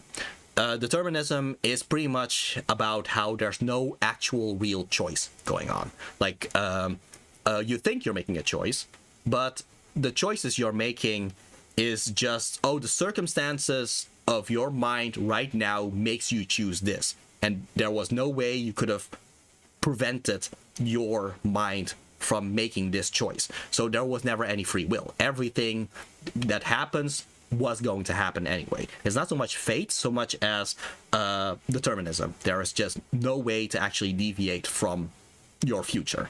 That's something that Rosencrantz and Guildenstern is also about, because no matter what Rosencrantz and Guildenstern do, they will always steer back to the story of Hamlet and thus end up dying. That's pretty much the story of Rosencrantz and Guildenstern, and the reason that Rosencrantz and Guildenstern are dead is about that, is also because Hamlet is also about that, because that's also kind of about how there wasn't actually no real choice on the matter and all that. I mean, you could argue he had choices because the whole choose your own adventure thing going on here. But the point is, Hamlet's state of mind only allowed him to do this. Hamlet's state of it's because the situation is like this that Hamlet did this.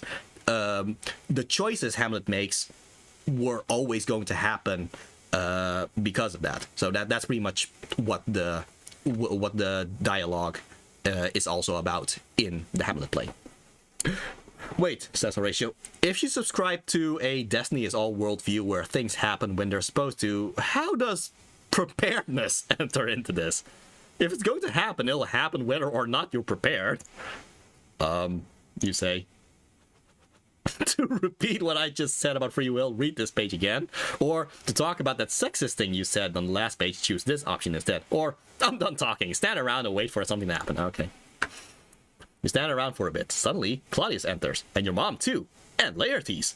And a bunch of other people you don't know. Wow, it looks like this plot's going to advance itself, whether you want it to or not. Oh, maybe that's something there.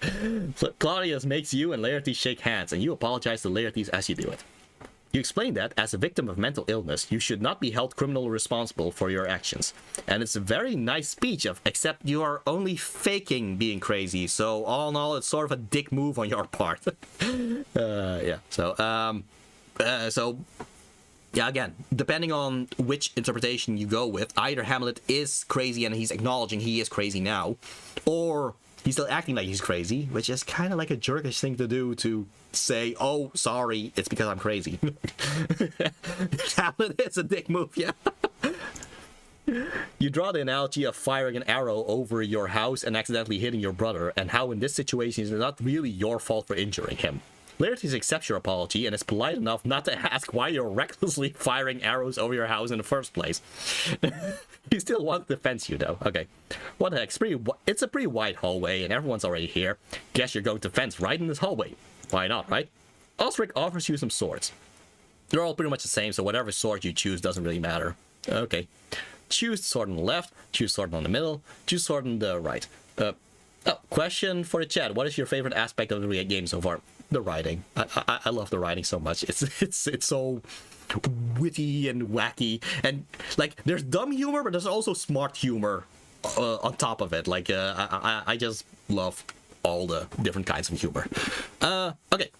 Okay, so I'm not going to talk about the Kenneth Branagh version for once, because in the Mel Gibson version, something I do like is that the fencing is not just a saying, yeah.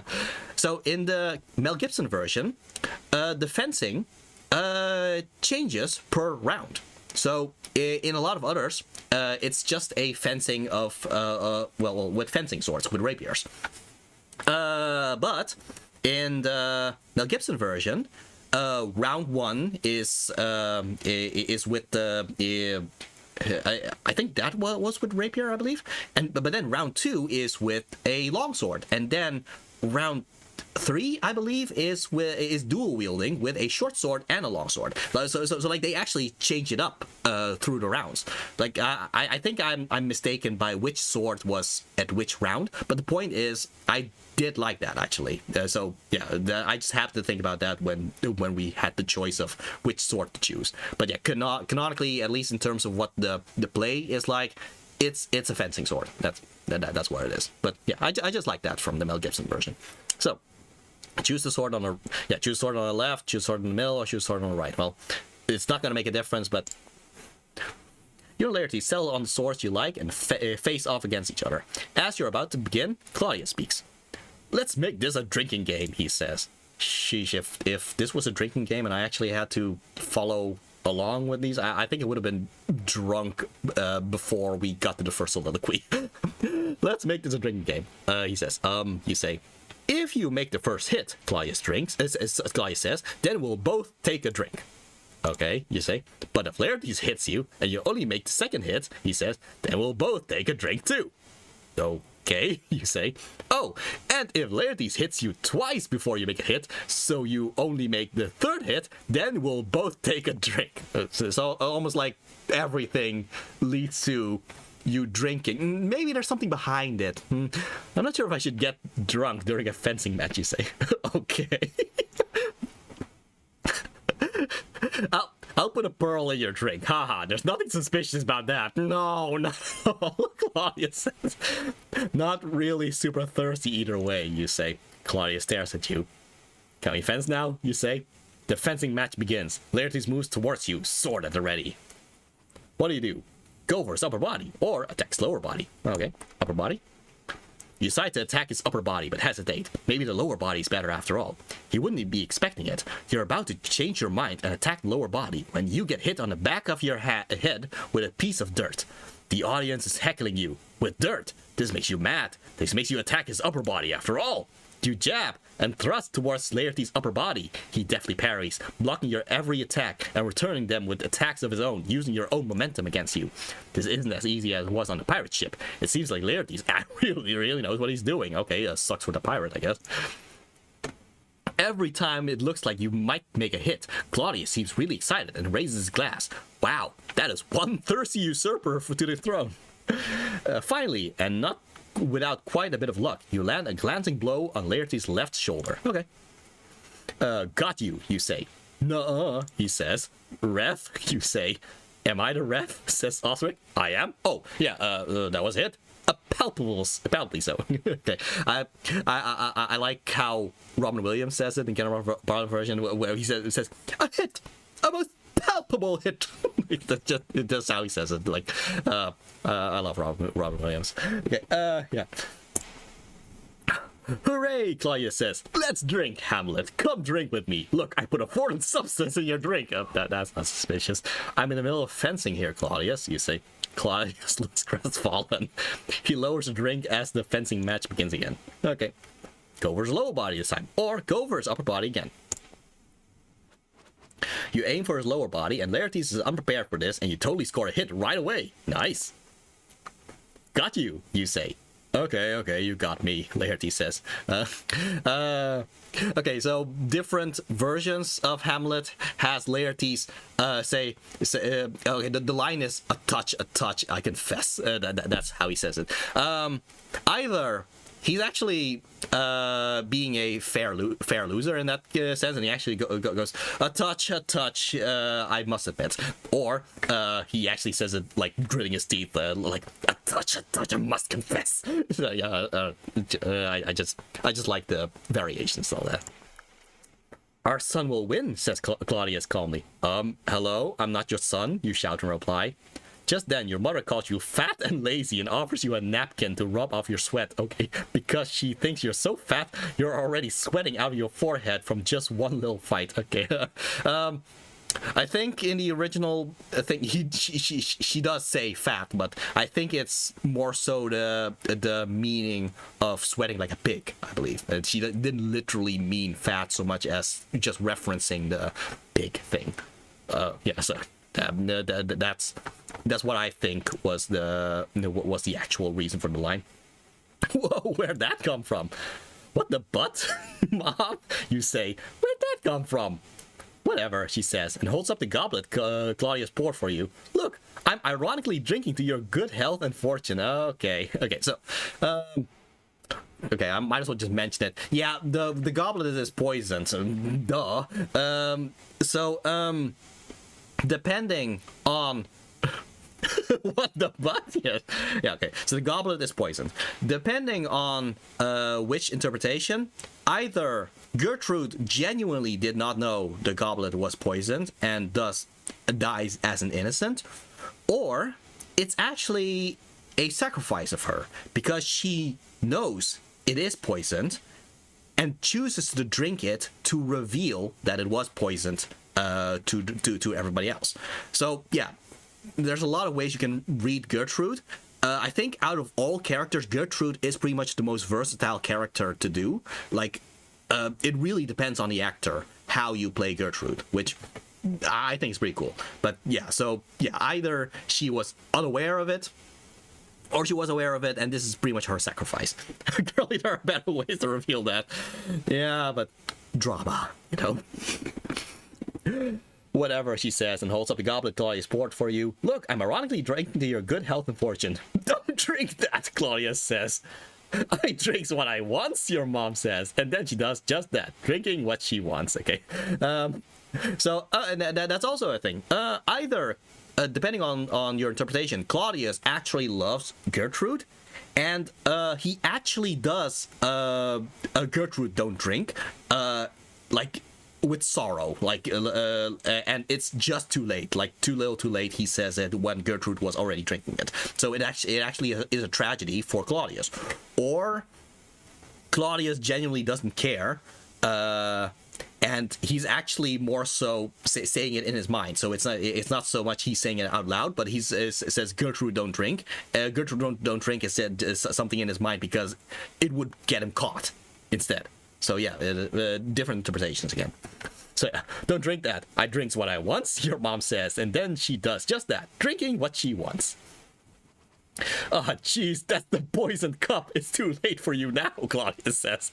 Say what? Or pretend you didn't hear him. Yeah, so different plays has that Claudius says this line in his head, but sometimes he just says it out loud, which makes you think, okay, so he's outright saying it, but I guess let's just ignore that, I guess you could also just see it as him saying it to the audience, I guess, and in that case, nobody else actually hears it, but yeah, it's still kind of weird. like, it's the poisoned cup. Oh, okay, maybe do something about that? Anyway, yeah, say what, or pretend you didn't hear him. Really? You're gonna pretend you didn't hear your stepdad, the one you're here to take revenge on, I remind you, when he says he just poisoned your mother. When they invented choose your own path books, I'm pretty sure they were assuming you wouldn't choose to be insane, so thanks for proving them wrong, I guess.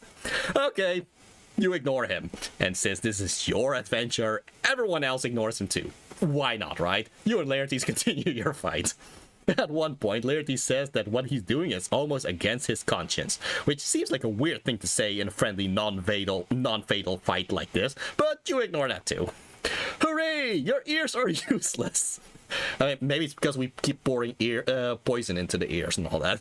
You fight back and forth, and at one point, your swords clash in front of you, and there's a moment of silence as both of you try to overpower the other. This is your chance to say something awesome. Bring it on, you try to say as grimly and badassery as possible, but somehow it comes out as, I pray you, pass with your best violence. I am afeard you make a wanton of me. Oh well.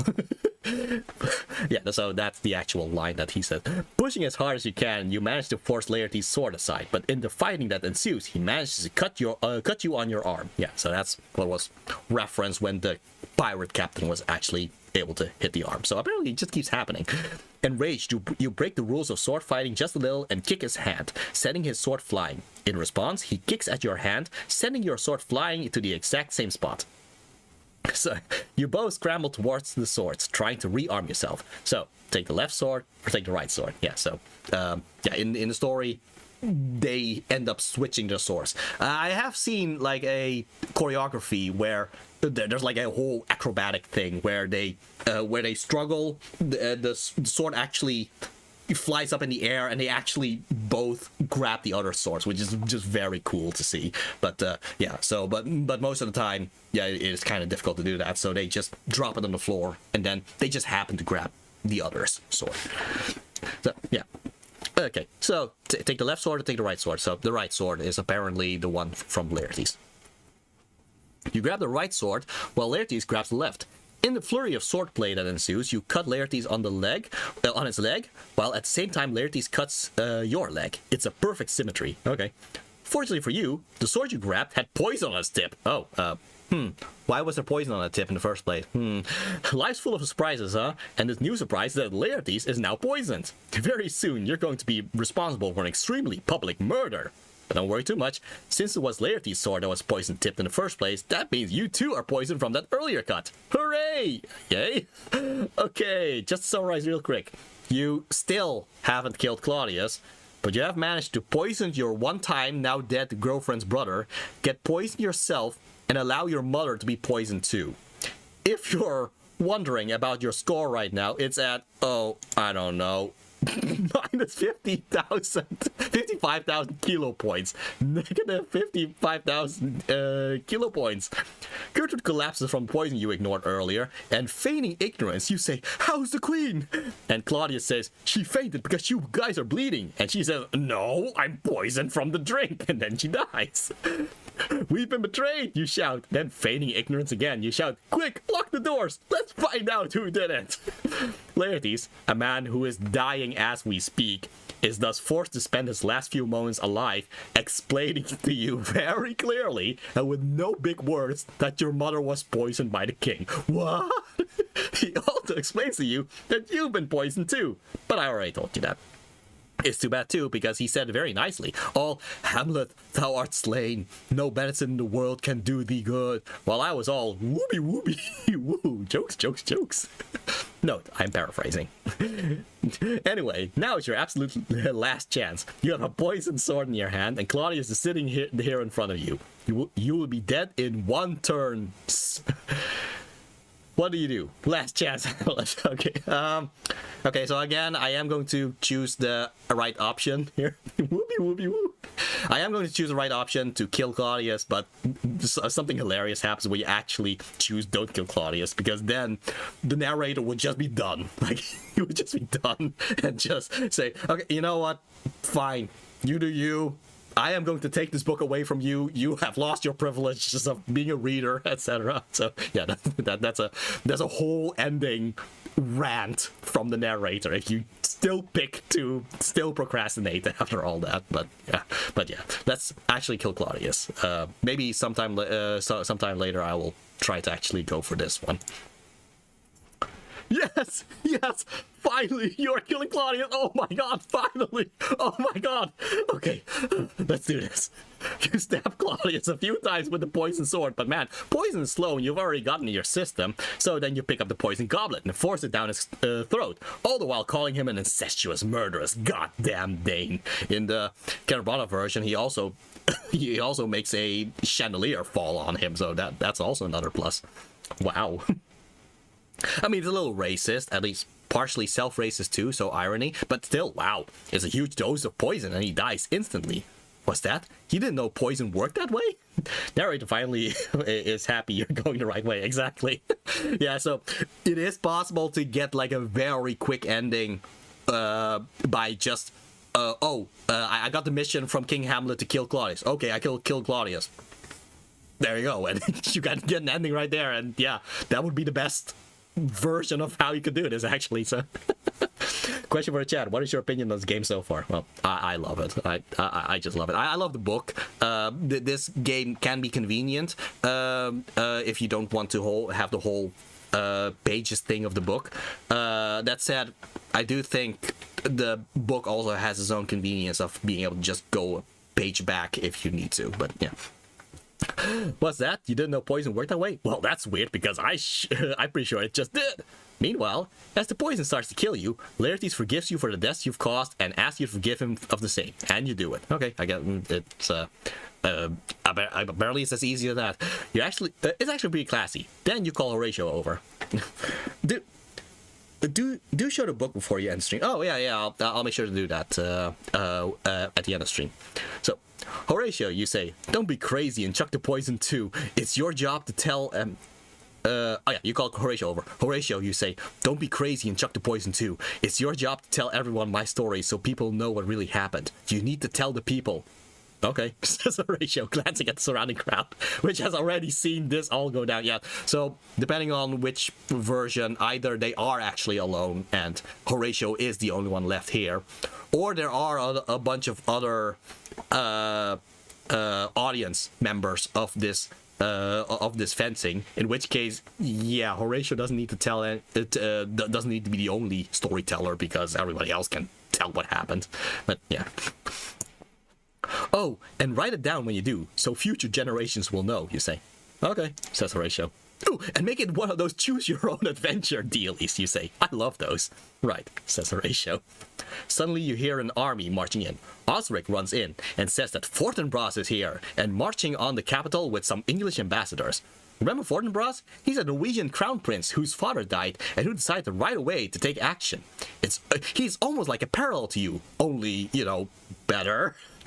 Anyway, you're not going to survive long enough to talk to him. You're actually not going to survive long at all. It's time, Hamlet, to choose your last words to Horatio. Well, last words forever, really. Okay, so... Oh, I die, Horatio. The potent poison quite o'ercrows my spirit. I cannot live to hear the news from England, but I do prophesy the election lights on Fortinbras. He has my dying voice, so tell him, with the occurrence more and less, which have solicited. The rest is silence. Oh, oh, oh, oh. So, if an adaptation removes Fortinbras, it would just be potent poison quite overgrows my spirit. I cannot live to hear the news from England. And then the rest is silence. So you just skip the whole thing of Fortinbras. That's how people would do if they were to remove Fortinbras. But anyway, don't let it end like this. Tell him I said something. Okay. Or, Horatio, I should have trusted you sooner. Listen well. There's a ship called Calypso's Gale outside the harbor that can help you defeat Fortinbras. Her crew is brave and her captaincy shared by Rosencrantz Guildenstern. Go and tell them what happened with my last breath. I ask you to do me one last solid. Save Denmark. So yeah, that's the epic ending with Calypso's Gale and all that. But yeah, let's just stick to the drama one. Nicely said, Hamlet. I've got to give you a few points for that. So your final score is, let's say, 675 points out of 1,000. Oh, okay, so we at least... that was a lot of points to get us out of that minus 55,000 points. So a C+. That's a solid C+. Yay. You took a heck of a long time to kill Claudius, but you did do the pirate side quest, which is nice, because it was my mistake to put it so late in the story anyway. Yeah. Do me solid, bro. Don't make me drop a bar. I mean, usually, the things in the content in your stomach is going to come out after you die. So maybe you do barf. I don't know. We'll open with it in the remastered edition. They never made a remastered edition. Actually, they did. Well, they re-released it, released the book with a different front cover, but I don't think they changed anything, so there you go. Okay, thanks for playing. Good night, sweet prince, and flights of angels sting thee to thy rest. The end. No, yeah, so that's the line. Oh, I die, Horatio. The potent poison quite overthrows my spirit. I cannot live to hear the news from England. I do prophesy the election lights on Fortinbras. He has my dying voice, so tell him with the occurrence more and less, which have solicited. The rest is silence. Oh, oh, oh, oh, oh. A lot of newer versions of Hamlet kind of remove the oh because it's just kind of weird that happens to be his last words. But yeah. They tend to prefer the rest is silence instead. In fact, a lot of versions that have that remove Fortinbras ends the play with the rest is silence, which is a fitting thing to end on. The actual ending from the full play, and also from the Camerano version, of course, is Hamlet. Hamlet dies. Fortinbras arrives. Fortinbras gets crowned to be the king. So after all the bloodshed, at least a rightful king ends up taking over Denmark. So yeah, that's kind of where that story goes, and the story ends with Horatio telling the story of Hamlet, which just loops back around. So okay, so Horatio was the one telling the story to Fortinbras about Hamlet, which leads us to the start of the story. This also makes a lot more sense if you go with the fact that the story usually starts with Horatio, not with Hamlet. Usually it starts with Horatio with all the guards and all that, and they talk about, hey, we've seen this ghost of King Hamlet, and that's how Horatio then goes to Hamlet, and that's how Hamlet's story starts.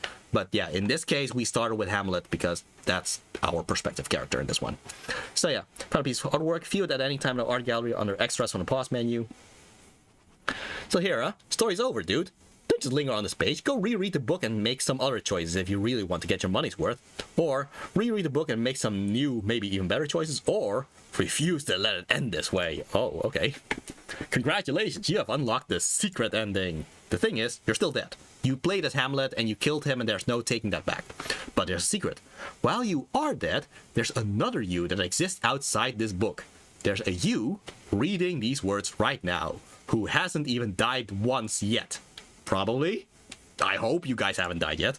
There's a you who invested some time reading this, and there's a me who's invested even more time writing it. And we're all in this together, and it's way too late to back out now, I guess. But we've gone a long way, and I like you. I think we had fun. So here's the secret ending, and it's the very last choice you ever get to make. You find yourself in a certain location in the universe. Remarkable, at the very least, for being where you are right now. Whoa! It's getting deep, bro. Yeah, you have just experienced the story of Hamlet, Prince of Denmark. It was a fun diversion, but real life beckons. Here's your big choice, right here, right now. You can either A, put down this book, game, and work every day to be the best darn person you can be at whatever it is you choose to do, or B, surprise, there is no other choice. Go get him, tiger. The end. Amazing things that you, the reader, might find outside. Avian dinosaurs. An army of ladies following invisible chemical trails. A big tree planted by a small forgetful squirrel. Drops of water that just fell from 2 kilometers above. A vine clinging to a wall using its own glue. A tiny forest on a rock. A grasshopper sunbathing. Evidence of farmers past. A safari below your feet. Avian dinosaurs kissing. Aww. Congratulations, 100 people. Yeah. Alright, let's see what we get now.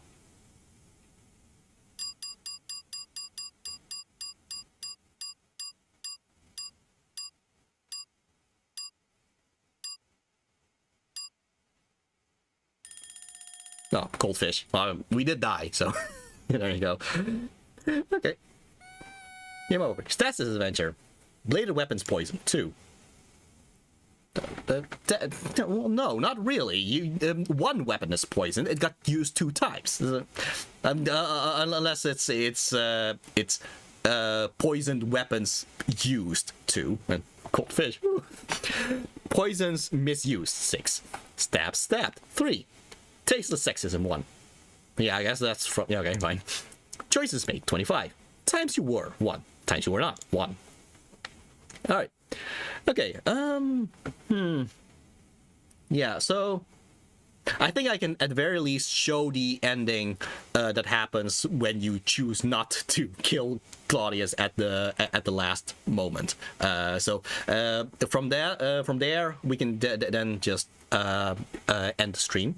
Oh, I'm gonna go to bed. To sleep, perchance to dream. Speaking of Robin Williams, yeah, there is a movie with Robin Williams called Perchance to Dream. That the title comes from Hamlet. There you go. What dreams may come. What dreams may come. No, yeah, it was called What Dreams May Come, not Perchance to Dream. No, yeah, What Dreams May Come. Yeah. Sleep well, Starlight. Yes, indeed. Sleep well. Anyway, checkpoint. Let's see if we can get to the duel as quickly as possible. Oh yeah, challenges Hamlet to a sword fight. Okay. Yeah, thank you, Lan, and good night. Yes, indeed. Okay, let's quickly skip to that last choice. What do you think of this adaptation of Hamlet, Yorick?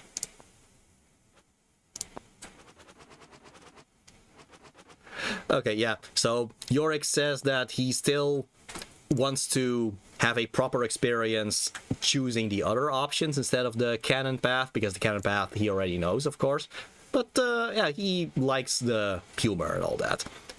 So yeah, that's nice. Okay. Glad you didn't hear him because we're stupid like that. Take the right sword. If we pick the left sword, yeah, we would still get stabbed by Laertes. But yeah, then Laertes just poisoned you twice. So you die, Laertes survives. So sucks. Okay, yeah. What do you do? Last chance, Hamlet. Kill Claudius, or, you know That's not kill Claudius.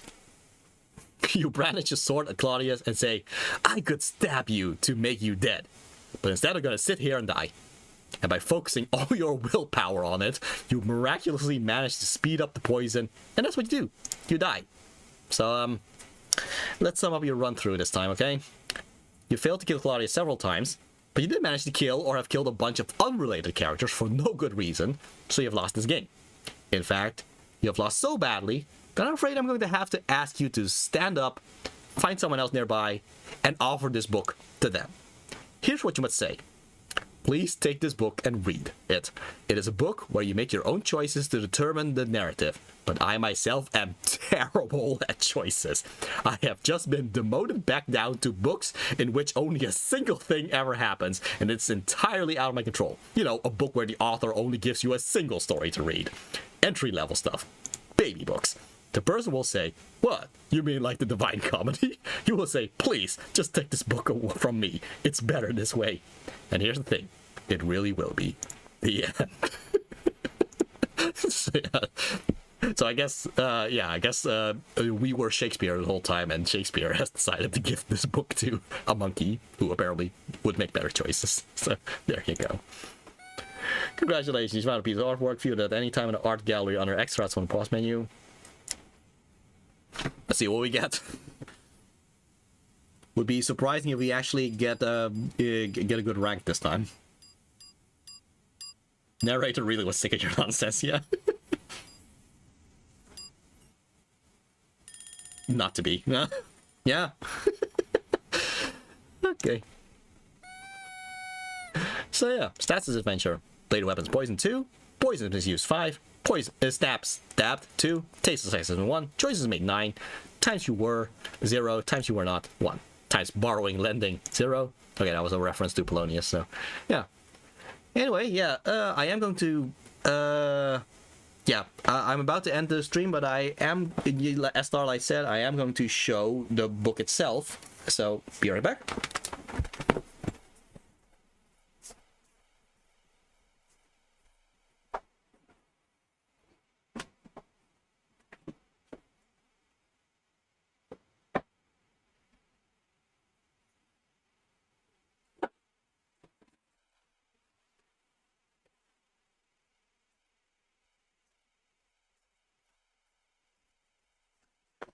Okay, I actually got 2 books because, okay, so first of all,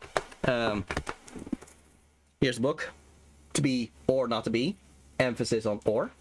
It has all the pages and all that, also with all the artworks, so you get all those artworks based on which ending you get. Every time, let's see if it's possible to be legible. Oh, maybe I can, if I just zoom in on the thing. I had a scene for that. Hold on. Where was it again? Video webcam.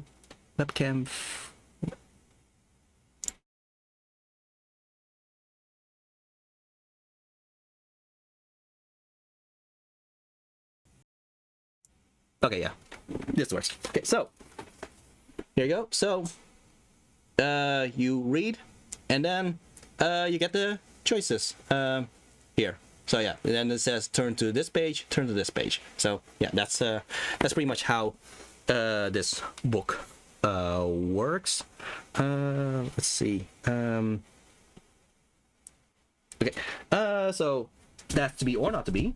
The sequel, I guess. Oh, that looks pretty nice. Yeah, it is. The sequel is Romeo and or Juliet, which is the Romeo and Juliet story, which works the same way. You get choices, and you have to go to different pages and all that. So unfortunately, this one doesn't have a game version. So that's unfortunate. I would love to also have presented that, but yeah, it just isn't the same as actually streaming a game version, I guess. But yeah, this is also a lot of fun. Like both Romeo and Juliet can end up with different people and all that, so that's also interesting. I mean, to be fair, the whole thing about Romeo and Juliet is that people tend to see Romeo and Juliet as true love. Not really. Romeo and Juliet is actually more of a cautionary tale.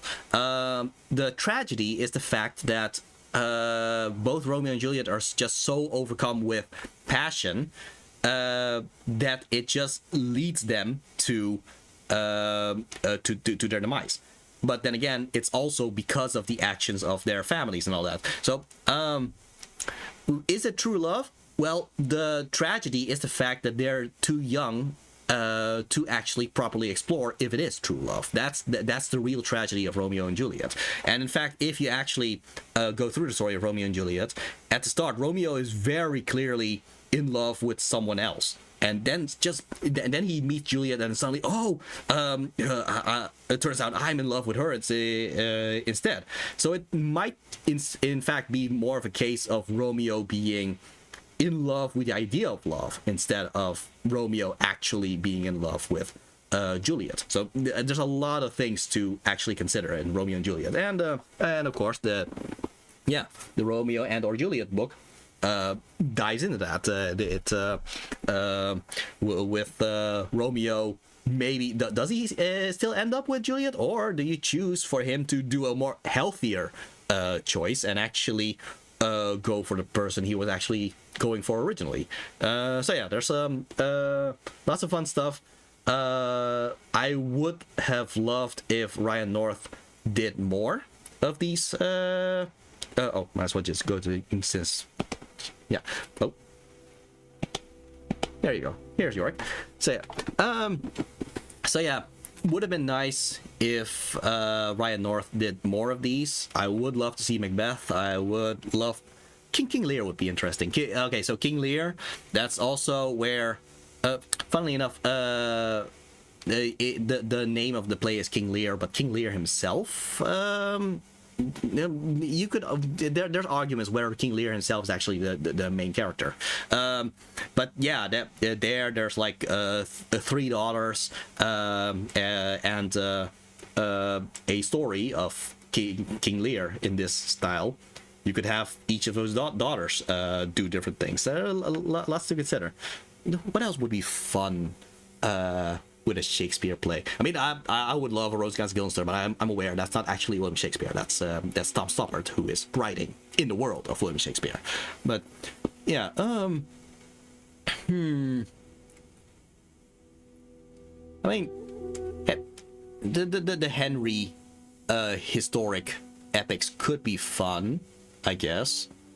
Never been the biggest fan of that, if I'm gonna be very honest. I've been more of a fan of okay. Might be sensitive, but I think what would be interesting is I'm blanking out on the name. Well, what was it called again? I hate it when it happens. Let's see.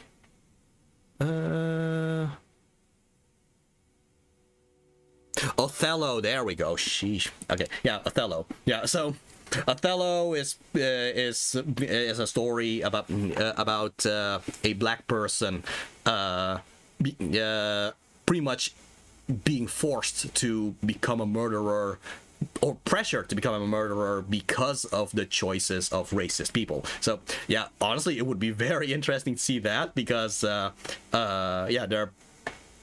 there's a lot of commentary you could make out of that. It would be interesting to see, I think.